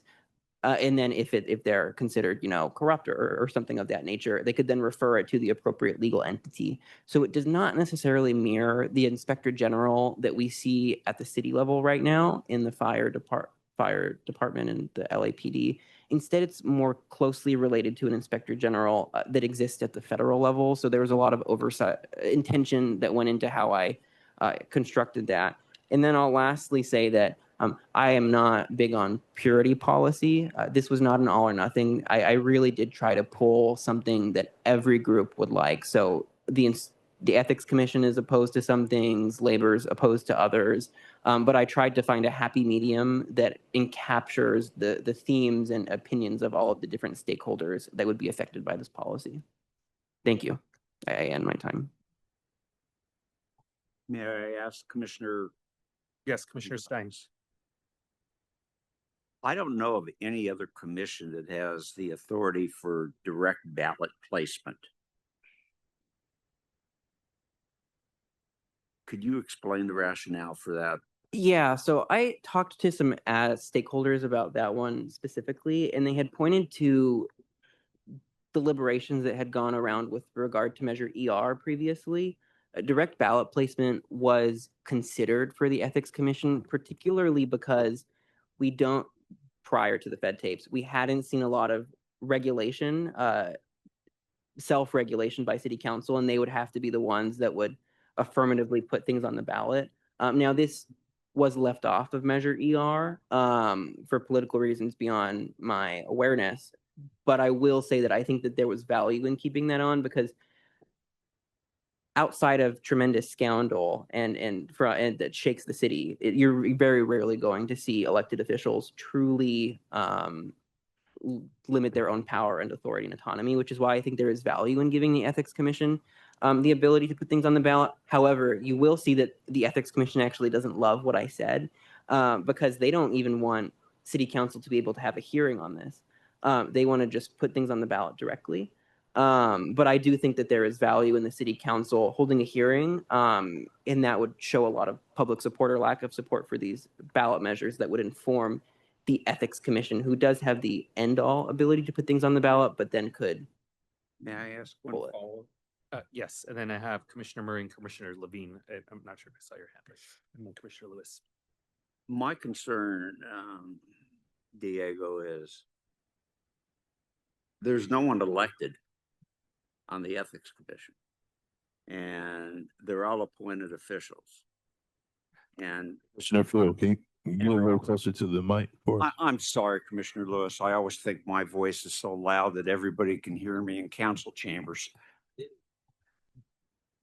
My concern is they're not elected officials. They're appointed by various elected officials have one of the selections. That's the part that troubles me about having it where they can put it directly on the ballot. Normally, I'm just going to say council. If council has it, you have 15 elected officials and 8 of them can make the decision to yes or no, put something on the ballot. Would you consider taking that provision out? Yep. am not shocked. I wrote the motion in such a way so that that specific proposal could be extrapolated from the larger body. So you're free to make a motion to do that, and Will you take it as a I'll friendly take it as amendment? friendly. I'm sorry. I'll take it as friendly. Okay. Yeah. May, Sorry, unless the second denies it, and then I will not take it as friendly, as she was on the just ethics. to put it in context, when I was on the ethics commission, when I went to band camp, I don't want to bore. I bore myself when I talk about it, but we did extensive. I don't know where Rob Kwan is here or Christine Goodman. Extensive, probably a year-long process. We were trying to reform the municipal lobbying ordinance. We took probably a year of testimony. We had exceptions for nonprofits. We talked about developer bans, and we could not. So we did a year of testimony, presented the language just like we're doing here, did write-ups and redlining, and we sent it to the city council where it sat and sat and sat. And died. Two presidents after me did the same thing. Jeff Dar did a whole new group of folks, went through year-long testimony and sent it to council, and it sat and it died. So that's the reason. Again, the council did not want to police themselves because they didn't want contribution limits. And this is all around the time where people were busted for bringing suitcases to Vegas. So they did not want to police themselves. So those are the sort of things when it comes to reform and it comes to transparency. That's the reason. But I understand it is touchy. We did get a lot of public comment from union folks, so I understand their position. But so I'm not going to die on that heap, so I wouldn't have an opposition to the friendly amendment because I understand, but at least it should be out there. Yeah, and I accept it, but I totally agree with Yeah. Commissioner Murray's sentiments. What was the, just for my notes, what was the friendly amendment? The friendly amendment was to strike the ethics commission having the authority for direct ballot placement. It is the third I further Got it. on the motion. And to have a separate subsequent vote on that specific. So to extract and then to vote separately on that. So, To bifurcate? so you Yes.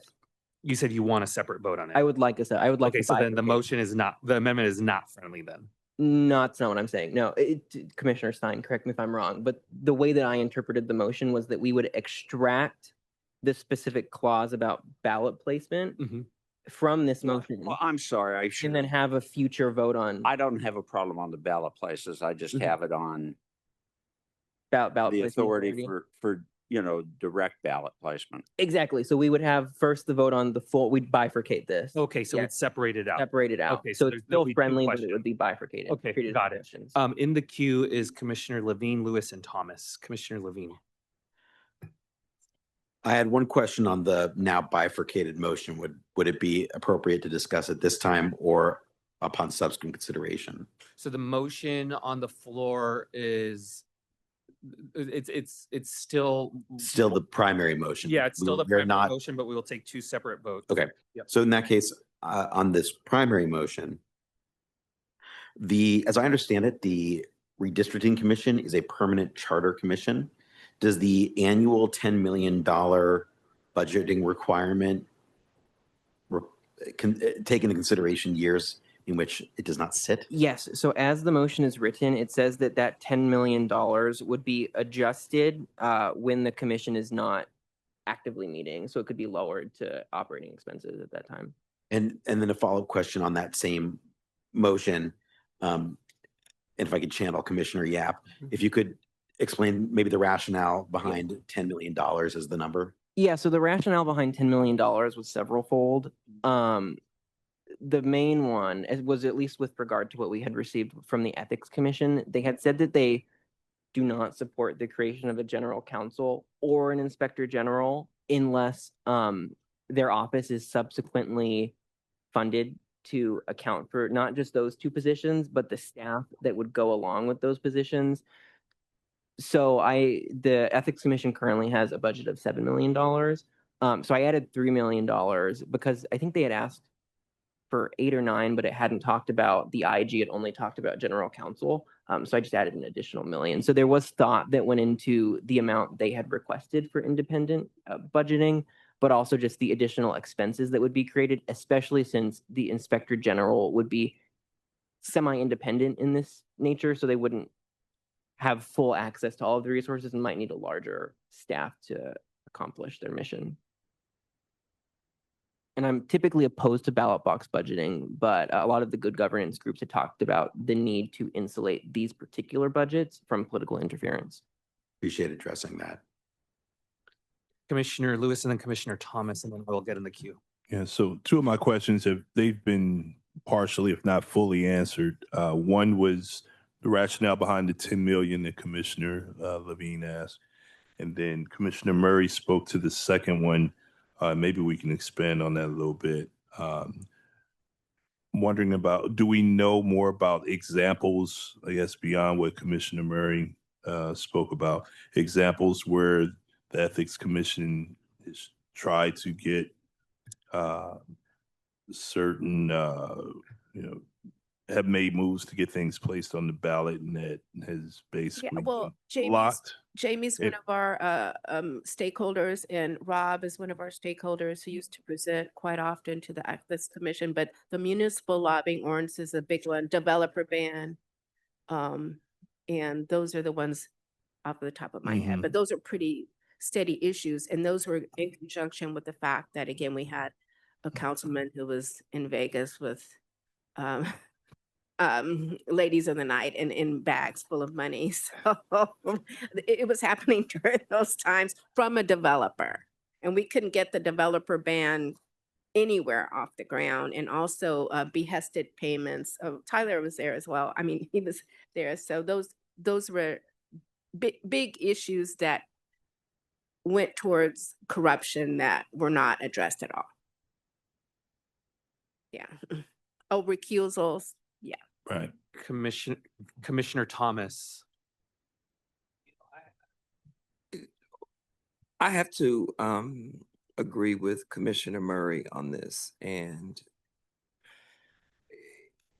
if the Ethics Committee is charged with making sure that the city and elected officials do what is ethical on behalf of the city and the people, if we are rethinking all of this because of corruption, it doesn't make sense for the Ethics Committee to be barred from bringing things to the ballot box.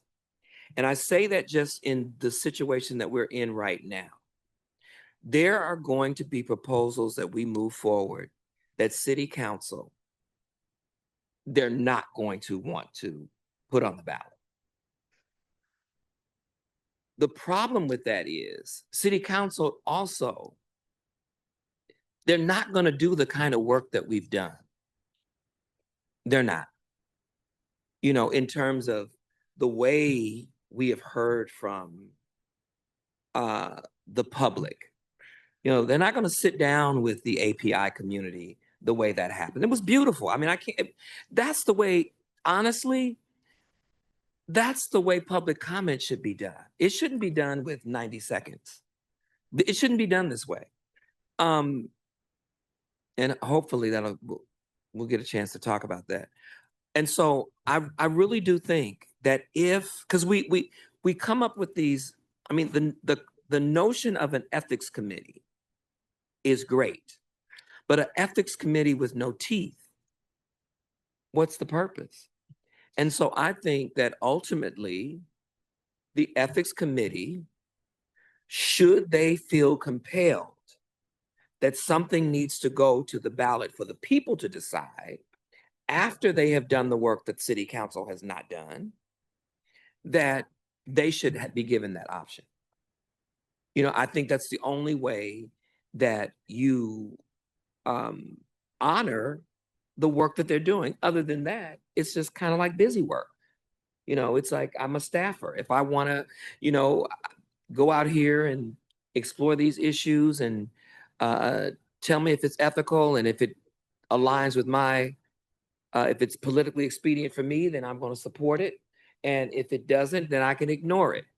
And I just don't think that is, I think the fact that the name Ethics Committee deserves more respect than that is what I'm saying. I think it deserves more respect than that, because in order to be in this political realm and to have to determine whether people are moving ethically, and these are very powerful people, the mayor and city council, I mean, you can't, that's a significant responsibility.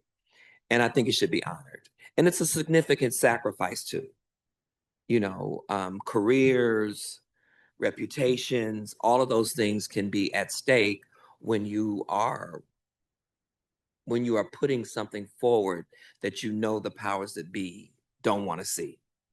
And so I think that as a final ditch effort, if the Ethics Committee believes that ultimately this going to the ballot is going to provide the kind of governance that the people of Los Angeles need over and above elected officials, I think that they should be given, you know, that kind of responsibility and power, because maybe, and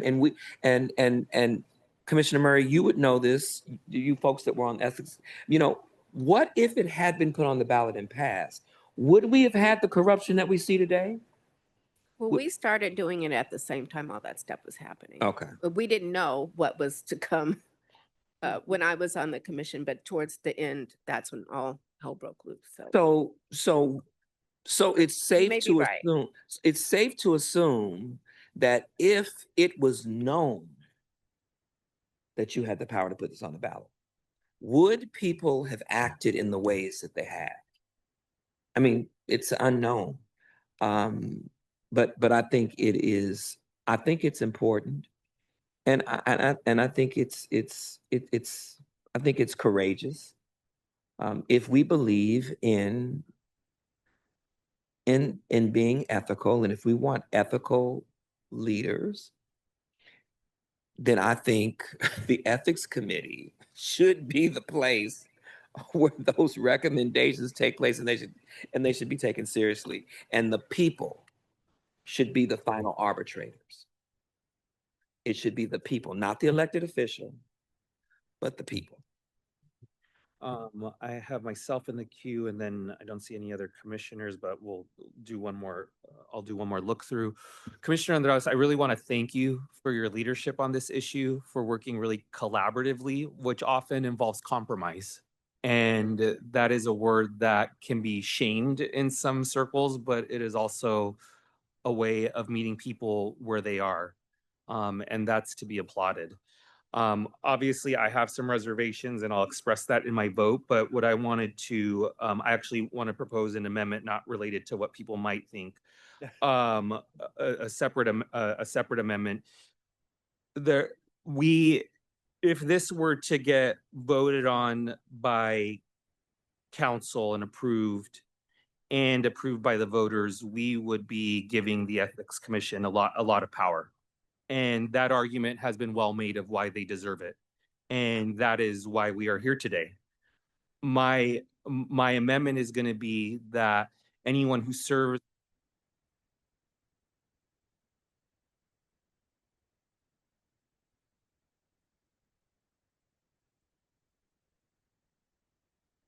Zoom.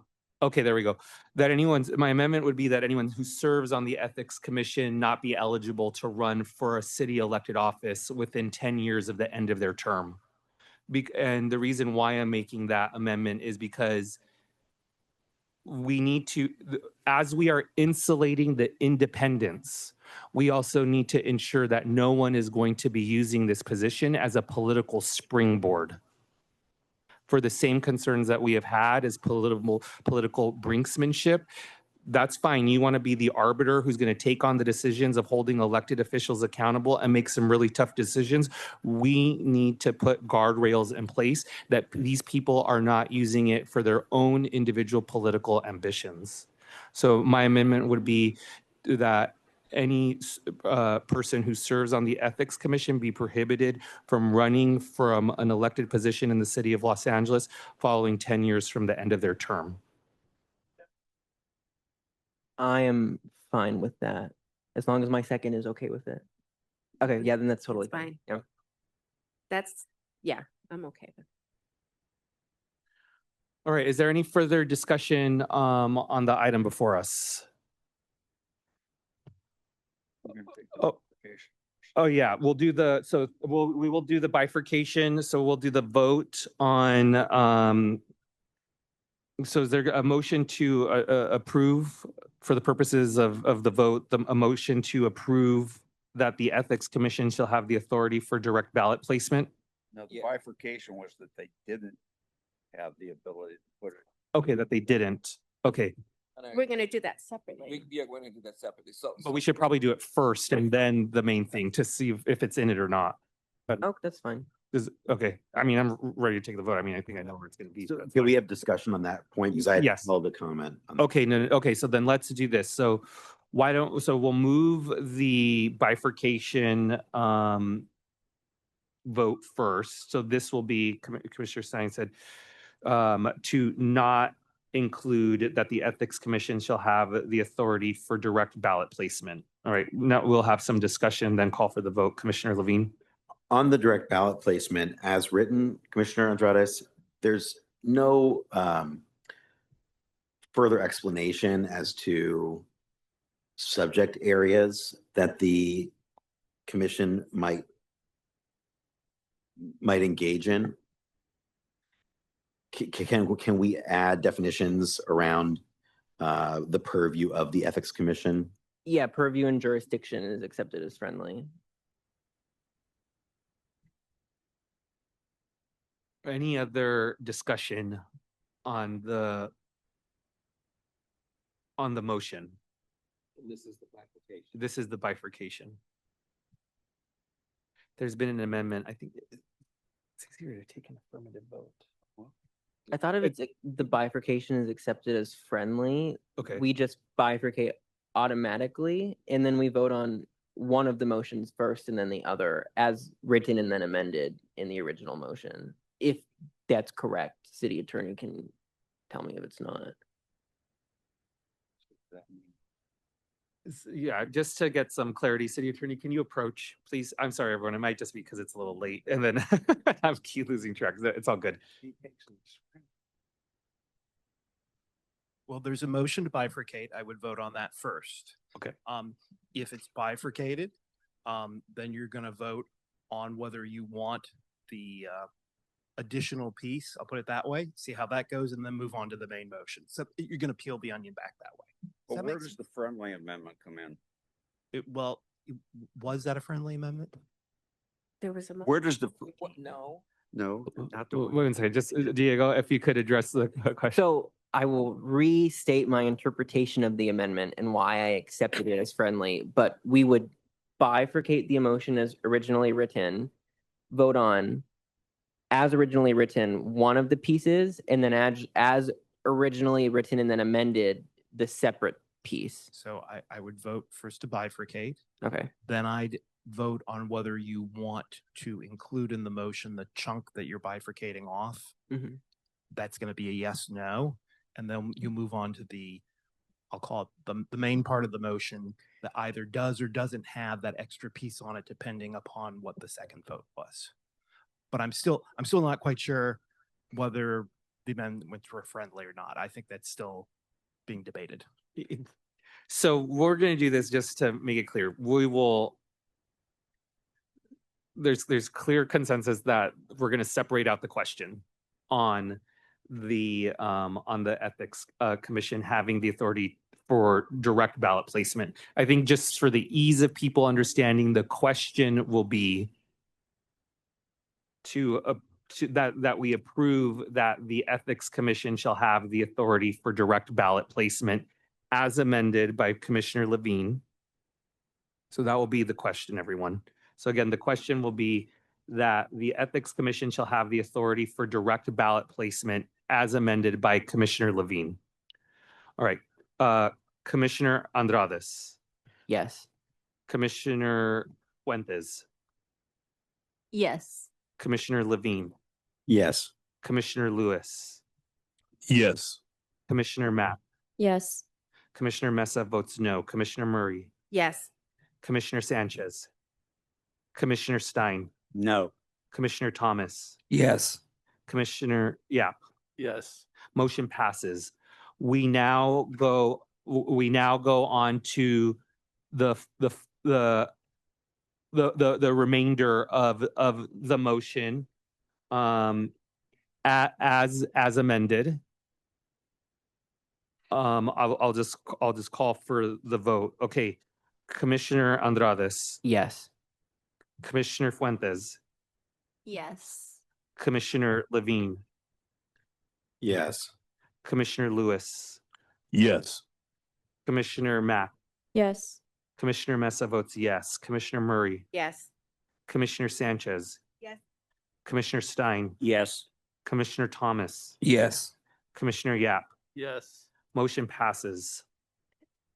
We now move on to item number 5, consideration and possible approval of potential planning and infrastructure related charter amendments limited to the following items. A motion on allocating 2% of the annual budget to the Department of Public Works for infrastructure. Commissioner Stein.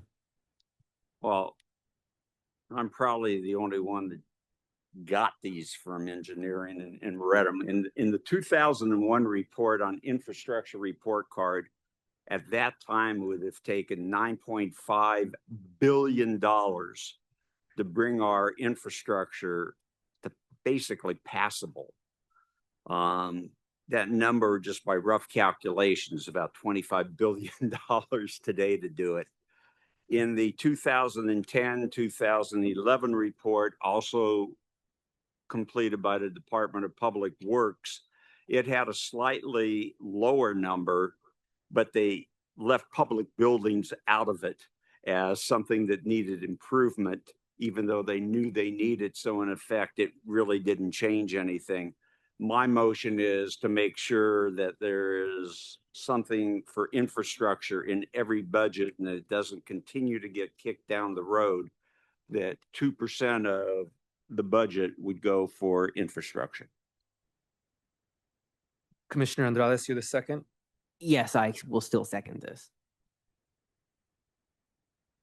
Any discussion from any commissioners? Commissioner Yap. Question on the determination on the amount and just some of what was discussed in ad hoc, if at all, on the amount in particular, 2%. Ad hoc, I suggested 3%, Commissioner Yap, and that was defeated on a 4-2 vote. So I decided, bringing the motion to the full commission, that I would ask for 2%, and hopefully we get the remainder of the commissioners to vote for it. Can I make a friendly amendment? I'm sorry. Can I make a friendly amendment Sure. that percentage go back to 3%? I don't think you have the votes. I'll go for it as long as we can vote on the 2% afterwards. If you're saying that there is a $25 billion deficit to just get us to basically average, reasonable, good word, to get us to reasonable. I mean, we saw what happened with the Northridge earthquake. There'll be another one or some other kind of catastrophe.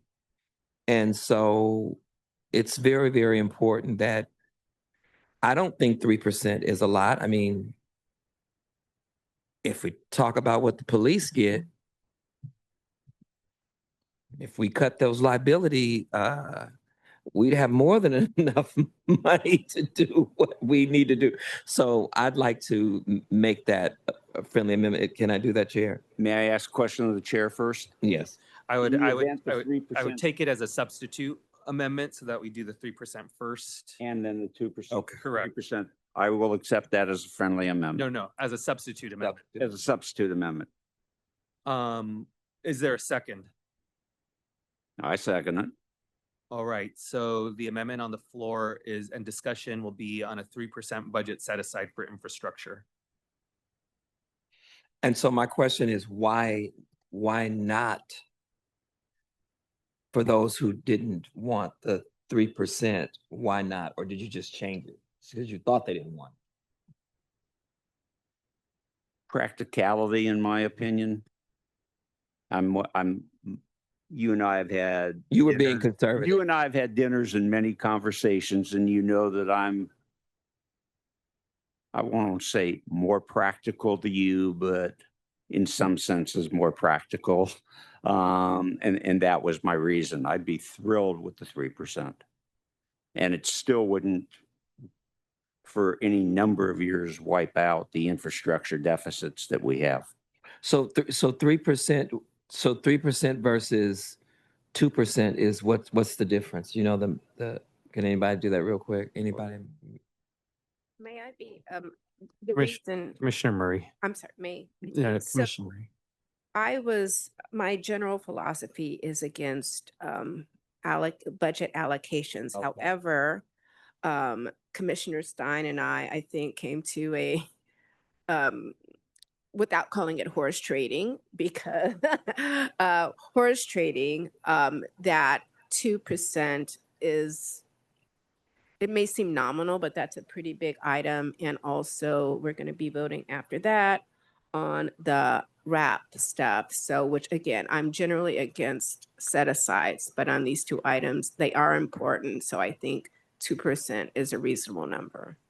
Commissioner Levine and then Commissioner Sanchez. I share and have expressed at this dais and to commissioners and members of the public my skepticism of ballot box budgeting for many of the same reasons that Commissioner Murray laid out.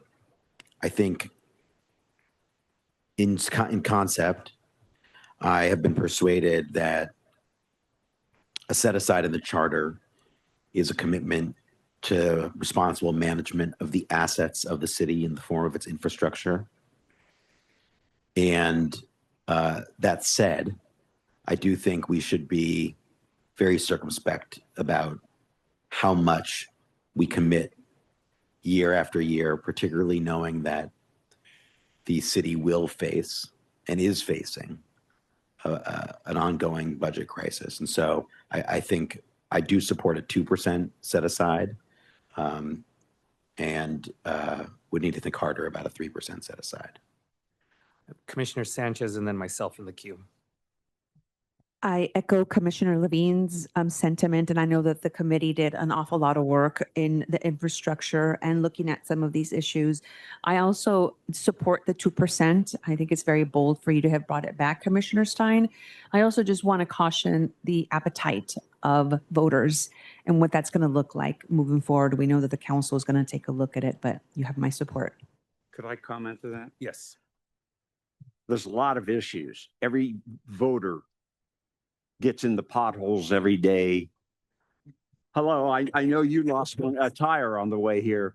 I think infrastructure is one of those issues that affects everybody living in the city of Los Angeles. And I think we would get over that hurdle, but no guarantee. And how many potholes can be filled with the 2%? How many potholes can be filled? I mean, how many? Commissioner Thomas, there's a queue, but I'm happy to. Oh, I'm sorry. I thought I got myself, Commissioner Lewis, and then I could put you back in the queue. Okay. I would like to note for the public and for commissioners how we can have a very positive discussion without mudslinging when there is clear horse trading and backroom discussions and conversations from one commissioner to other commissioners. It has been perceived in the past that these things are horrible, they're abhorrent, they're never to happen, and that is clearly what happened with this. So I would hope that other commissioners recognize that this is a normal function of governing. Otherwise, I would have expected to some of the same critiques on this item as there's been on other items where commissioners have had conversations within the within the constraints of the Brown Act, as rightfully so. So I wanted to note that because I think this is a really good example of us doing positive work that requires us to reach out to other commissioners, not always in public settings, but also having the eventual discussion in the public setting. The second thing that I wanted to know is I also am very averse to ballot box budgeting, but there's been some very persuasive cases made. And so I won't use the analogy of an old dog, but many of you can inform someone to switch their opinion. And I really value that. And I value that from all of you. So thank you. Commissioner Lewis. Friendly amendment to the motion, just to add the word on allocating two words, a minimum of, well, it'd be 3 words, a minimum of 2%, well, if it's 3%, sorry. I accept it for each. So that it isn't exact, so that the floor is. And I will withdraw my motion if there's a minimum of 2%. A minimum of 2%. I Yes. accept that as a friendly amendment. Okay. So the substitute amendment was dropped. There's a friendly amendment for a minimum of 2%, and that is accepted. Commissioner Yap. Just a comment because I think it was asked and I don't know if it was answered. Going on the publicly announced approved budget for the city of Los Angeles of $14 billion, 1% would be $140 million. So the difference between 2 and 3 is that. So we're looking at $280 million for 2%, and I guess would be 420 for the 3. Thank you. Is there, I'd like to call a vote, but is there any additional discussion? All right, seeing none, the motion is to allocate no less than 2%. Yeah, no less than 2% of the annual budget to the Department of Public Works for infrastructure. Commissioner Andrades. Yes. Commissioner Fuentes. Yes. Commissioner Levine. Yes. Commissioner Lewis. Yes. Commissioner Mack. Yes. Commissioner Mesa votes yes. Commissioner Murray. Commissioner Sanchez. Yes. Commissioner Stein. Yes. Commissioner Thomas. Yes. Commissioner Yap. Motion passes. We I thank the fellow commissioners for adopting this. we now move on to next item B, motion to increase charter required minimum budget allocation for the Department of Recreation and Parks. The motion is for Commissioner Fuentes.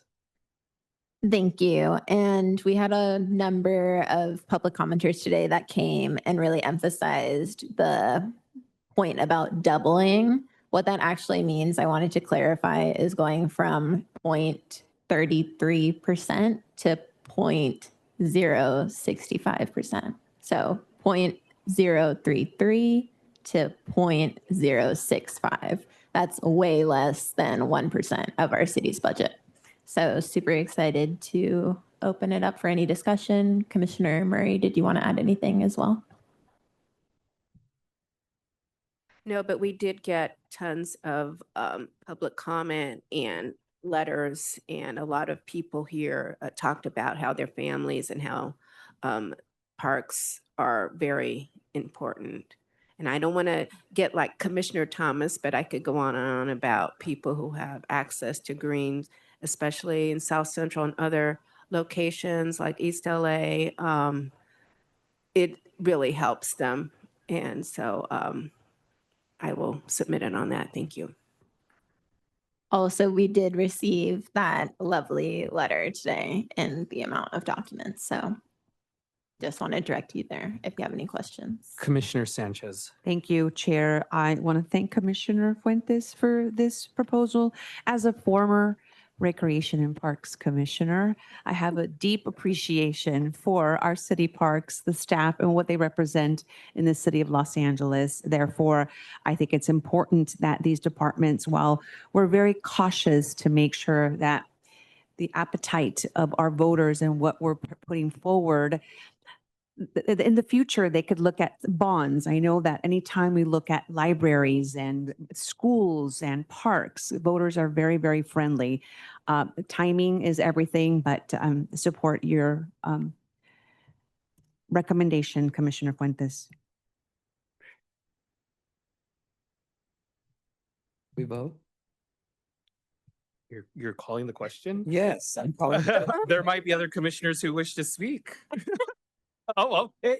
Well, I'm happy to, any objection to calling the question? I think that's the first call question we've had in months. Oh my, okay. Well, seeing none, then we move immediately to a vote. Well, we've already had a second. Yeah, there is a second. I was going to second Commissioner Thomas. Well, no, the call the question. No, I know it's. Okay, there was no objection, so we immediately go to a vote on Commissioner Fuentes' motion, which is to increase the charter required minimum balance allocation for the Department of Recreation Parks from 0.33% to 0.65%. 0.065, sorry. Wait, is that right? Is that Commissioner? Because 0.033. Yes. $4 million. To correct myself, it was 0.033 to 0.065. That's correct.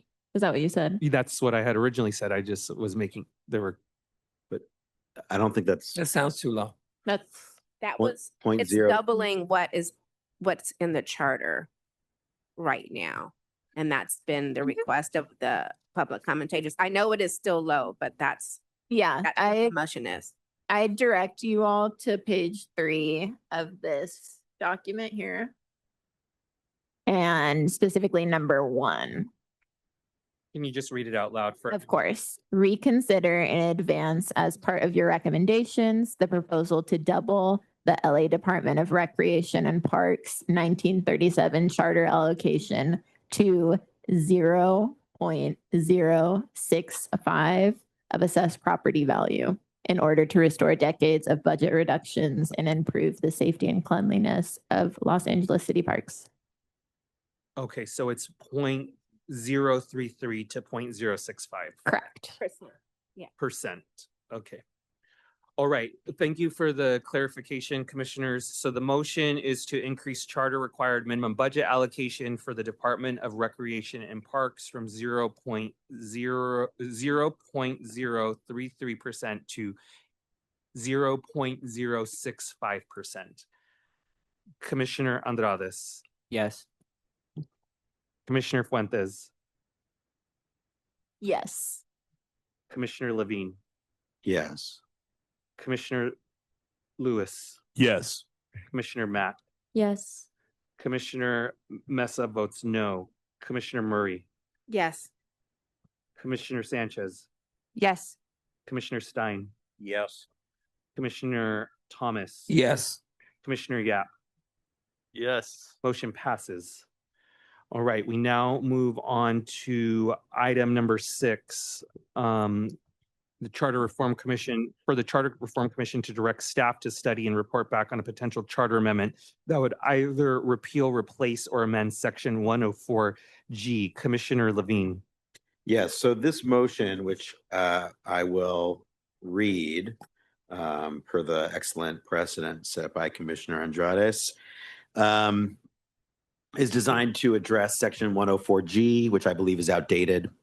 Whereas Charter Section 104G prohibits the city from engaging in any purely commercial or industrial enterprise absent voter approval, reflecting longstanding principle that city or government should not operate primarily for profit. And whereas the city currently engages in and may benefit from expanding limited revenue generated activities that are incidental to government purposes, including concessions, facility rentals, and temporary uses of city-owned property, as well as certain municipal production and service activities historically undertaken in support of core city functions, including but not limited to materials production such as asphalt and related public works services, which support civic access, asset stewardship, and public programming. And whereas ambiguity in the charter regarding the permissibility and scope of such activities, including the distinction between prohibited, quote, purely commercial enterprises and authorized municipal service or cost recovery activities may create legal uncertainty, operational inefficiencies, and inconsistent application across city departments. And whereas other major cities address these activities through explicit charter or code frameworks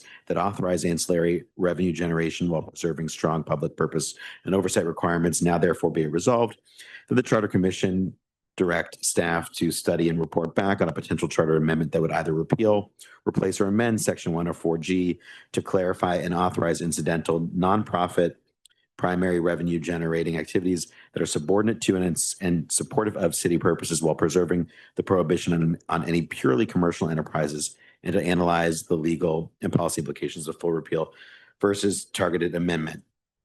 So this would be, like all of our motions, an attempt to directing the staff to provide us more information on what the best path forward would be. But if you think about the consequences of the way the charter is currently written, which prohibits commercial activity that is primarily profit seeking, it prevents us from doing things as simple as renting the Tom Bradley room at the top of this building for a wedding.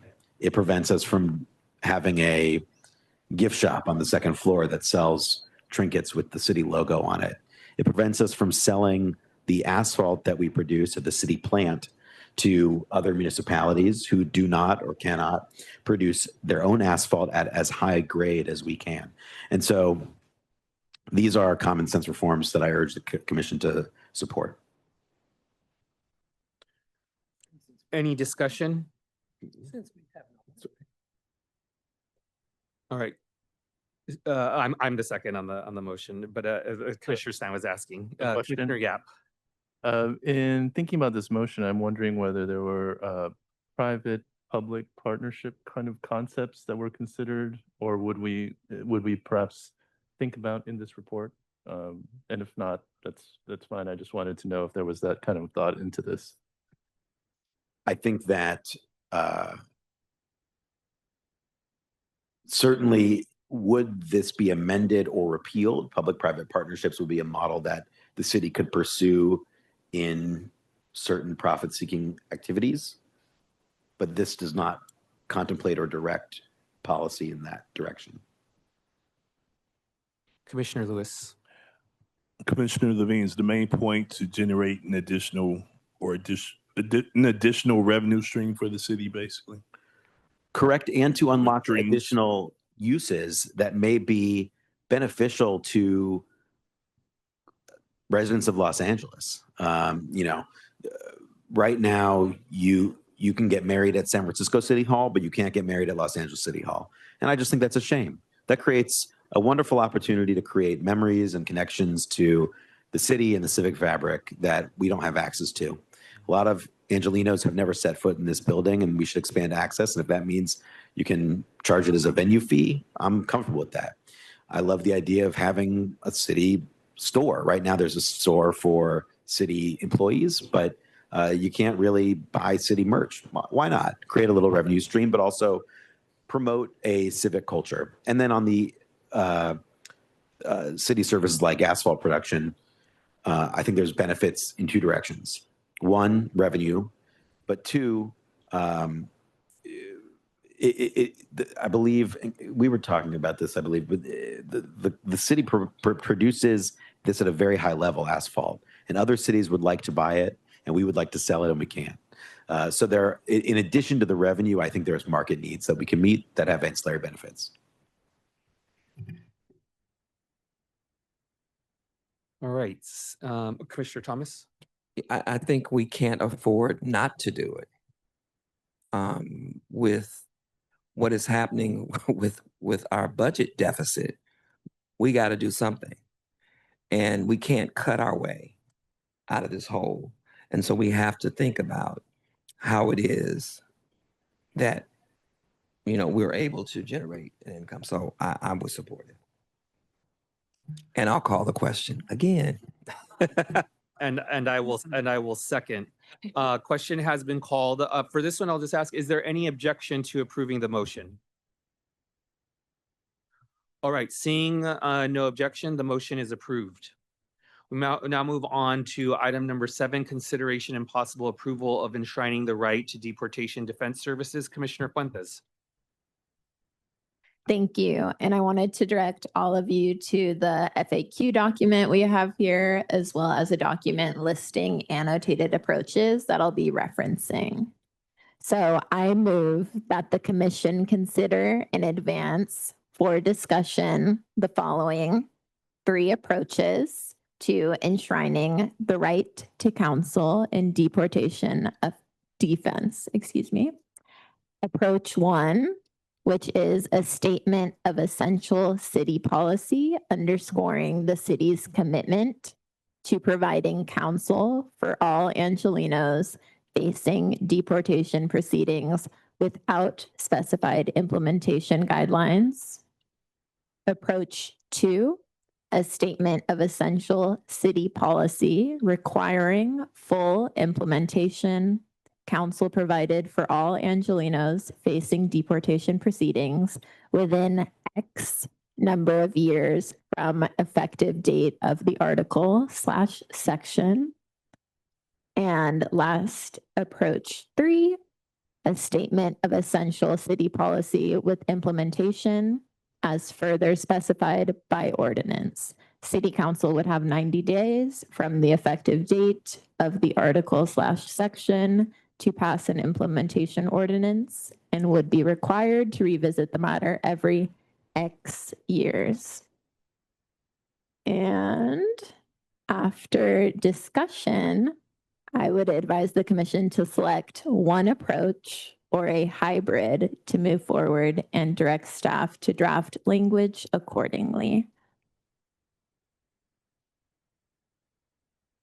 Thank you for the review, Commissioner Fuentes. All right, let's have a discussion. Any commissioners in the queue? Well, there was no motion, correct, Commissioner Fuentes? You asked for discussion and then for someone to make a motion on options? Correct. All right, discussion. Commissioner, were you just going through your hair? Sorry, okay. I'll start it if you. Commissioner Stein. Commissioner Fuentes, I think that your motion comes from the heart. And I mean, every time that I need to turn on a television and watch the news, it's just one terrible example after another terrible example. However, I don't necessarily believe that what you're proposing should be enshrined in the charter. It's something, A, that I think the city council can do if they choose to want to do that. B, it will be in the budgetary allocations proposed by the mayor and then eventually approved by the council. There can be a sum set aside in basically one of your options, which is the city attorney's office, as then constituted rather than as presently constituted if that charter amendment is approved. And I just think that's the more appropriate, because while the plight today of these poor people that are getting rounded up by ICE is intolerable. To quote my good friend sitting one from the end of the council one from the end of the table, what if it's Black Lives Matter? Wouldn't they get the same treatment? And what if it's a different group? I mean, and in no way am I trying to minimize the absolute horror that these families go through. I just think it's better done by ordinance rather than being done by charter amendment. Yeah, and that's actually perfect because one of these options could direct that ordinance. And I think that many of our elected leaders have been given the opportunity to do so and act, and we could direct those actions. So I agree with you there. In terms of budget, I direct you to the FAQ document for number 4, which addresses budgetary asks, of which there are 0. In terms of why this should be enshrined in the charter, I direct you to question and answer number 5. Could I ask you a question? Yep. If you know, I'm not trying to make this into a dialogue. How many of these poor arrestees are defended by some type of nonprofit, whether I'm not even going to start names of the various great nonprofits in the city. What are we talking about? The difference between what gets a nonprofit defense today and people who truly aren't in any way represented and have to fend for themselves. Do you have, and you may not know the number, but if you do, I would love for you to share it. Yeah, I would not have that number offhand, but yeah, I don't have that number offhand, but I'm happy to take any other questions. Thank you. Commissioner Thomas, then Commissioner Yap. Commissioner Thomas. Yeah, I just want to say, and this has been a longstanding thing in terms of, some people's feelings about what's happening with immigration. When, number one, Black immigrants have long been treated this way for no attention, no, they just, today they're here, tomorrow they're gone, and so I don't, and also too, as we have seen, Black citizens, Black immigrants are, so this wouldn't just simply apply to a particular segment of people. This applies across the board, as I see it, in terms of it is a direct consequence of what we are experiencing today. Now, we have heard the mayor, we have heard the governor, we have heard city council, we've heard all of these people talk about what they can't do, like how they can't stop this. I don't agree with that. I've given recommendations on how it's called Second Amendment, but that's another story.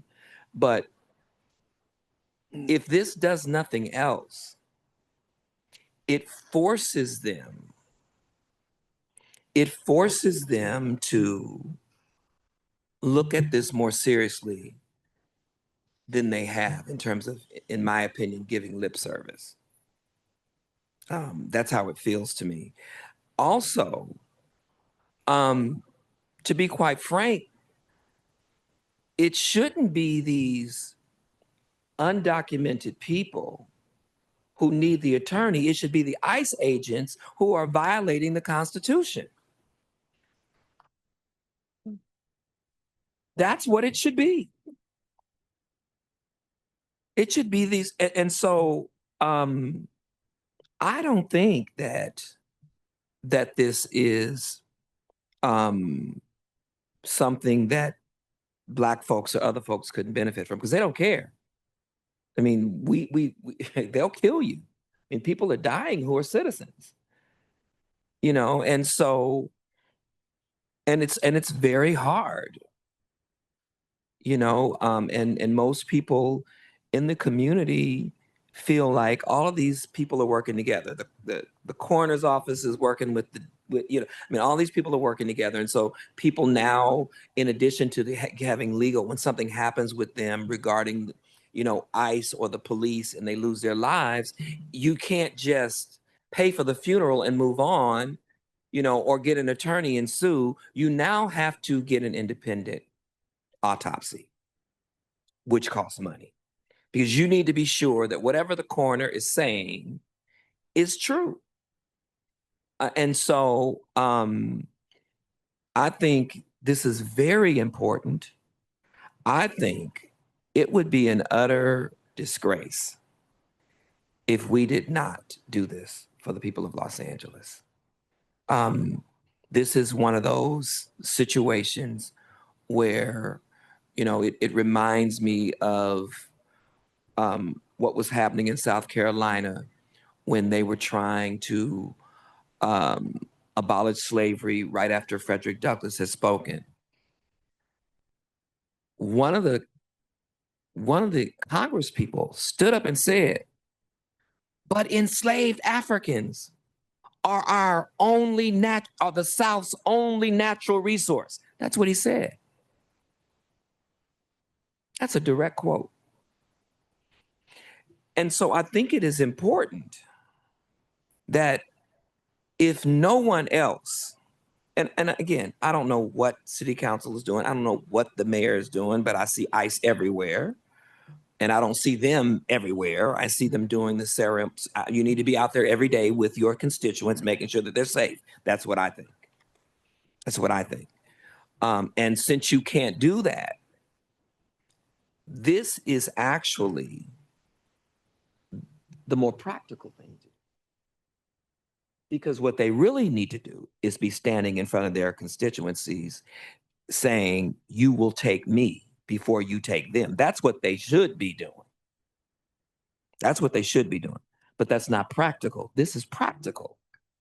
And, sorry. Go ahead. I was just going to quickly circle back to your question. One of the Rep LA organizations is Cheerla, which you might be familiar with. They have an over 600 wait list right now. So that's just one nonprofit provider, for example, there in terms of numbers. I have Commissioner Yap in the queue, Commissioner Levine, and then I'll jump in the queue too. Commissioner Yap. Thank you. This is really about what kind of city do we think we are? And when we're witnessing human rights violations that are attacks on whole communities, I'll share with you it's something that the Asian American leadership shared with us for some subset of us, so for the benefit of the other commissioners who couldn't be there.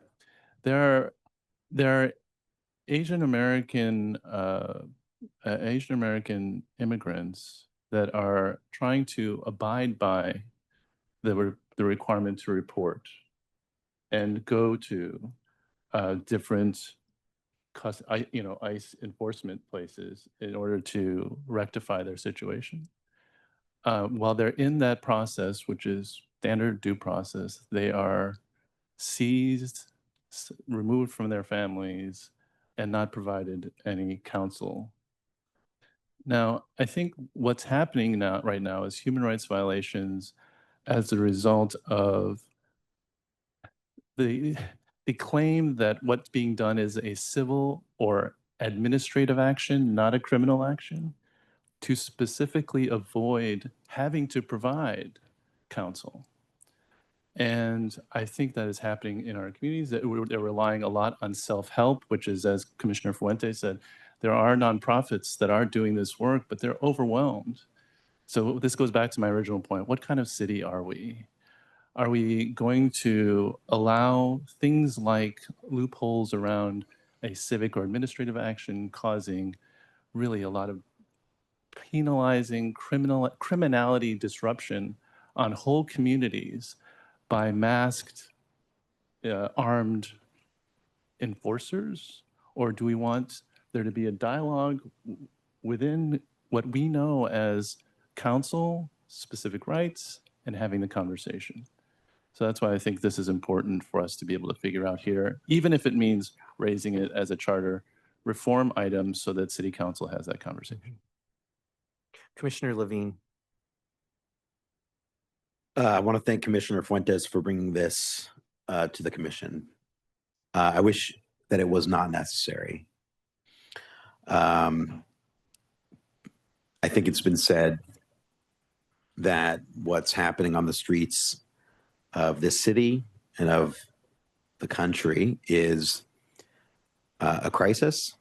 And I think we have a responsibility to respond to the crisis. Rabbi Shai Held, I'm Jewish, by the way. He authored a beautiful op-ed in the New York Times this weekend. And he talked about what the Bible asks of us. And he talked about three really fundamental concepts: love of God, love of thy neighbor, and love of the stranger. And one of the things he talked about was that in the Hebrew, in which it's written, the term is ger, which means sojourner. Right. It is about the stranger. It is about someone who has settled in your land. And the commandment is to love them. And I want to read from his op-ed here. Readers of the Bible are thus invited to engage in a double act of moral imagination. First, they must imagine that they themselves are not merely their ancestors were redeemed from slavery in Egypt. And second, they must ask themselves who in their midst is most vulnerable to abuse and exploitation. The biblical text also admonishes societies to offer immigrants legal protections, fair wages, and social benefits like harvest gleanings and tithes for the poor. In a truly good society, the immigrant cannot be left dependent on other people's generosity. The law must also ensure his well-being. Today, the law is not ensuring the well-being of our neighbors, people who have come from far away and settled here. They are not being given the rights that are afforded to them by the Constitution. And so I think this is an important motion. I think this is an urgent motion. I agree that this could be done by ordinance.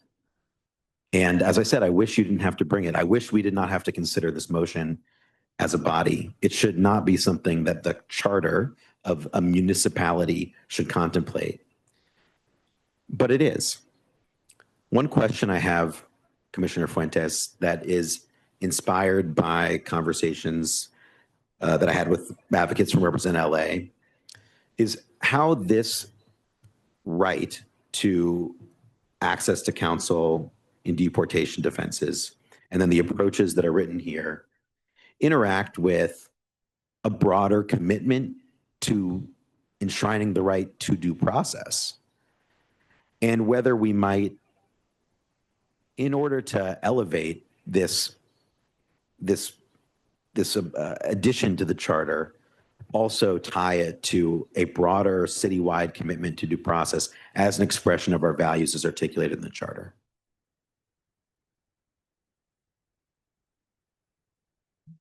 Yeah, just to quickly clarify, I would say that this is analogous to the Sixth Amendment as well. So definitely that. I would say I'd also welcome an amendment to exactly meet what you're asking for, if that makes sense.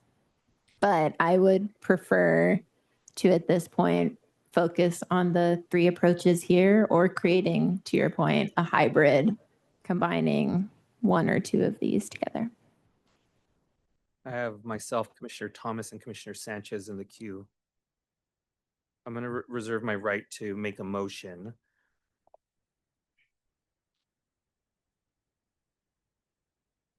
Commissioner Fuentes, thank you for bringing this forward. I do appreciate it. I've been struggling with it.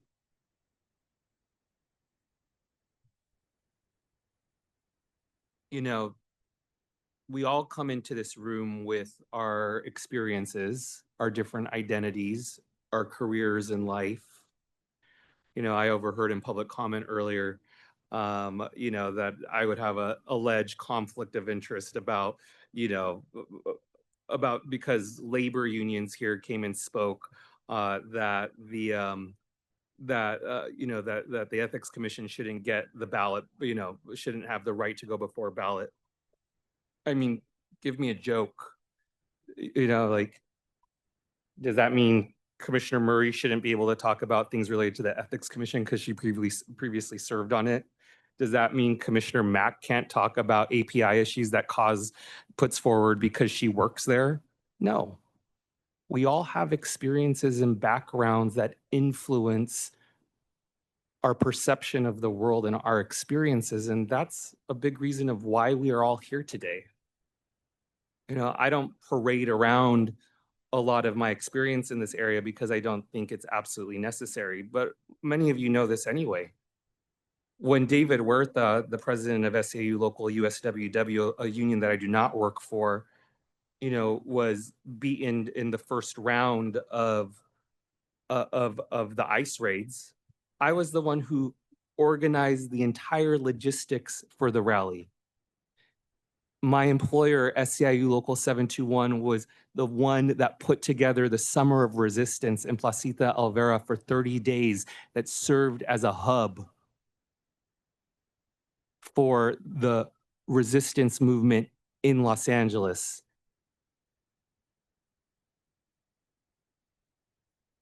And these issues are important. I will tell you my reservations with this motion, but I do see some light here with what Commissioner Levine raised. But my reservation is I saw the Q&A that there is no financial, that in the Q&A it says that there is no financial related component to this. I find that a little hard to believe when, for example, we talk about the backlog of cases. So if we're to pass a motion here that would instruct council to provide an ordinance for deportation defense, are we really saying that there's no financial cost? Because I think some people are attempting to say that, but I don't see the reality of that. And I think we need to be honest about it. My preference in the motion that I'm going to put forward is to have a value statement on this. Because Commissioner Levine is right. This is before us. This is an urgent issue with people suffering every single day. But it is also true that this could be done by ordinance. It has not been done by ordinance. However, there has been multiple years of funding by the city of Los Angeles, by the county of Los Angeles, and by private donors in the private sector to provide funding, although not adequate, for Represent LA. I fully understand and appreciate and acknowledge how hard it is on organizations to go year after year after year to city council, to budget and finance committee, to lobby city council members and the mayor's office to get budget allocations. My employer does it all the time for our members. And it's a pain, and it takes resources, and it takes time, and all of us in the room know that. But there are other votes that I'm going to cast, later on, where I will vote no for similar reasons, because it can be done through ordinance and does not have to be done through charter. But I do believe that we do have the ability to put forward a value statement. So my motion will be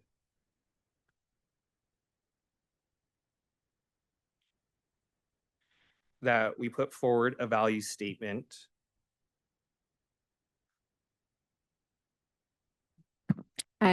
Just to quickly hop in, I think what you were describing. It's okay. I still have the floor, Commissioner Fuentes. I'm not describing either of the three options in the document that was provided, because it is different. That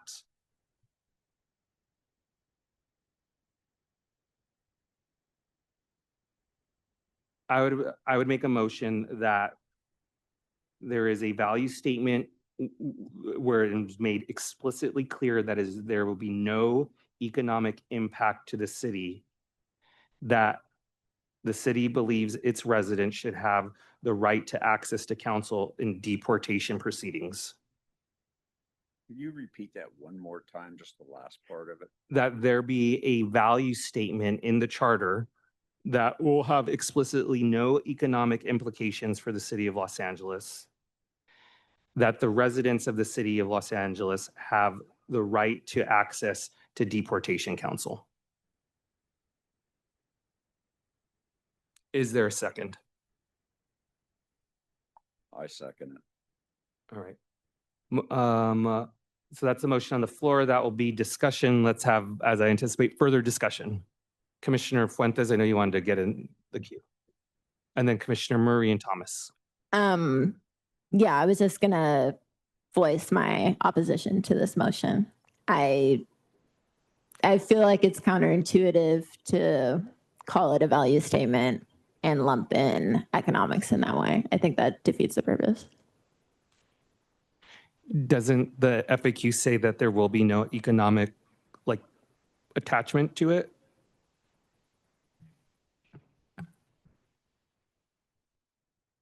Commissioner Murray. I don't think that the value statement has any teeth, and it seems very similar to the fake Christopher Commission. Commissioner Thomas. Oh my Lord. You hear that?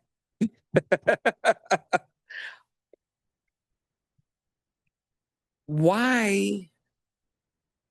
I wouldn't care if there was an economic impact. Why are we trying to come up with ways to quote unquote save our communities without any monetary investment? It's money well spent. And one of the reasons that I know you all said y'all don't like ballot budgeting, but it's either ballot budgeting or corruption. Which would you have? That's where we're moving. You know, in terms of this motion, a value statement is not going to bring my cousin back who had to be put in the trunk of a car and drove because her husband was afraid, had to leave her kids because he was afraid that they would come and snatch her and they would know where she was. This is not a game. This is real life. At the beginning of the school year, we got a letter from our president saying, any professor who wants all of their classes to be online, please do, because many of our students are at risk. And so if a university as large as California State University, and I'm sure it just wasn't Cal State LA, I'm sure it was all of the Cal State systems, we moved our classes online because students were afraid to come to class. Their parents were afraid to drop them off. And so if we keep talking about immigrants, and I think we need to talk, let's talk from a historical perspective. Indulge me as a professor for a minute. Immigration policy began when enslaved Africans were outnumbering white folks in South Carolina and coming upon them in Florida. And they were concerned, the white folks were concerned that at some point they're going to outnumber us. And so what did they do? They developed immigration policy. They began to ship in Europeans, and they didn't just ship them in. Today's immigrants are walking across the border. They didn't walk across the border. When they got to America, they were given land. They were given, because they didn't understand, they're not people of the land, they're not indigenous to the land, so they didn't understand really what to do with the land. And so they created land grant colleges to teach them how to farm. And then they turned around and they subsidized them for not farming. This is the Eurocentric version of immigration. It is strikingly different from what we see today. And one of the things that we know is that all of this is happening because, again, they are afraid of being the minority. And if anyone doesn't know that, I'm gonna need you to go back and take another political science class. That's what this is about. And At the end of the day, you can have your ideology, your philosophical view, however you want to feel about this being your land or whatever you want to think about that. But people are dying, children are lost, families are lost and displaced. I don't know anyone who's not touched by this issue. And so, value statements, I get it, but I ain't never trusted them. Because even when we were freed, slave owners got reparations for every slave they let go, and we can't have a conversation about reparations. So, you know, I guess we can vote. You know, I don't know. But that's my feeling. Commissioner Yap, and then Commissioner Mack, and then Commissioner Levine. Commissioner Yap. Thank you. I'm concerned, as Commissioner Fuentes has said, to attach an economic component to a value statement, and also mainly making it toothless in this way. I also look back at the FAQ, and I'm reading this. Is there a budgetary ask to right to counsel in deportation defense? Answer no. Like many provisions in the charter, the right to counsel would have budget consequences, but there would be broad latitude in terms of how the city implemented a right to counsel. I'm reading that again because I realize it leads with a no, but it does indicate that right to counsel would have a cost, but there would be latitude, and we would include in right to counsel this value statement that it would also be deportation proceedings. And with that in mind, I'm wondering whether the third of Commissioner Fuentes' approaches, which would put to City Council a directive to recognize what the details would need to be and issue an ordinance, might be a way to thread some practicality there. So that's the thought. Commissioner Mack. Yeah, I do agree with Commissioner Murray's statement that I think the motion on the table right now just doesn't have enough teeth, but I do appreciate kind of having this broader discussion. I think also I just want to uplift that, you know, Represent LA is a thing that exists right now between the city and the county. I know it's included in the annotated notes in front of us, but I think something we heard last night as we met with API leaders is that, you know, Represent LA is a great program. But a concern that they voiced to us is that once funding went low or there was no more funding for them to continue doing the services that they're doing in partnership with the city and county, it was hard. And so I think that was a concern that the API leaders raised. And I want to bring to this table too, because that was a thorough conversation that we had. The API community, as well as all other communities in LA, are really feeling the heat of what's happening in our city, but also just everywhere right now. And then the last thing I do want to make a quick comment on in response to what Chair Meza, what you said. I appreciate you bringing up kind of, we come from different backgrounds. You know, we're bringing our identities, but also our careers are part of what we do and why we're here. And so I do appreciate you saying that, you know, like, me talking about API communities and representation is not, you know, whatever cause. And I think for the public to know, like, I work at cause, that's my day job, that it is just a reality that it is part of who I am as an individual and what I do. I would say, though, I do want to make it clear that in an earlier meeting, really early on in the process, that was not the actual practice in which that was met with. Someone from my organization came to give a public comment in a individual capacity. And then I was then instructed from staff and city attorney to talk to the city attorney as a potential conflict of interest.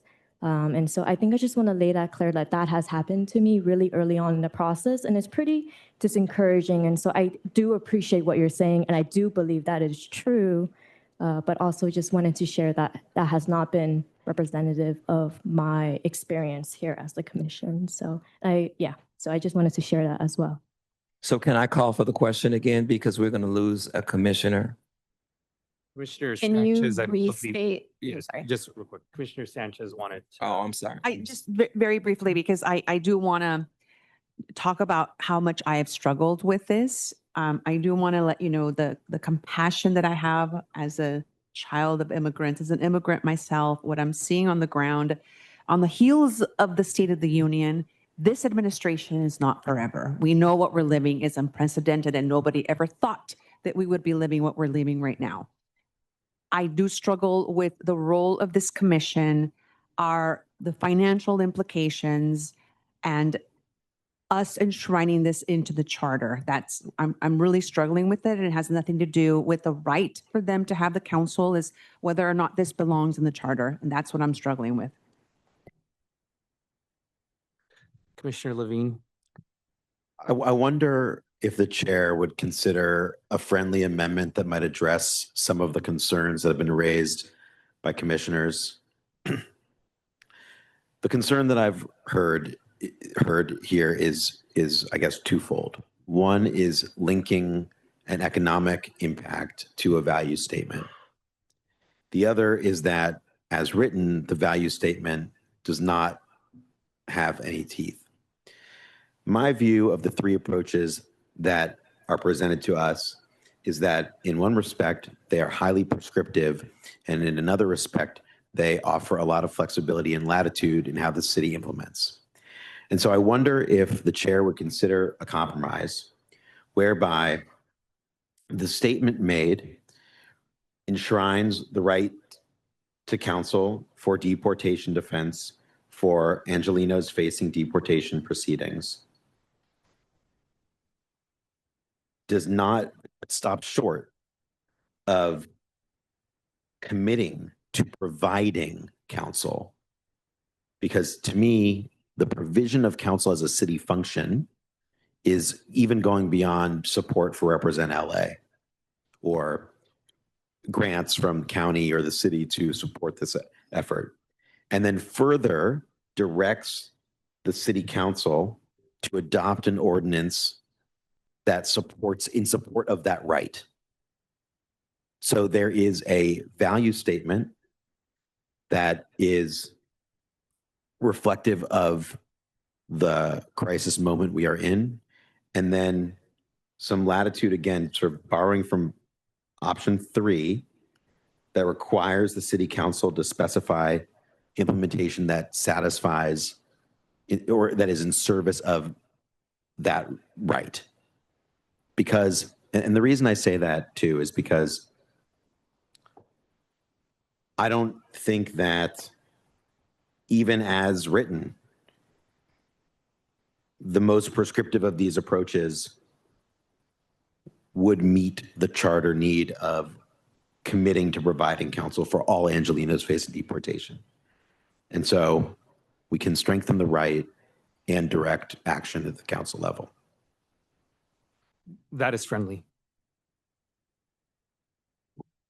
Additional discussion on the motion as amended.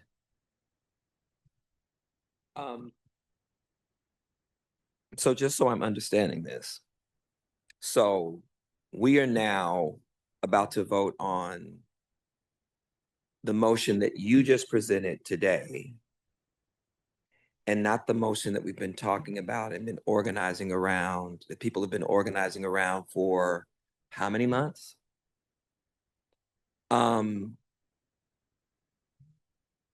That's what's troubling. That's what creates the distrust. And so I think we need to call for the discussion and vote, because Commissioner Lewis has to leave, and I drug him back in. He's a big dude, but I drug him back in. But, so can we vote on this? Mayor? Yeah. Yes. Thank you. So I just want to bring everyone's attention back to the staff memo that we prepared. When you and for the lawyers on this, you will remember Gideon V. Wainwright. Remember that in the Sixth Amendment, when you provide a right, and I'll equate it what I've been saying internally in staff. If you guarantee a right to a hamburger in the charter to every Angeleno on Tuesday, just put that in there. You are guaranteeing that the city has to pay for that burger. In addition, okay, let's say we have a vegetarian and vegan Angelinos who are now being denied a right that other people are not are getting, but because of my desires or how I eat and my diet, I can't access that. So that example exasperates or is an exaggerated example of you are providing a right to counsel for one group. You have to provide a right to counsel for everyone. That is constitutional law. You put that, you will notice that I'm a lawyer too. You will notice that there were no citations in these. You'll notice there were no citations. Excuse me. We're just excuse me. Members of the public, members of the public. You could just. What is the Thank you. And what's the citation? And I'm also going to bring up city attorney staff to speak to this. All right. City attorney, can you approach, please?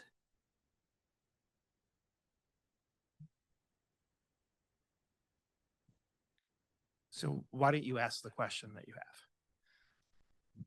So the question is, if you put a right to counsel for deportation defense, enshrine it into the charter, as the documents from the advocates say, you are guaranteeing access to an attorney. That's how I would take it, yes. That's what I take it. Now, guaranteeing access to attorney also means that the city would have to either provide funding or an attorney. Yes. Yes. Yes. So that is a funding mandate. That is a staffing and or funding mandate being written into the charter. To be clear, no one's saying that there really our advocates would agree that that's enshrining. Yeah, that's what we want. Yes, and that's a yeah. That's what they want. Attorney. Yes, that's what they want. Public, would you please be quiet? I can't hear the executive director. Quiet. So that is so. That is an explicit budgetary impact. Okay, and so it's I just want to make sure that we're wide-eyed. That is saying that not only for immigration, but potentially, any good lawyer will say, I don't know for sure. It will be litigated though, this question, that would be defense for all Angelinos in any case. And then maybe people who work for the city and who have policing authority will stop mistreating residents because they'll have representation. I see it in the same way that we have provided representation for people who commit crimes. How much more should we provide representation for people who are escaping violence in order to survive? And so I don't want, I mean, if folks have already decided and made their decision in terms of where this is going and how this is going to be, I think we need to just vote. And because we don't want to lose Commissioner Lewis. Can you ask the officers to step back from the public? So may I suggest that you let the officers handle that, please? Why? Handle what? I think we're commissioners. I think we're almost at a conclusion here. Yeah, but them guys were back there minding their own business, chilling, and now because somebody is Commissioner Yap, I saw your hand. Commissioner Thomas has requested to call the question multiple times. Yeah. I'm happy to go to the question. I'm actually a little confused why Executive Director Ramirez was talking about budget, because what I heard Commissioner Levine's proposal was a proposal, a friendly amendment that would go to City Council as an ordinance, an instruction to go to City Council as a ordinance. Commissioner Levine, can you restate the motion as amended, please? The motion as amended was to express as a statement of values the city's commitment to the right to counsel for all Angelinos facing deportation proceedings, while directing the City Council to implement an ordinance in service of that right.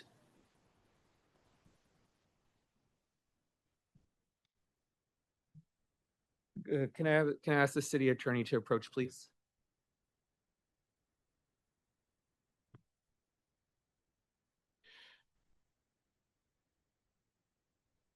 Yes. Were you able to hear Commissioner Levine's motion as amended? If I- not, we could restate it one more time. Mostly, I think it sounded like you would have a right to counsel and then requesting the city council to have an ordinance implementing that. Is that correct? Yes, that there would be an expression of the city's support of that right and action to meet that expression. Okay, so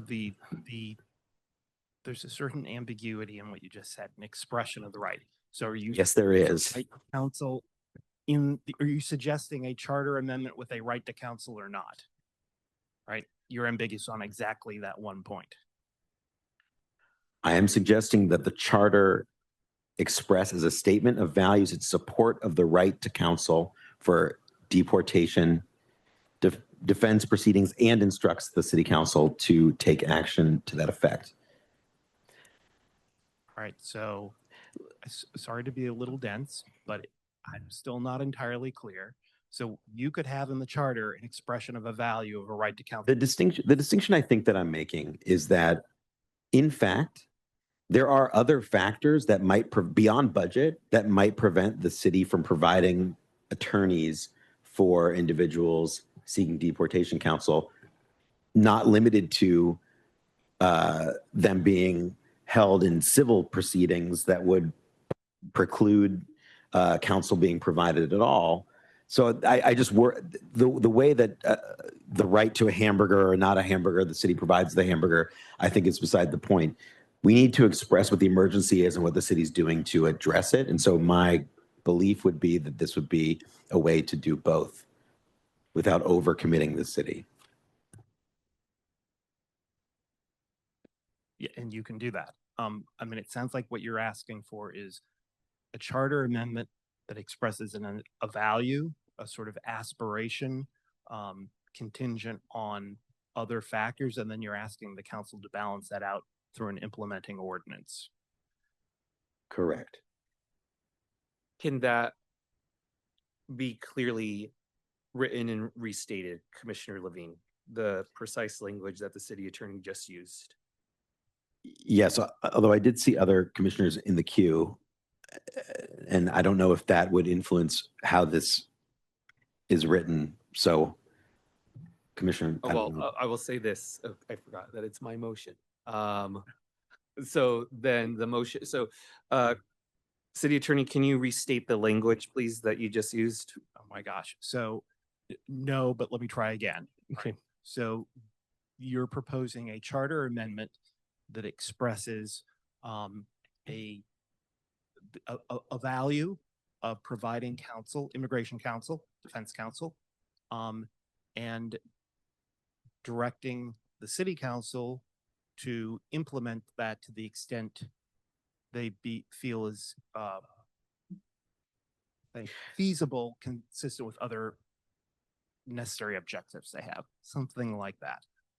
I'd need to wordsmith it more, but I think that captures the idea. But I'm just confused about this process. I'm just confused about this process because I don't understand. You know, and I'm sorry, Commissioner Lewis, but I don't understand how. And Ray, this is no slight on you. This is just the truth. Every motion you've wanted to make has not had to be on the agenda. You have made whatever motion you have wanted to make. Motions that I have attempted to make don't cut the mustard. I can't make them at the time. They have to be agendized. And what this feels like to me is a complete hijack of your colleague's motion. And we're having this long discussion. Commissioner Lewis did not come back to vote on this motion. Commissioner Lewis came back to vote on the original motion that was made. And so before we vote on your motion, I think we need to vote on the original motion.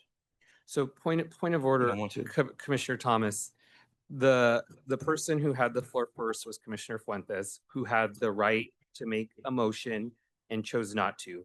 There were four other. Oh, I didn't know she chose. There were four other speakers before I was recognized who also had the right to make a motion, none of them exercising their right to make a motion. So after 5 speakers, in the interest of moving debate, I decided to make a motion, but 5 previous speakers had the opportunity, including the mover of the motion. But the second thing is it's still just not, it is what it is. It is. I don't want to debate it because I want Commissioner Lewis to be able to go. But the bottom line is that any motion that you have ever wanted to make and anything that you have ever wanted to do and anything that Justin has ever wanted to do has found a way to be done. If you are going to tell us that something is if you're going to tell us that something is unconstitutional and cannot be done, you should have appeared here with case law. You should not have had to contact the city attorney. You should have come here with case law. But you don't feel like you have to do that because people just go along with whatever you say. And so again, no need to continue to beat the horse. I'm just saying what it feels like and what it looks like. And I'm going to vote no. That's what I'm going to vote. I'm voting on, unless my colleague tells me not to. If she tells me not to, I'm going to do what she's asking me to do. But people are losing their livelihoods and their money and lives. And we're sitting over here quivering about whether or not the city has the money to be able to provide legal counsel, but yet we have $300 million that goes towards police misconduct. And they continue to get an increase in their budget. Continue to get an increase in their budget. So this is not a real, this isn't real to me. Because if budgetary process, Commissioner Lewis, I'm done. I'm done. Commissioner Andrade says, I have a small item that might be helpful. I know that I'm trying.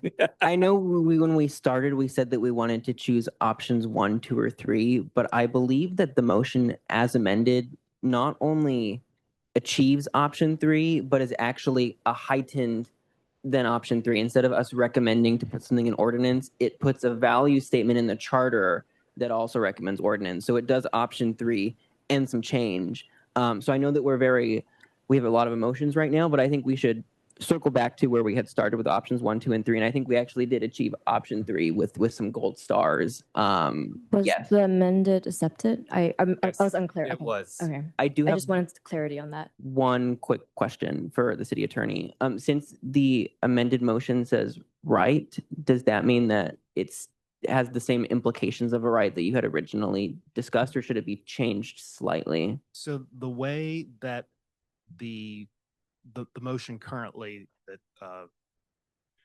Commissioner Mesa presented, I think is a statement of a value rather than a right, in the sense that it would not be a right a la the executive director where you get your hamburger, right? It would be, we're going to try to get your hamburger if we can find a way to make it all work. Great, thank you. I'm ready to call a vote unless any other commissioners want to weigh in. Commissioner Fuentes. Can you restate the original motion? I think I had like a very small word change to suggest. Yeah, that we. Sorry. To clarify, the motion with the amendment offered by. The motion as amended, that we advance a charter amendment expressing a value of providing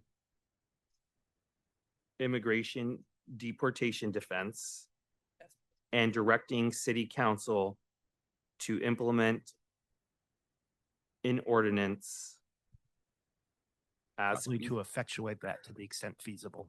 To what? Effectuate that to the extent feasible. To effectuate that to the extent feasible. I think that captures what you were looking for.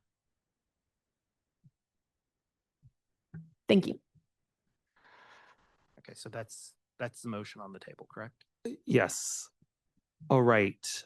Well, we're gonna go for a vote. Commissioner Andrades. Did we have a second on that? It is Commissioner Stein. Thank you. Commissioner Andrades. Yes. Commissioner Fuentes. Yes. Commissioner Levine. Yes. Commissioner Lewis. Yes. Commissioner Mack. Yes. Commissioner Mesa votes yes. Commissioner Murray. Yes. Commissioner Sanchez. Commissioner Stein. Yes. Commissioner Thomas. Yes. Commissioner Yap. Yes. Motion passes. Commissioners, for those who need to be excused, please excuse. We do have another of items. I would like to maintain quorum in order to conduct those items. We did commit to the public to reopen what we do need to do is actually the next item is there might be one or two motions that people would like us to vote on to put on a future agenda. Then I'm going to reopen general public comment. And then after that, we'll do ex parte disclosures and adjourn. Okay. Motion. So I have a motion seconded by Commissioner Fuentes. We would like to agendize for a future meeting a potential charter recommendation relative to a public bank and making sure that the charter conforms with state law. The motion has been seconded by Commissioner Fuentes. Is there any objection to agendizing that for a future agenda item? All right, seeing none, so moved. Are there any other future agenda items that commissioners would like to? Yeah. Oh. Yeah, the Jubilee framework and the motions. So basically, it would include, it is a framework to look at the motions, but it is the motions that came from LEAP. It is the motions that came from Black Worker Center, basically the motions that came from Black-led organizations. Commissioner Thomas, that's going to be agendized for the March 5th meeting. Okay. Yeah. Okay. Say Yes. No, they're all, yeah. That's when we're doing, correct. We're doing police reform / accountability and civil service at the same meeting on March 5th. And I'm just trying to put them together because they are all interrelated. Understood. And okay. Commissioner Mack. Yeah, as a result of last night's meeting with API leaders, I would like to put on agenda for a future meeting for our commission to have a discussion regarding a potential charter recommendations regarding strengthening language access for residents of Los Angeles. I will second. Is there any objection to agendizing that for a future meeting? Seeing none, so moved. All right, we are going to move to reopening general public comment. Oh, sorry, I had a motion. Commissioner Fuentes. I wanted to make a motion related to emergency contracts for ethics. Can you elaborate? Yeah, I can follow up with additional motion text if needed. Is there a second? Seeing no second, motion dies. Oh, sorry, thank you. I had a follow-up question after that. I will probably call for a vote on this one just because I genuinely would like to know at least what this is. Yeah. And you can't tell us at the moment? Sorry, Commissioner Fuentes. I think that the Inspector General might cover emergency contracts already because it has not infinite, but an almost infinite mandate as written in the ethics framework. So while the commission itself can't review emergency contracts, I think that the IG has the purview to do that. Thank you. I had a question unrelated to that about the link recommendations. Commissioners, just for this previous item, Commissioner Fuentes, I would ask for you to get a little bit more information and potentially bring it back to the next meeting and talk to Commissioner. I wanted to draw that motion. Moving on to my question about the link recommendations, when would those be discussed? Link recommendations is agendized for Thursday, correct? Okay, perfect. Yes. Just want to check. You got it. All right. I'm going to move to open public comment. Members of the public and virtually, we will take 1 minute of general public comment. I will ask the executive director to come over and administer public comment. And if you can just make a line, we'll just do that.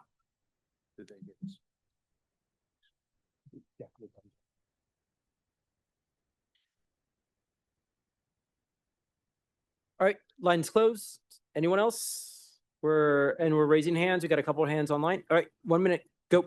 Conrad Starr speaking as an individual, and this is mostly recap that currently the city clerk sets the neighborhood council budget in their annual budget request, but they do not advocate for us. And they're not advised by a commission, so there is no official avenue for public comment relative to their setting of the budget. Additionally, every dollar that neighborhood councils spend triggers a city clerk review. More dollars means more clerk staff time. So how conflicted would they have to be to advocate for the restorations of our budgets that have been cut 3 times over the last 12 years? Now, in its current budget request, they also asked that our elections be canceled in 2027. They're saddled with us. They're not our advocates. You have 2 motions you're going to consider recommendations on Thursday, one from Bonk, which is to tie neighborhood council budgets to a calculation of the general fund, and one from the LA Neighborhood Councils Coalition, which is to appoint 2 new Bonk commissioners and make it their responsibility to advocate for us. Just please correct this omission from 25 years. Next. Thank Next. Lionel, go. Lionel, I'm speaking for myself. In pursuit of a just and innovative city, we prioritize transparency, accountability, and inclusivity in our local government. Together, we pledge to uphold the values of equity, sustainability, and justice, ensuring that every Angelino has the opportunity to thrive and influence the policies that affect their lives. Thank you. Next. I just want to clarify a couple of things really quickly, although thank everyone for voting, even if it's kind of a loose option 3 on establishing the right to counsel.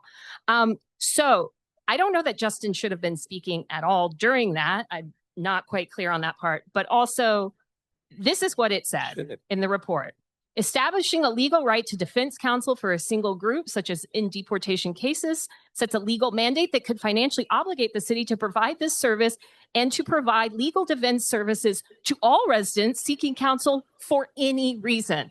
I would love the city attorney to now, who so rudely shushed me, but I am not surprised given who you work for, to weigh in on that. So hamburgers analogy. Saying you get a hamburger doesn't mean you get a hot dog and everything else. That's very clear. I think you know that, but you did not specify what he was saying. I mean, you did not respond to that allegation that he was making. It's upsetting that we asked this to be amended. Thank you. It was not amended. Thank you. Next. Even though the commissioner. Thank you. Next. Hey, I want to thank everyone for their work today and for listening to us recently and voting the way you did today, although it wasn't my first choice, but still very good. You have to be careful. I am a member of the state bar, although not an active lawyer. I've been surrounded by lawyers my whole life. You have to be careful about legalese and these kind of specifications and doing things to the extent possible, because you end up with things without teeth. And sometimes you want to actually put the city on notice that they have to do something, and that's good. It's not good to say, oh, and we get a jail out free card. That's silly some of the time. Giving people basic rights that are analogous to Sixth Amendment rights is a basic moral duty of this city and of every city in this country. And that's what you should have done in unexplicit terms. But anyway, thank you. It's still better than most cities. Thank you. Next. Thank Commissioners Ross Weistroffer, Representative Fair Rep. LA. I want to thank the commissioners for at this meeting proposing the removal of Charter Section 104G. That's a great, necessary, useful step towards modernizing our charter. Recalling Commissioner Schlageter said that we should be trying to clean up the charter of unnecessary corrupts. So why not also remove Section 104F? As Fair Rep. LA proposed to you, on September 9th that the city shall not appropriate any public money for the printing of a commercial municipal newspaper. We have so many local news organizations who just want the city to be able to explore that kind of legislation. The exact same reasons Commissioner Levin proposed 104G should be removed are the exact same that we should remove 104F again as we presented to you. Thank you so much for your time. Thank you. Next. Good evening, Heath Klein, Woodland Hills Warner Center Neighborhood Council, speaking as an individual. Thank you all tonight. You made some good trouble. And that serves the people of Los Angeles, all the people. So again, thank you. When you consider the Lank recommendations on Thursday, please, please give us the right to advocate to other levels of government. You see how much we contribute. We're the people still here, and we're giving you our 2 cents because we've lived these things for years. And you see by the advice, I mean, my wording, the city attorney adopted it. You passed it tonight. You passed some other things. That's the contributions we make on behalf of the citizens of Los Angeles to all levels of government, at the city, at commission levels. And we also do it with Metro. Thank you. Next. LAUSD. Thank you. Thank you. Next. Go.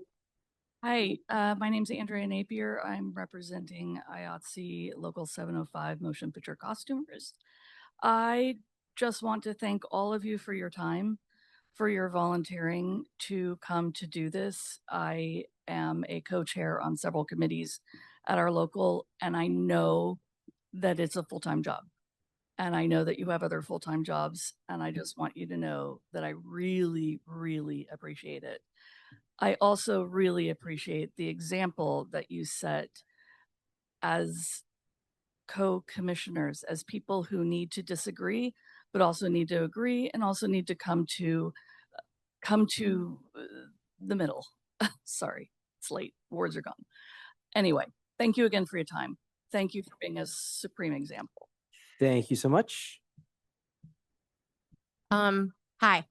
Please give us the ability to speak to other governmental entities. It's so important for neighborhood councils. Also, please stabilize our budget. But mostly, the Ethics Commission presented on emergency contracts in their package in October. Right now, when a contract is entered under emergency status, the same process does not happen. So there's no disclosure to the public. There's nothing on city contracts. There's no contributor ban that happens. And what is currently occurring is in these emergency contract processes, our elected officials are turning to these emergency contracts for donations, which is not great. And it's circumventing the entire process that we have that our ethics rules are in part built around. So that is why ethics needs to have a certain level of oversight. And sorry, Diego, but your inspector general thing won't fix that because the rule will still not exist. So they need to have the same rules applying because $100,000 Thank you. Time is the same as $100,000. We're going to switch to online. We've got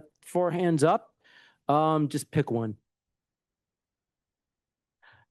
You're unmuted. Can you hear us? Yes, it's really late. You could really kind of shows how much you feel about the public that you made people wait until 10:30 at night, 6.5 hours after the meeting started, to address anything generally about charter reform.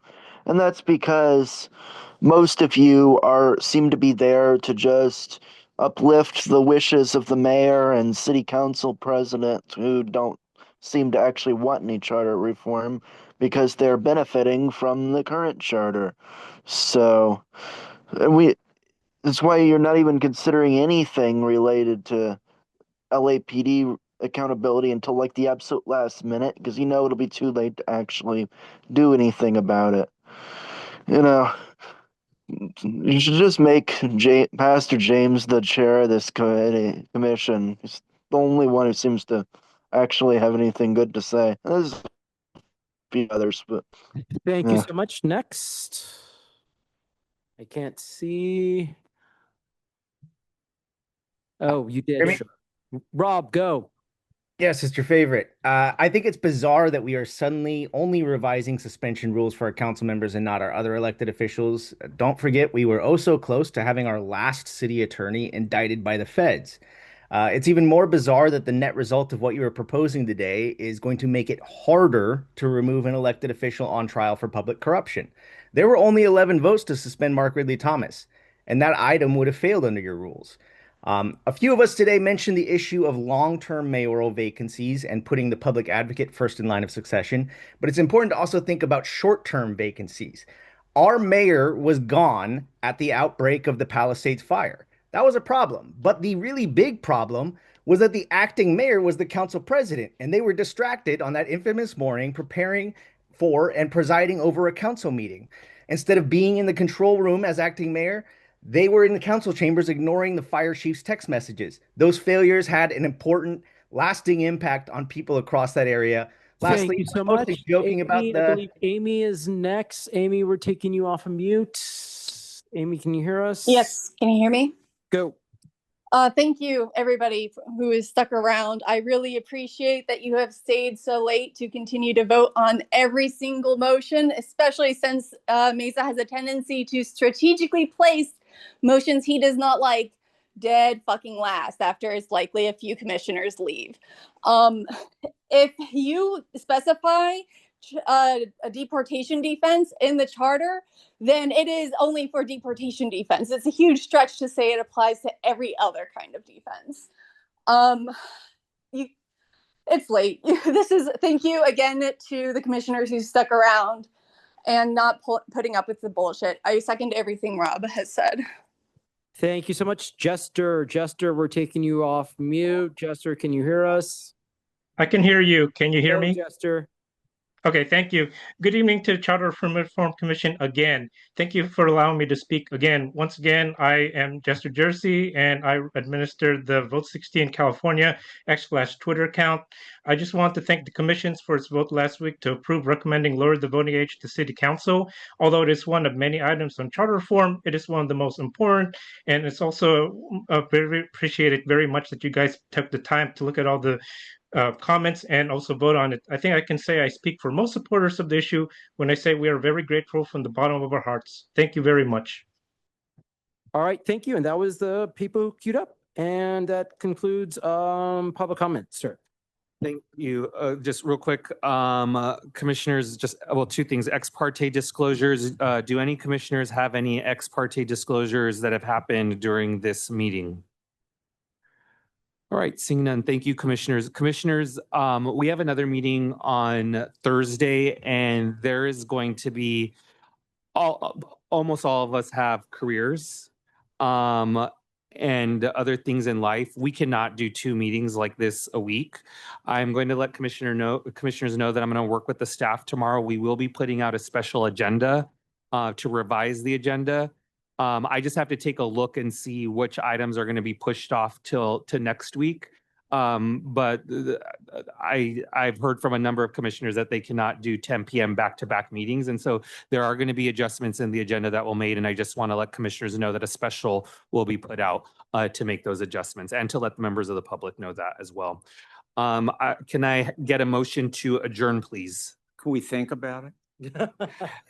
I will move to adjourn. All right. Is there a second by Commissioner Sanchez? Any objection? Seeing none, we are adjourned. Thank you, everyone. Everyone get home safe, please.